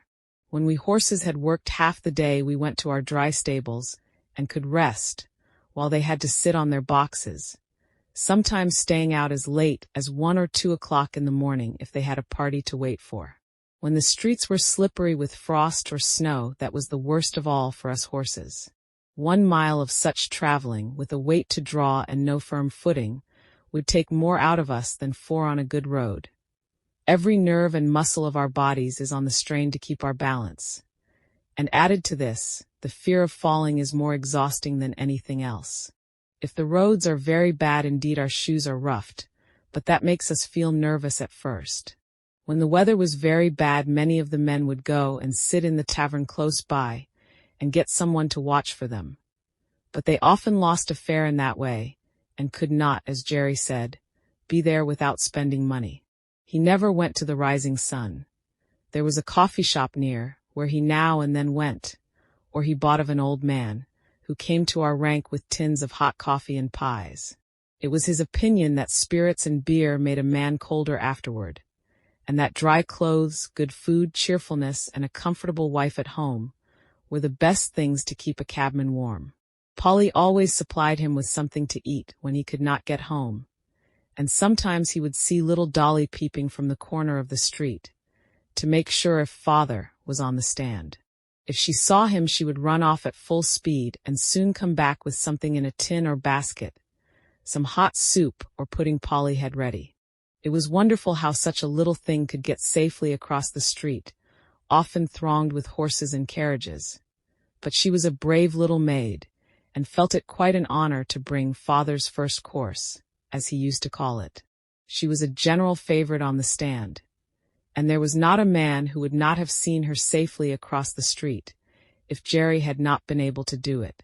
One cold windy day Dolly had brought Jerry a basin of something hot, and was standing by him while he ate it.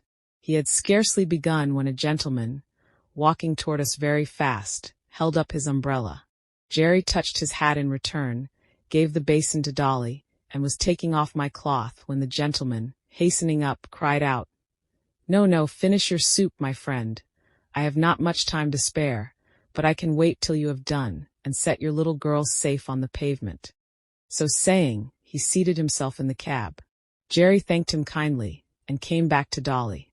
"There, Dolly, that's a gentleman. That's a real gentleman, Dolly.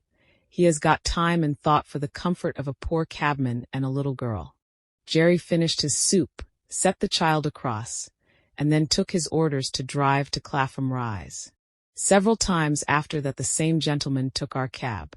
I think he was very fond of dogs and horses, for whenever we took him to his own door 2 or 3 dogs would come bounding out to meet him. Sometimes he came round and patted me, saying in his quiet, pleasant way, "This horse has got a good master, and he deserves it." It was a very rare thing for anyone to notice the horse that had been working for him. I have known ladies to do it now and then, and this gentleman, and 1 or 2 others have given me a pat and a kind word. But 99 persons out of 100 would as soon think of patting the steam engine that drew the train. The gentleman was not young, and there was a forward stoop in his shoulders, as if he was always going at something. His lips were thin and close shut, though they had a very pleasant smile. His eye was keen, and there was something in his jaw and the motion of his head that made one think he was very determined in anything he set about. His voice was pleasant and kind. Any horse would trust that voice, though it was just as decided as everything else about him. One day he and another gentleman took our cab. They stopped at a shop in the street, and while his friend went in he stood at the door. A little ahead of us on the other side of the street a cart with 2 very fine horses was standing before some wine vaults. The carter was not with them, and I cannot tell how long they had been standing, but they seemed to think they had waited long enough, and began to move off. Before they had gone many paces the carter came running out and caught them. He seemed furious at their having moved, and with whip and rein punished them brutally, even beating them about the head.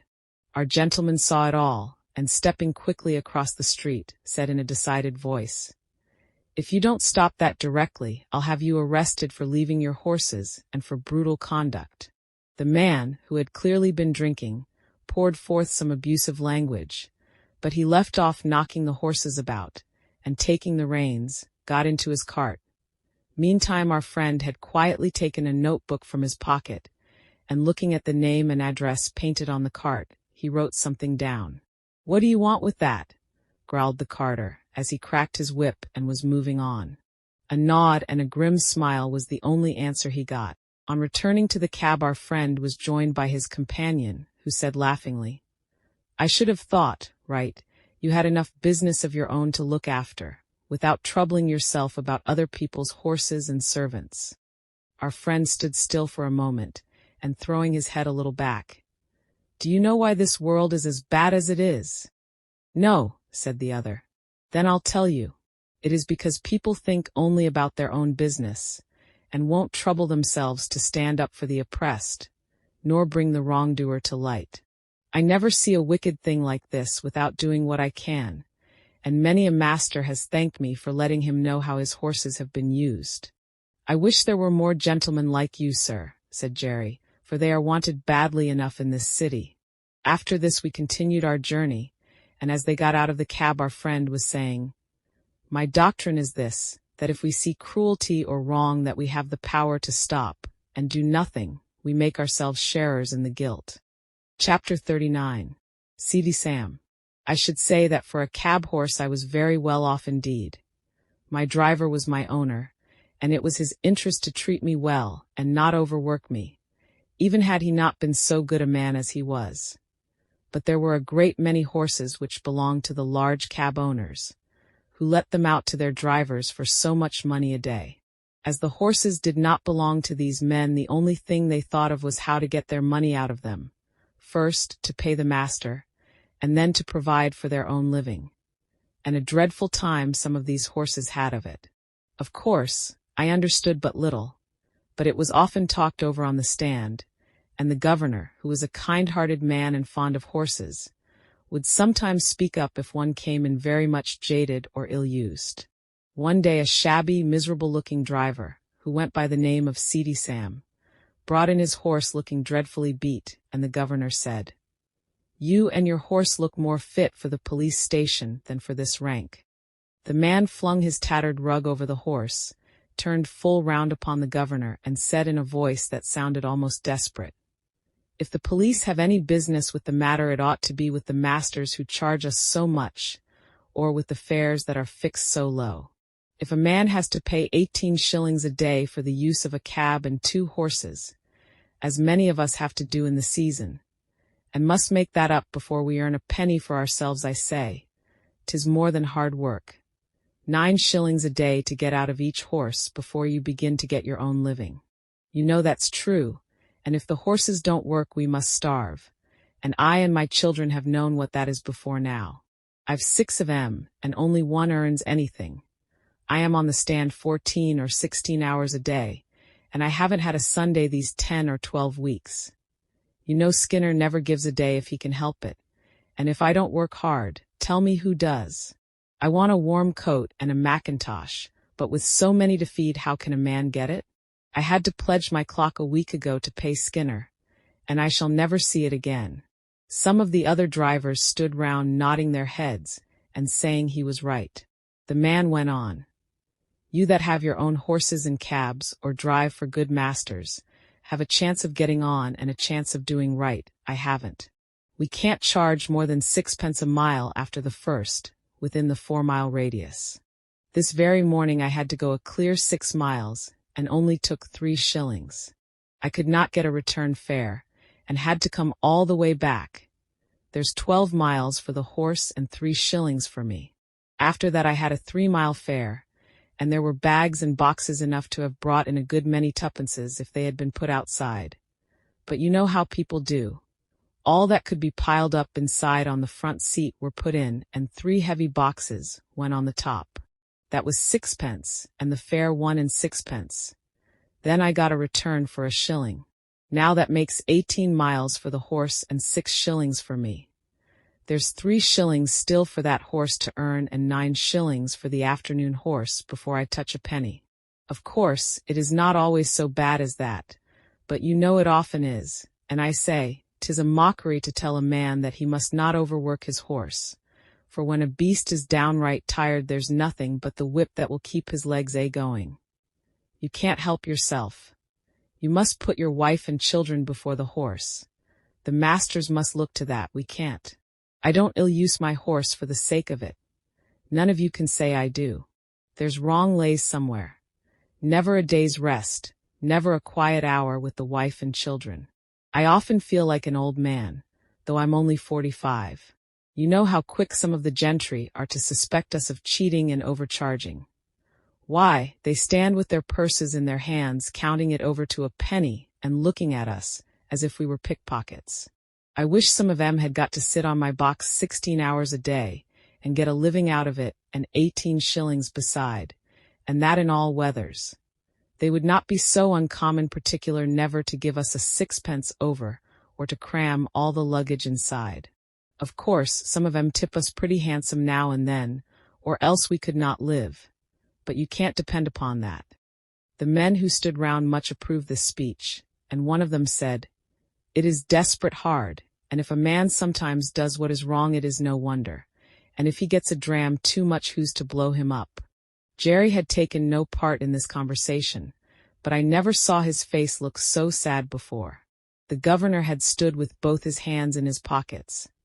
Now he took his handkerchief out of his hat and wiped his forehead. "You've beaten me, Sam," he said, "for it's all true, and I won't cast it up to you any more about the police. It was the look in that horse's eye that came over me. It is hard lines for man, and it is hard lines for beast, and who's to mend it I don't know. But anyway, you might tell the poor beast that you were sorry to take it out of him in that way. Sometimes a kind word is all we can give 'em, poor brutes, and 'tis wonderful what they do understand." A few mornings after this talk a new man came on the stand with Sam's cab. "Halloo," said one. "What's up with Seedy Sam?" "He's ill in bed," said the man. "He was taken last night in the yard and could scarcely crawl home. His wife sent a boy this morning to say his father was in a high fever and could not get out, so I'm here instead." The next morning the same man came again. "How is Sam?" inquired the governor. "He's gone," said the man. "What gone? You don't mean to say he's dead?" "Just snuffed out," said the other. "He died at 4 o'clock this morning. All yesterday he was raving about Skinner and having no Sundays. I never had a Sunday's rest." These were his last words. No one spoke for a while, and then the governor said, "I'll tell you what, mates, this is a warning for us." Chapter 40. Poor Ginger. One day, while our cab and many others were waiting outside one of the parks where music was playing, a shabby old cab drove up beside ours.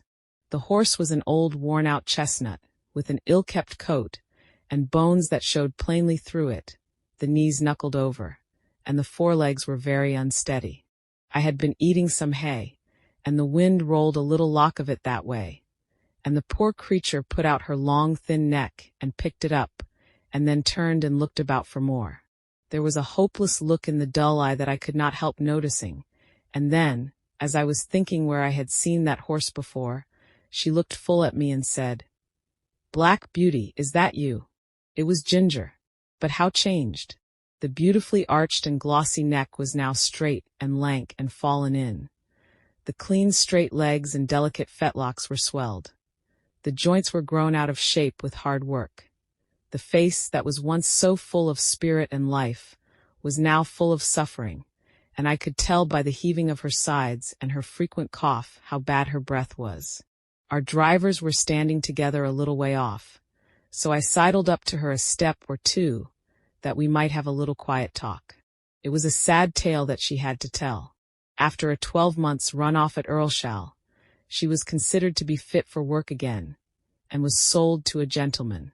For a little while she got on very well, but after a longer gallop than usual the old strain returned, and after being rested and doctored she was again sold.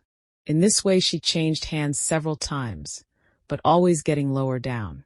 "And so at last," said she, "I was bought by a man who keeps a number of cabs and horses, and lets them out. You look well off, and I am glad of it, but I could not tell you what my life has been. When they found out my weakness, they said I was not worth what they gave for me, and that I must go into one of the low cabs, and just be used up. That is what they are doing, whipping and working with never one thought of what I suffer. They paid for me, and must get it out of me, they say. The man who hires me now pays a deal of money to the owner every day, and so he has to get it out of me too. And so it's all the week round and round, with never a Sunday rest." I said, "You used to stand up for yourself if you were ill-used." "Ah," she said, "I did once, but it's no use. Men are strongest, and if they are cruel and have no feeling, there is nothing that we can do, but just bear it on to the end. I wish the end was come. I wish I was dead. I have seen dead horses, and I am sure they do not suffer pain. I wish I may drop down dead at my work, and not be sent off to the knackers." I was very much troubled, and I put my nose up to hers, but I could say nothing to comfort her. I think she was pleased to see me, for she said, "You are the only friend I ever had." Just then her driver came up, and with a tug at her mouth backed her out of the line and drove off, leaving me very sad indeed. A short time after this a cart with a dead horse in it passed our cab stand. The head hung out of the cart tail, the lifeless tongue was slowly dropping with blood, and the sunken eyes, But I can't speak of them, the sight was too dreadful. It was a chestnut horse with a long, thin neck. I saw a white streak down the forehead. I believe it was Ginger. I hoped it was, for then her troubles would be over. Oh, if men were more merciful they would shoot us before we came to such misery. Chapter 41. The Butcher. I saw a great deal of trouble among the horses in London, and much of it might have been prevented by a little common sense. We horses do not mind hard work if we are treated reasonably, and I am sure there are many driven by quite poor men who have a happier life than I had when I used to go in the Countess of W.'s carriage, with my silver-mounted harness and high feeding. It often went to my heart to see how the little ponies were used, straining along with heavy loads or staggering under heavy blows from some low, cruel boy. Once I saw a little gray pony with a thick mane and a pretty head, and so much like Merrylegs that if I had not been in harness I should have neighed to him. He was doing his best to pull a heavy cart, while a strong rough boy was cutting him under the belly with his whip and chucking cruelly at his little mouth. Could it be Merrylegs? It was just like him. But then Mr. Blomefield was never to sell him, and I think he would not do it. But this might have been quite as good a little fellow, and had as happy a place when he was young. I often noticed the great speed at which butchers' horses were made to go, though I did not know why it was so till one day when we had to wait some time in St. John's Wood. There was a butcher's shop next door, and as we were standing a butcher's cart came dashing up at a great pace. The horse was hot and much exhausted. He hung his head down, while his heaving sides and trembling legs showed how hard he had been driven. The lad jumped out of the cart, and was getting the basket when the master came out of the shop much displeased. After looking at the horse, he turned angrily to the lad. "How many times shall I tell you not to drive in this way? You ruined the last horse and broke his wind, and you are going to ruin this in the same way. If you were not my own son, I would dismiss you on the spot. It is a disgrace to have a horse brought to the shop in a condition like that. You are liable to be taken up by the police for such driving, and if you are, you need not look to me for bail, for I have spoken to you till I'm tired. You must look out for yourself." During this speech the boy had stood by, sullen and dogged, but when his father ceased he broke out angrily. It wasn't his fault, and he wouldn't take the blame. He was only going by orders all the time. "You always say, 'Now be quick, now look sharp.' And when I go to the houses one wants a leg of mutton for an early dinner, and I must be back with it in a quarter of an hour. Another cook has forgotten to order the beef. I must go and fetch it and be back in no time, or the mistress will scold. And the housekeeper says they have company coming unexpectedly and must have some chops sent up directly. And the lady at number 4, in the Crescent, never orders her dinner till the meat comes in for lunch.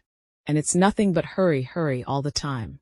If the gentry would think of what they want, and order their meat the day before, there need not be this blow-up."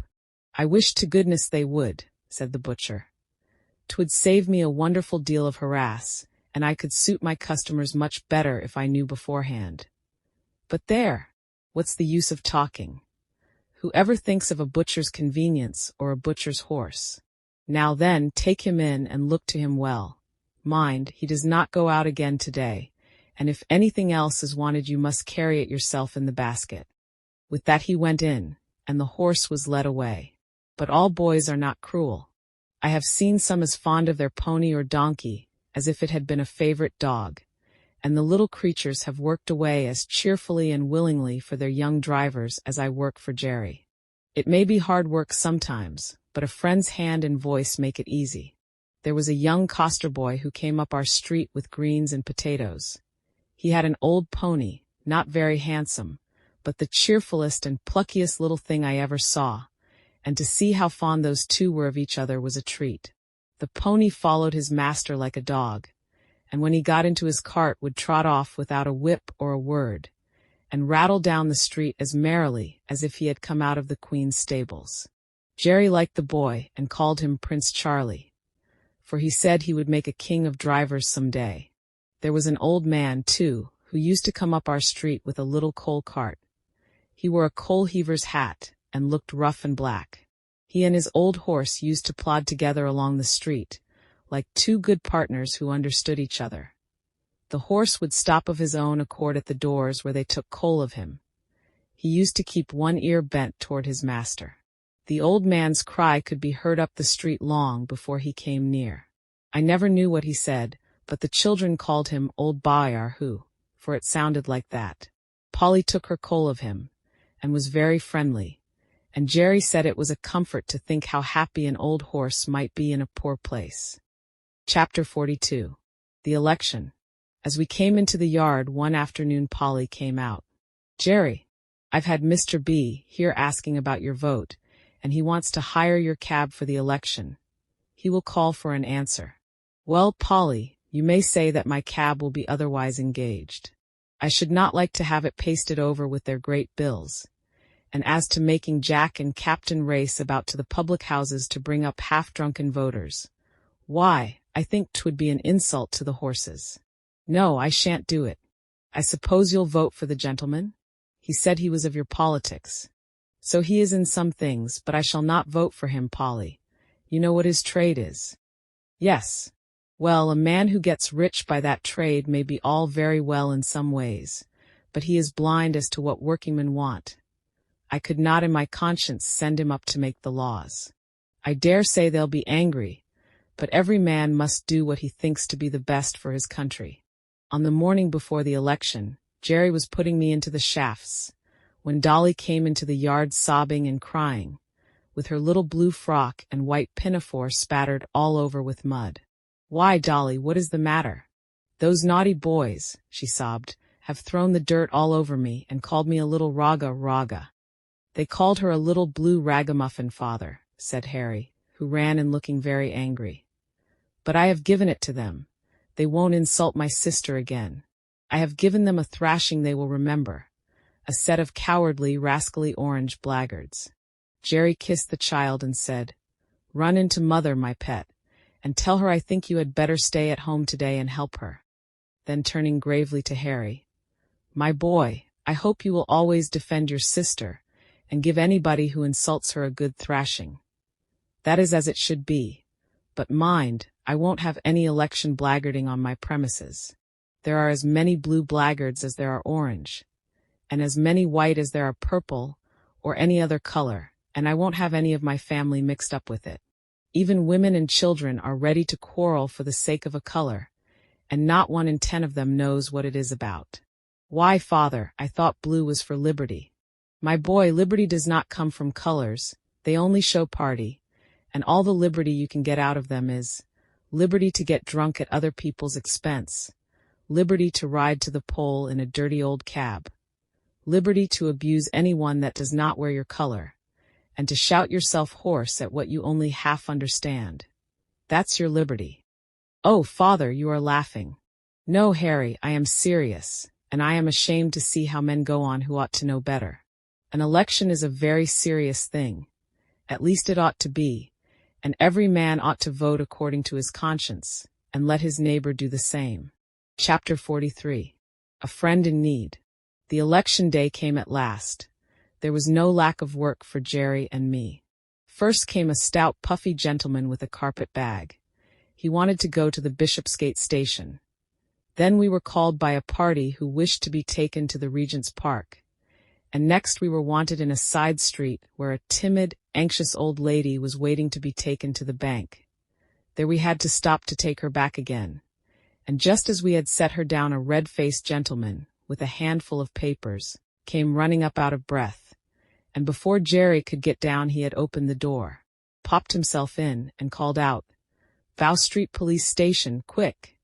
So off we went with him, and when after another turn or two we came back, there was no other cab on the stand. Jerry put on my nose bag, for as he said, "We must eat when we can on such days as these. So munch away, Jack, and make the best of your time, old boy." I found I had a good feed of crushed oats wetted up with a little bran. This would be a treat any day, but very refreshing then. Jerry was so thoughtful and kind.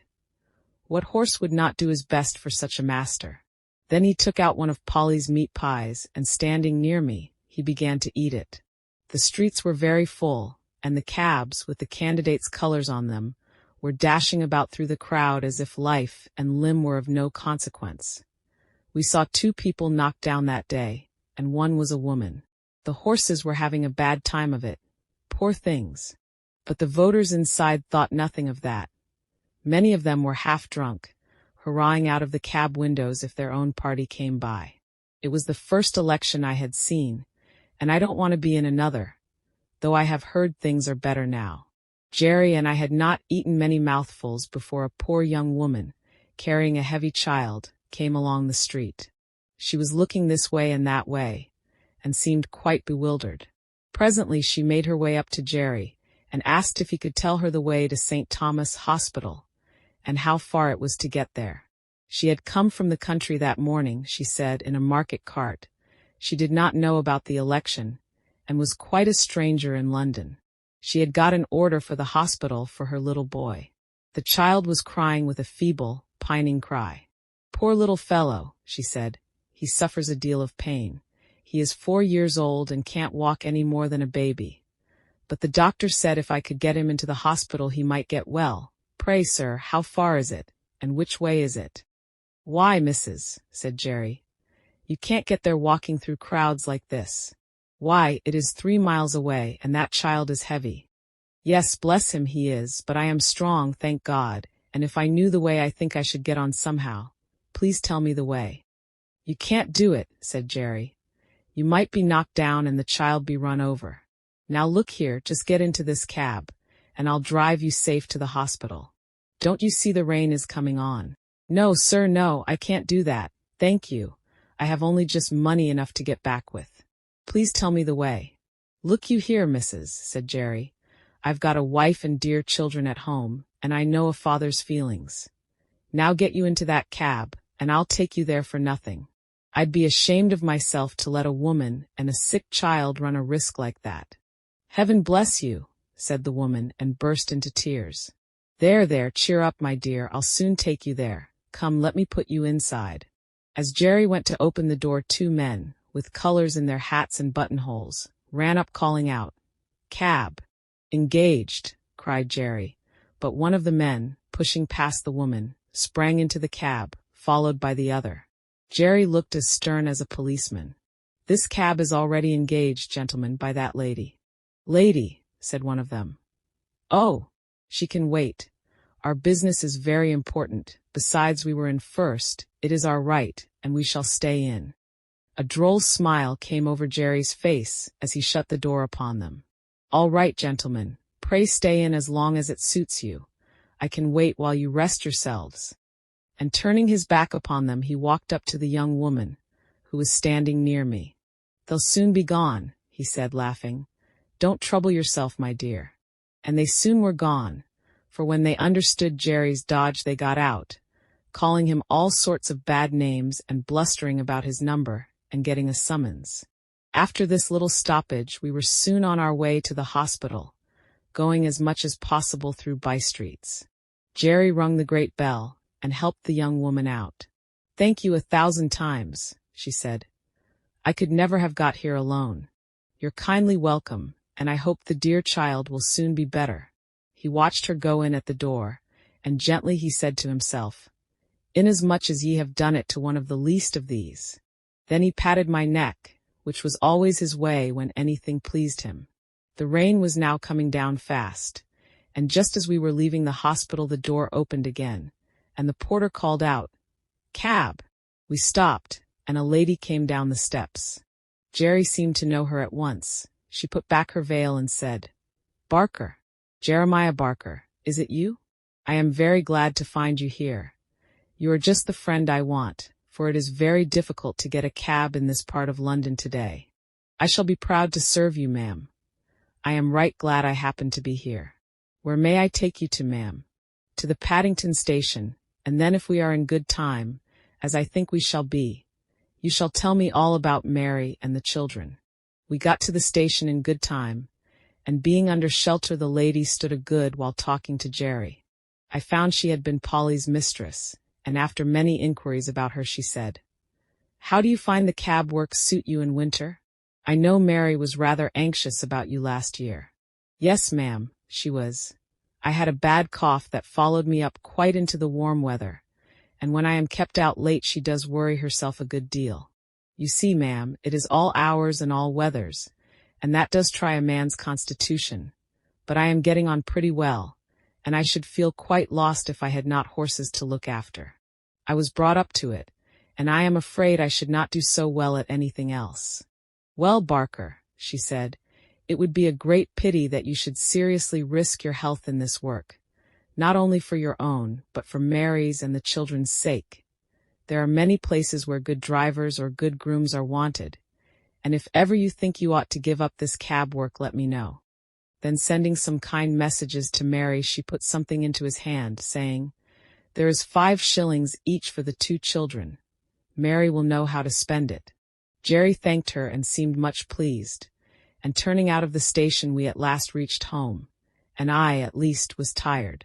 Chapter 44. Old Captain and his successor. Captain and I were great friends.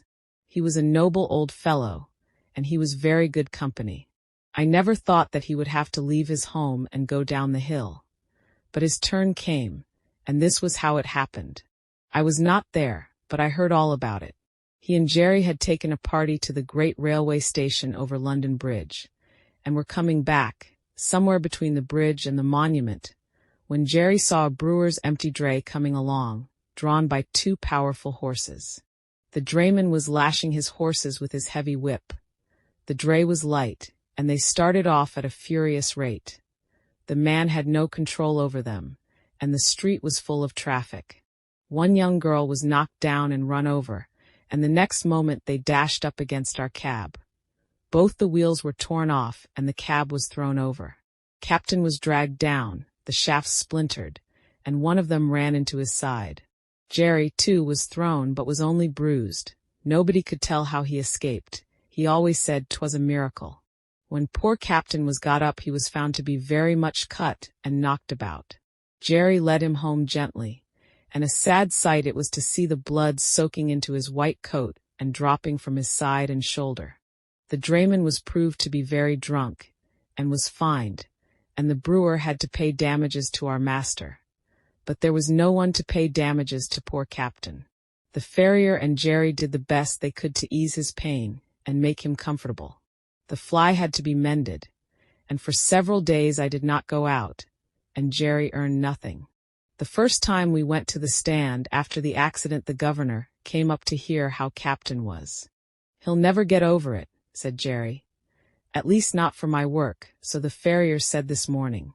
He says he may do for carting, and that sort of work. It has put me out very much. Carting, indeed. I've seen what horses come to at that work round London. I only wish all the drunkards could be put in a lunatic asylum, instead of being allowed to run foul of sober people. If they would break their own bones and smash their own carts and lame their own horses, that would be their own affair, and we might let them alone. But it seems to me that the innocent always suffer. And then they talk about compensation. You can't make compensation. There's all the trouble and vexation and loss of time, besides losing a good horse that's like an old friend. It's nonsense talking of compensation. If there's one devil that I should like to see in the bottomless pit more than another, it's the drink devil. I say, Jerry, said the governor, you are treading pretty hard on my toes, you know. I'm not so good as you are, more shame to me. I wish I was. Well, said Jerry, why don't you cut with it, governor? You are too good a man to be the slave of such a thing. I'm a great fool, Jerry, but I tried once for 2 days, and I thought I should have died. How did you do?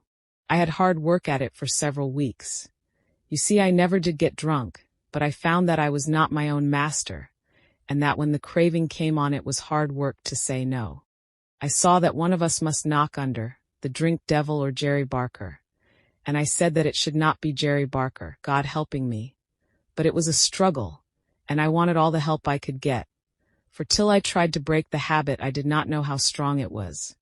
But then Polly took such pains that I should have good food, and when the craving came on I used to get a cup of coffee, or some peppermint, or read a bit in my book, and that was a help to me. Sometimes I had to say over and over, to myself, give up the drink or lose your soul.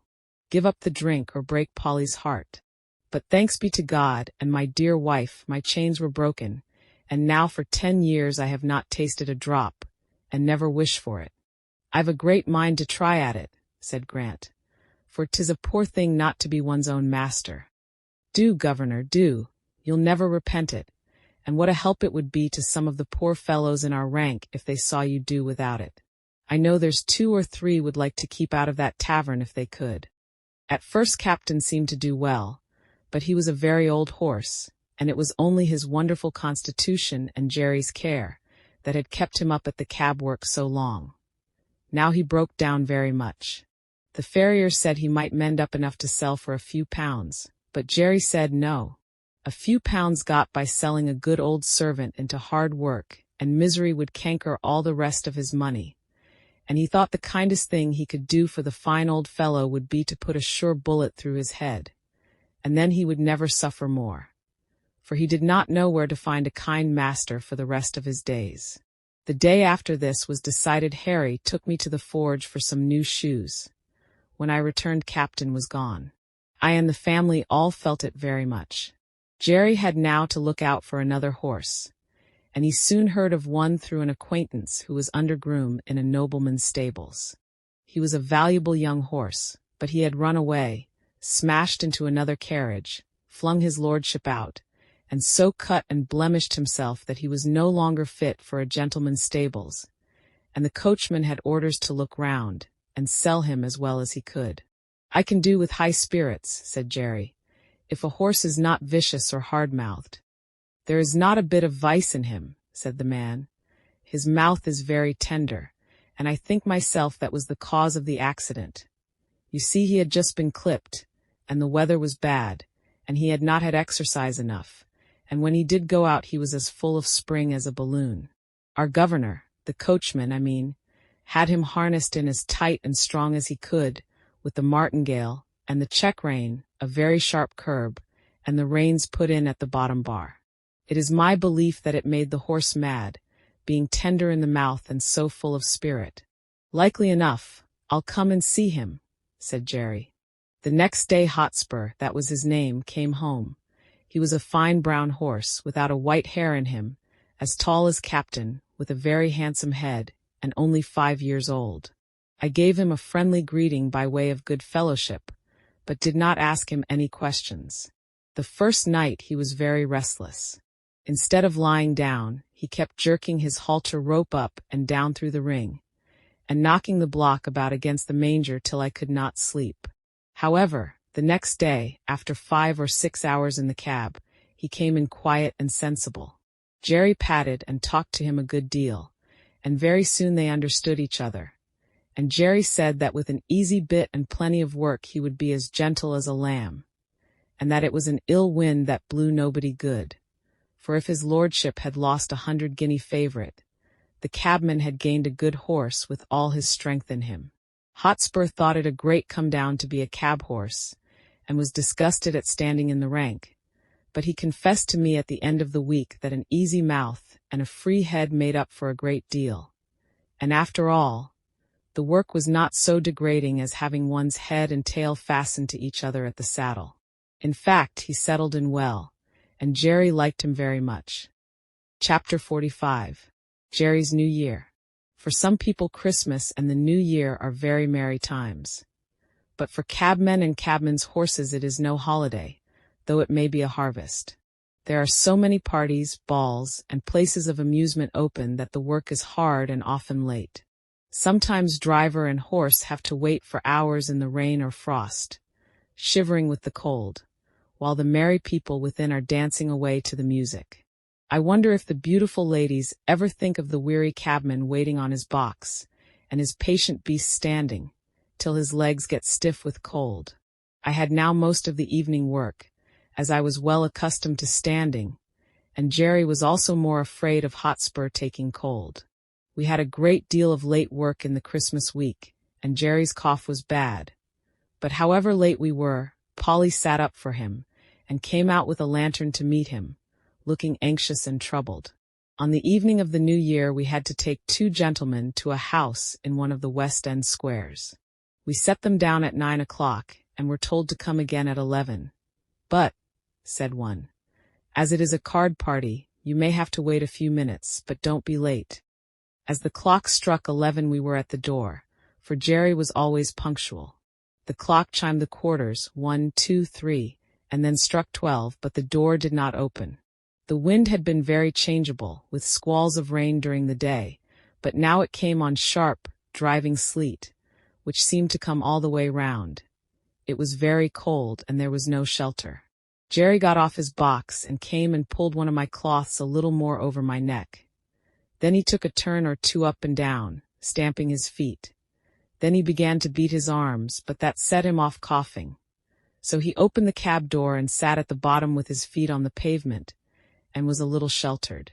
Still the clock chimed the quarters, and no one came. At 12:30 he rang the bell, and asked the servant if he would be wanted that night.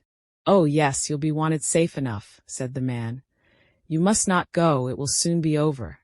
And again Jerry sat down, but his voice was so hoarse I could hardly hear him.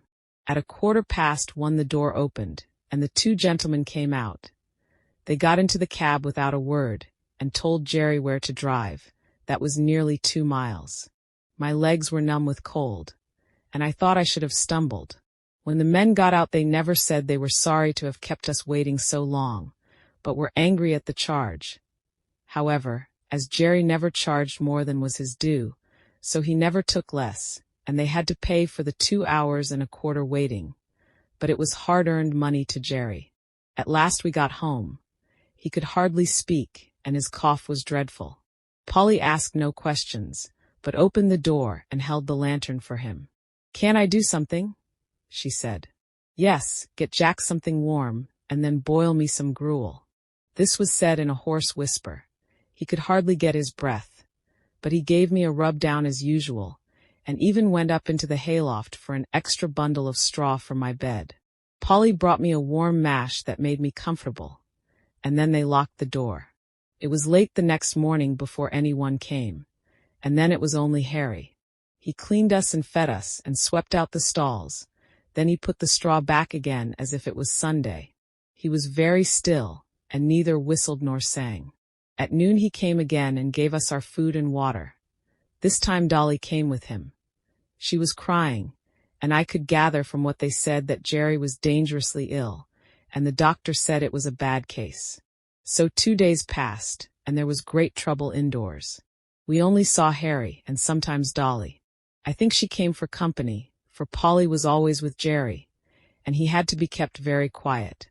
On the 3rd day, while Harry was in the stable, a tap came at the door, and Governor Grant came in. "I wouldn't go to the house, my boy," he said, "but I want to know how your father is." "He is very bad," said Harry. "He can't be much worse. They call it bronchitis. The doctor thinks it will turn one way or another tonight." "That's bad, very bad," said Grant, shaking his head. "I know 2 men who died of that last week. It takes them off in no time. But while there's life there's hope, so you must keep up your spirits." "Yes," said Harry quickly. "And the doctor said that father had a better chance than most men, because he didn't drink. He said yesterday the fever was so high that if father had been a drinking man it would have burned him up like a piece of paper. But I believe he thinks he will get over it. Don't you think he will, Mr. Grant?" The governor looked puzzled. "If there's any rule that good men should get over these things, I'm sure he will, my boy. He's the best man I know. I'll look in early tomorrow." Early next morning he was there. "Well," said he. "Father is better," said Harry. "Mother hopes he will get over it." "Thank God," said the governor. "And now you must keep him warm, and keep his mind easy, and that brings me to the horses. You see, Jack will be all the better for the rest of a week or 2 in a warm stable, and you can easily take him a turn up and down the street to stretch his legs. But this young one, if he does not get work, he will soon be all up on end, as you may say, and will be rather too much for you, and when he does go out there'll be an accident." "It is like that now," said Harry. "I have kept him short of corn, but he's so full of spirit I don't know what to do with him." "Just so," said Grant. "Now look here, will you tell your mother that if she is agreeable I will come for him every day till something is arranged, and take him for a good spell of work, and whatever he earns, I'll bring your mother half of it, and that will help with the horses' feed. Your father is in a good club, I know, but that won't keep the horses, and they'll be eating their heads off all this time. I'll come at noon and hear what she says. And without waiting for Harry's thanks, he was gone. At noon I think he went and saw Polly, for he and Harry came to the stable together, harnessed Hotspur, and took him out. For a week or more he came for Hotspur, and when Harry thanked him or said anything about his kindness, he laughed it off, saying it was all good luck for him, for his horses were wanting a little rest which they would not otherwise have had. Jerry grew better steadily, but the doctor said that he must never go back to the cab work again if he wished to be an old man. The children had many consultations together about what father and mother would do, and how they could help to earn money. One afternoon Hotspur was brought in very wet and dirty. "The streets are nothing but slush," said the governor. "It will give you a good warming, my boy, to get him clean and dry." "All right, governor," said Harry. "I shall not leave him till he is. You know I have been trained by my father." "I wish all the boys had been trained like you," said the governor. While Harry was sponging off the mud from Hotspur's body and legs, Dolly came in, looking very full of something. "Who lives at Fairstowe, Harry?" "Mother has got a letter from Fairstowe." She seemed so glad, and ran upstairs to father with it. "Don't you know?" "Why, it is the name of Mrs. Fowler's place. Mother's old mistress, you know. The lady that father met last summer, who sent you and me 5 shillings each." "Oh, Mrs. Fowler. Of course, I know all about her. I wonder what she is writing to mother about." "Mother wrote to her last week," said Harry. "You know she told father if ever he gave up the cab work she would like to know. I wonder what she says. Run in and see, Dolly." Harry scrubbed away at Hotspur with a hewish, like any old hostler. In a few minutes Dolly came dancing into the stable. "Oh, Harry, there never was anything so beautiful. Mrs. Fowler says we are all to go and live near her. There is a cottage now empty that will just suit us, with a garden and a hen-house and apple trees, and everything. And her coachman is going away in the spring, and then she will want father in his place. And there are good families round, where you can get a place in the garden or the stable, or as a page boy, and there's a good school for me. And mother is laughing and crying by turns, and father does look so happy." "That's uncommon jolly," said Harry, "and just the right thing, I should say. It will suit father and mother both. But I don't intend to be a page boy with tight clothes and rows of buttons. I'll be a groom or a gardener." It was quickly settled that as soon as Jerry was well enough they should remove to the country, and that the cab and horses should be sold as soon as possible. This was heavy news for me, for I was not young now, and could not look for any improvement in my condition. Since I left Birtwick I had never been so happy as with my dear Master Jerry. But 3 years of cab work, even under the best conditions, will tell on one's strength, and I felt that I was not the horse that I had been. Grant said at once that he would take Hotspur, and there were men on the stand who would have bought me. But Jerry said I should not go to cab work again with just anybody, and the governor promised to find a place for me where I should be comfortable. The day came for going away. Jerry had not been allowed to go out yet, and I never saw him after that New Year's Eve. Polly and the children came to bid me good-bye. "Poor old Jack. Dear old Jack. I wish we could take you with us," she said, and then laying her hand on my mane she put her face close to my neck and kissed me. Dolly was crying and kissed me too. Harry stroked me a great deal, but said nothing, only he seemed very sad, and so I was led away to my new place. Chapter 46. Jakes and the Lady. I was sold to a corn dealer and baker, whom Jerry knew, and with him he thought I should have good food and fair work. In the first he was quite right, and if my master had always been on the premises I do not think I should have been overloaded. But there was a foreman who was always hurrying and driving every one, and frequently when I had quite a full load he would order something else to be taken on. My carter, whose name was Jakes, often said it was more than I ought to take, but the other always overruled him. 'Twas no use going twice when once would do, and he chose to get business forward. Jakes, like the other carters, always had the check rein up, which prevented me from drawing easily, and by the time I had been there 3 or 4 months, I found the work telling very much on my strength. One day I was loaded more than usual, and part of the road was a steep uphill. I used all my strength, but I could not get on, and was obliged continually to stop. This did not please my driver, and he laid his whip on badly. "Get on, you lazy fellow," he said, "or I'll make you." Again I started the heavy load, and struggled on a few yards. Again the whip came down, and again I struggled forward. The pain of that great cart whip was sharp, but my mind was hurt quite as much as my poor sides. To be punished and abused when I was doing my very best was so hard it took the heart out of me. A third time he was flogging me cruelly, when a lady stepped quickly up to him, and said in a sweet, earnest voice, "Oh, pray do not whip your good horse any more. I am sure he is doing all he can, and the road is very steep. I am sure he is doing his best. If doing his best won't get this load up, he must do something more than his best. That's all I know, ma'am," said Jakes. "But is it not a heavy load?" she said. Yes, too heavy," he said. "But that's not my fault. The foreman came just as we were starting, and would have 300 weight more put on to save him trouble, and I must get on with it as well as I can." He was raising the whip again when the lady said, "Pray stop. I think I can help you if you will let me." The man laughed. "You see," she said, "you do not give him a fair chance. He cannot use all his power with his head held back as it is with that check rein. If you would take it off, I am sure he would do better." "Do try it," she said persuasively. "I should be very glad if you would." Well, said Jakes with a short laugh. "Anything to please a lady, of course. How far would you wish it down, ma'am?" "Quite down. Give him his head altogether." The rein was taken off, and in a moment I put my head down to my very knees. What a comfort it was! Then I tossed it up and down several times to get the aching stiffness out of my neck. "Poor fellow, that is what you wanted," said she, patting and stroking me with her gentle hand. "And now if you will speak kindly to him and lead him on, I believe he will be able to do better." Jakes took the rein. "Come on, Blackie." I put down my head and threw my whole weight against the collar. I spared no strength.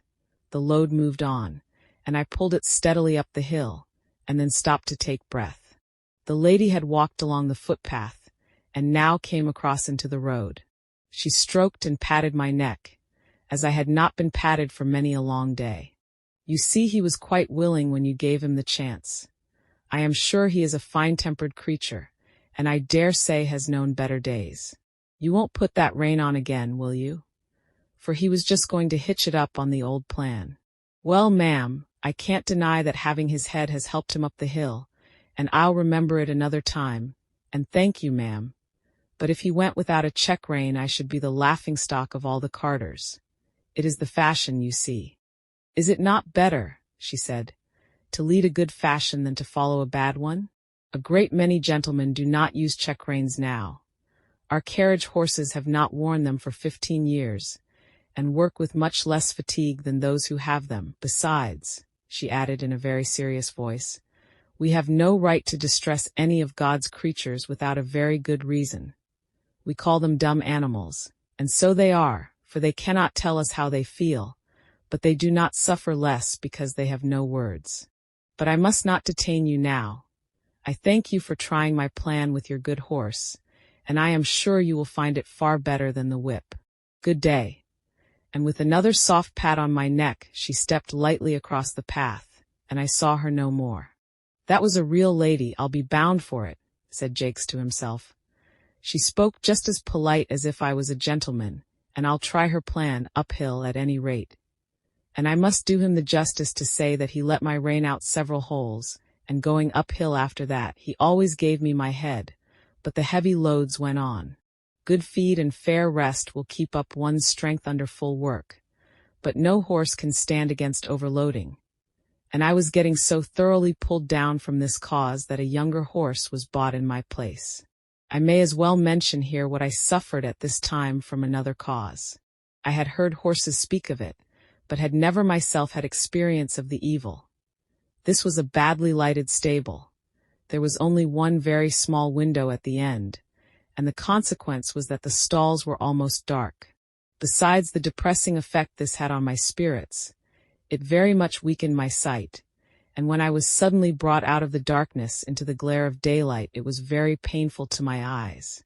Several times I stumbled over the threshold, and could scarcely see where I was going. I believe, had I stayed there very long, I should have become purblind, and that would have been a great misfortune, for I have heard men say that a stone-blind horse was safer to drive than one which had imperfect sight, as it generally makes them very timid. However, I escaped without any permanent injury to my sight, and was sold to a large cab owner. Chapter 47. Hard Times. My new master I shall never forget. He had black eyes and a hooked nose, his mouth was as full of teeth as a bulldog's, and his voice was as harsh as the grinding of cart wheels over gravelled stones. His name was Nicholas Skinner, and I believe he was the man that poor seedy Sam drove for. I have heard men say that seeing is believing, but I should say that feeling is believing. For much as I had seen before, I never knew till now the utter misery of a cab-horse life. Skinner had a low set of cabs and a low set of drivers. He was hard on the men, and the men were hard on the horses. In this place we had no Sunday rest, and it was in the heat of summer. Sometimes on a Sunday morning a party of fast men would hire the cab for the day, 4 of them inside and another with the driver, and I had to take them 10 or 15 miles out into the country, and back again. Never would any of them get down to walk up a hill, let it be ever so steep, or the day ever so hot.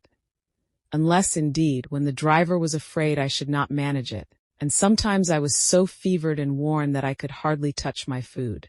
How I used to long for the nice bran mash with niter in it, that Jerry used to give us on Saturday nights in hot weather, that used to cool us down and make us so comfortable. Then we had 2 nights and a whole day for unbroken rest, and on Monday morning we were as fresh as young horses again.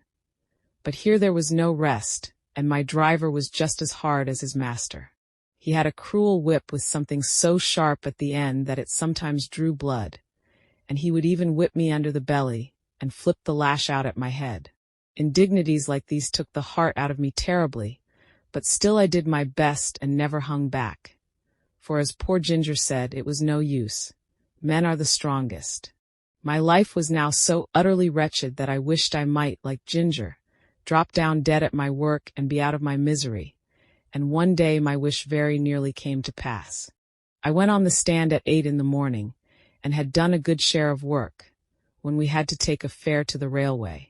A long train was just expected in, so my driver pulled up at the back of some of the outside cabs to take the chance of a return fare. It was a very heavy train, and as all the cabs were soon engaged, ours was called for. There was a party of 4, a noisy, blustering man with a lady, a little boy and a young girl, and a great deal of luggage. The lady and the boy got into the cab, and while the man ordered about the luggage, the young girl came and looked at me. "Papa," she said, "I am sure this poor horse cannot take us and all our luggage so far. He is so very weak and worn up. Do look at him." "Oh, he's all right, miss," said my driver. "He's strong enough." The porter, who was pulling about some heavy boxes, suggested to the gentleman, as there was so much luggage, whether he would not take a second cab. "Can your horse do it, or can't he?" said the blustering man. "Oh, he can do it all right, sir. Send up the boxes, porter. He could take more than that." And he helped to haul up a box so heavy that I could feel the springs go down. "Papa, papa, do take a second cab," said the young girl in a beseeching tone. "I am sure we are wrong. I am sure it is very cruel." "Nonsense, Grace, get in at once, and don't make all this fuss. A pretty thing it would be if a man of business had to examine every cab horse before he hired it. The man knows his own business, of course. There, get in and hold your tongue." My gentle friend had to obey, and box after box was dragged up and lodged on the top of the cab or settled by the side of the driver. At last all was ready, and with his usual jerk at the rein and slash of the whip he drove out of the station. The load was very heavy, and I had had neither food nor rest since morning, But I did my best, as I always had done, in spite of cruelty and injustice. I got along fairly till we came to Ludgate Hill. But there the heavy load and my own exhaustion were too much. I was struggling to keep on, goaded by constant chucks of the rein and use of the whip, when in a single moment, I cannot tell how, my feet slipped from under me, and I fell heavily to the ground on my side. The suddenness and the force with which I fell seemed to beat all the breath out of my body. I lay perfectly still. Indeed, I had no power to move, and I thought now I was going to die. I heard a sort of confusion round me, loud, angry voices, and the getting down of the luggage, but it was all like a dream. I thought I heard that sweet, pitiful voice saying, "Oh, that poor horse. It is all our fault." Some one came and loosened the throat strap of my bridle, and undid the traces which kept the collar so tight upon me. Some one said, "He's dead, he'll never get up again." Then I could hear a policeman giving orders, but I did not even open my eyes. I could only draw a gasping breath now and then. Some cold water was thrown over my head, and some cordial was poured into my mouth, and something was covered over me. I cannot tell how long I lay there, but I found my life coming back, and a kind-voiced man was patting me and encouraging me to rise. After some more cordial had been given me, and after 1 or 2 attempts, I staggered to my feet, and was gently led to some stables which were close by. Here I was put into a well-littered stall, and some warm gruel was brought to me, which I drank thankfully. In the evening I was sufficiently recovered to be led back to Skinner's stables, where I think they did the best for me they could. In the morning Skinner came with a farrier to look at me. He examined me very closely and said, "This is a case of overwork more than disease, and if you could give him a run-off for 6 months he would be able to work again. But now there is not an ounce of strength left in him." "Then he must just go to the dogs," said Skinner. "I have no meadows to nurse sick horses in. He might get well or he might not. That sort of thing don't suit my business. My plan is to work 'em as long as they'll go, and then sell 'em for what they'll fetch at the knackers or elsewhere." "If he was broken-winded," said the farrier, "you had better have him killed out of hand, but he is not. There is a sale of horses coming off in about 10 days. If you rest him and feed him up he may pick up, and you may get more than his skin is worth, at any rate." Upon this advice Skinner, rather unwillingly, I think, gave orders that I should be well fed and cared for, and the stable man, happily for me, carried out the orders with a much better will than his master had in giving them. 10 days of perfect rest, plenty of good oats, hay, bran mashes, with boiled linseed mixed in them, did more to get up my condition than anything else could have done. Those linseed mashes were delicious, and I began to think, after all, it might be better to live than go to the dogs. When the 12th day after the accident came, I was taken to the sale, a few miles out of London. I felt that any change from my present place must be an improvement, so I held up my head, and hoped for the best. Chapter 48. Farmer Thorogood and his grandson Willie. At this sale, of course I found myself in company with the old broken-down horses. Some lame, some broken-winded, some old, and some that I am sure it would have been merciful to shoot. The buyers and sellers, too, many of them, looked not much better off than the poor beasts they were bargaining about. There were poor old men, trying to get a horse or a pony for a few pounds, that might drag about some little wood or coal cart. There were poor men trying to sell a worn-out beast for 2 or 3 pounds, rather than have the greater loss of killing him. Some of them looked as if poverty and hard times had hardened them all over. But there were others that I would have willingly used the last of my strength in serving, poor and shabby, but kind and human, with voices that I could trust. There was one tottering old man who took a great fancy to me, and I to him, but I was not strong enough. It was an anxious time. Coming from the better part of the fair, I noticed a man who looked like a gentleman farmer, with a young boy by his side. He had a broad back and round shoulders, a kind, ruddy face, and he wore a broad-brimmed hat. When he came up to me and my companions he stood still and gave a pitiful look round upon us. I saw his eye rest on me. I had still a good mane and tail, which did something for my appearance. I pricked my ears and looked at him. "There's a horse, Willie, that has known better days." "Poor old fellow," said the boy. "Do you think, Grandpapa, he was ever a carriage horse?" "Oh yes, my boy," said the farmer, coming closer. "He might have been anything when he was young. Look at his nostrils and his ears, the shape of his neck and shoulder. There's a deal of breeding about that horse." He put out his hand and gave me a kind pat on the neck. I put out my nose in answer to his kindness. The boy stroked my face. "Poor old fellow. See, Grandpapa, how well he understands kindness. Could not you buy him and make him young again as you did with Ladybird?" "My dear boy, I can't make all old horses young. Besides, Ladybird was not so very old, as she was run down and badly used." "Well, Grandpapa, I don't believe that this one is old. Look at his mane and tail. I wish you would look into his mouth, and then you could tell. Though he is so very thin, his eyes are not sunk like some old horses." The old gentleman laughed. "Bless the boy. He is as horsey as his old grandfather. But do look at his mouth, Grandpapa, and ask the price. I am sure he would grow young in our meadows." The man who had brought me for sale now put in his word. "The young gentleman's a real knowing one, sir. Now the fact is, this 'ere hoss is just pulled down with overwork in the cabs. He's not an old one, and I hear'd as how the veterinary should say that a 6 months run off would set him right up, being as how his wind was not broken. I've had the tending of him these 10 days past, and a great fleur pleasanter animal I never met with. And 'twould be worth a gentleman's while to give a £5 note for him, and let him have a chance. I'll be bound he'd be worth £20 next spring." The old gentleman laughed, and the little boy looked up eagerly. "Oh, Grandpapa, did you not say the colt sold for £5 more than you expected? You would not be poorer if you did buy this one." The farmer slowly felt my legs, which were much swelled and strained. Then he looked at my mouth. 13 or 14, I should say. "Just trot him out, will you?" I arched my poor thin neck, raised my tail a little, and threw out my legs as well as I could, for they were very stiff. "What is the lowest you will take for him?" said the farmer as I came back. £5, sir. That was the lowest price my master set." "'Tis a speculation," said the old gentleman, shaking his head, but at the same time slowly drawing out his purse. "Quite a speculation. Have you any more business here?"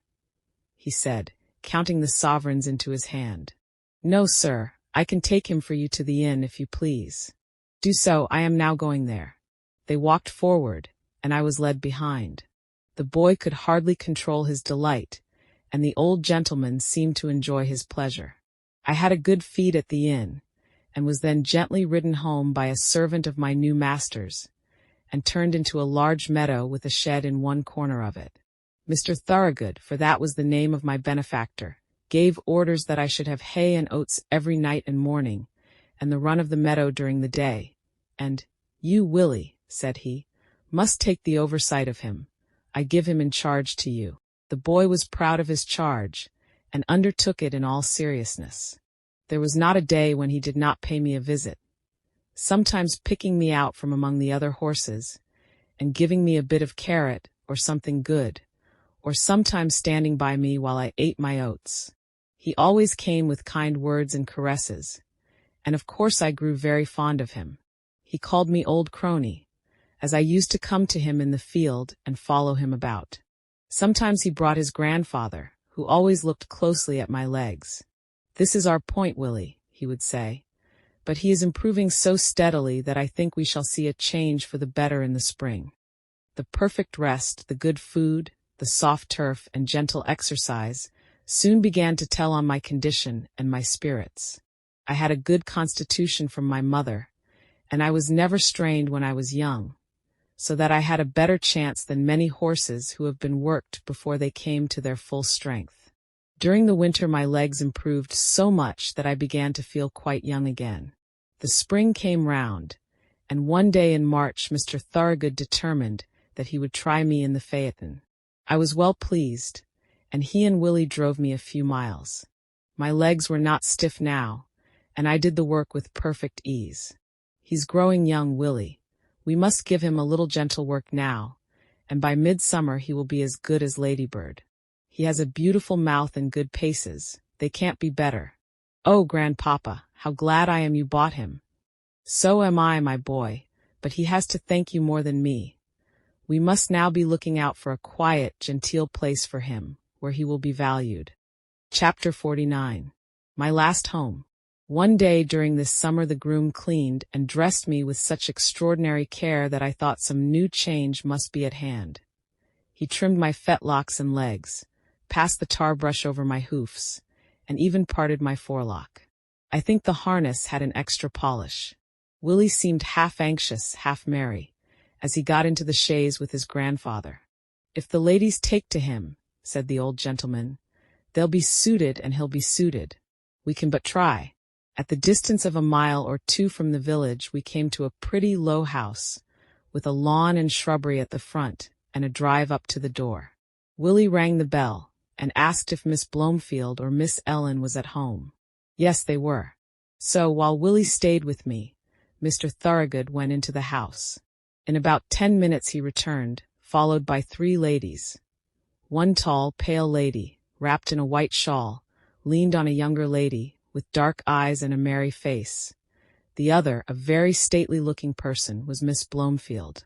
They all came and looked at me and asked questions. The younger lady, that was Miss Ellen, took to me very much. She said she was sure she should like me, I had such a good face. The tall, pale lady said that she should always be nervous in riding behind a horse that had once been down, as I might come down again, and if I did she should never get over the fright. "You see, ladies," said Mr. Thorogood, "many first-rate horses have had their knees broken through the carelessness of their drivers without any fault of their own, and from what I see of this horse I should say that is his case. But of course I do not wish to influence you. If you incline you can have him on trial, and then your coachman will see what he thinks of him." "You have always been such a good adviser to us about our horses," said the stately lady, "that your recommendation would go a long way with me.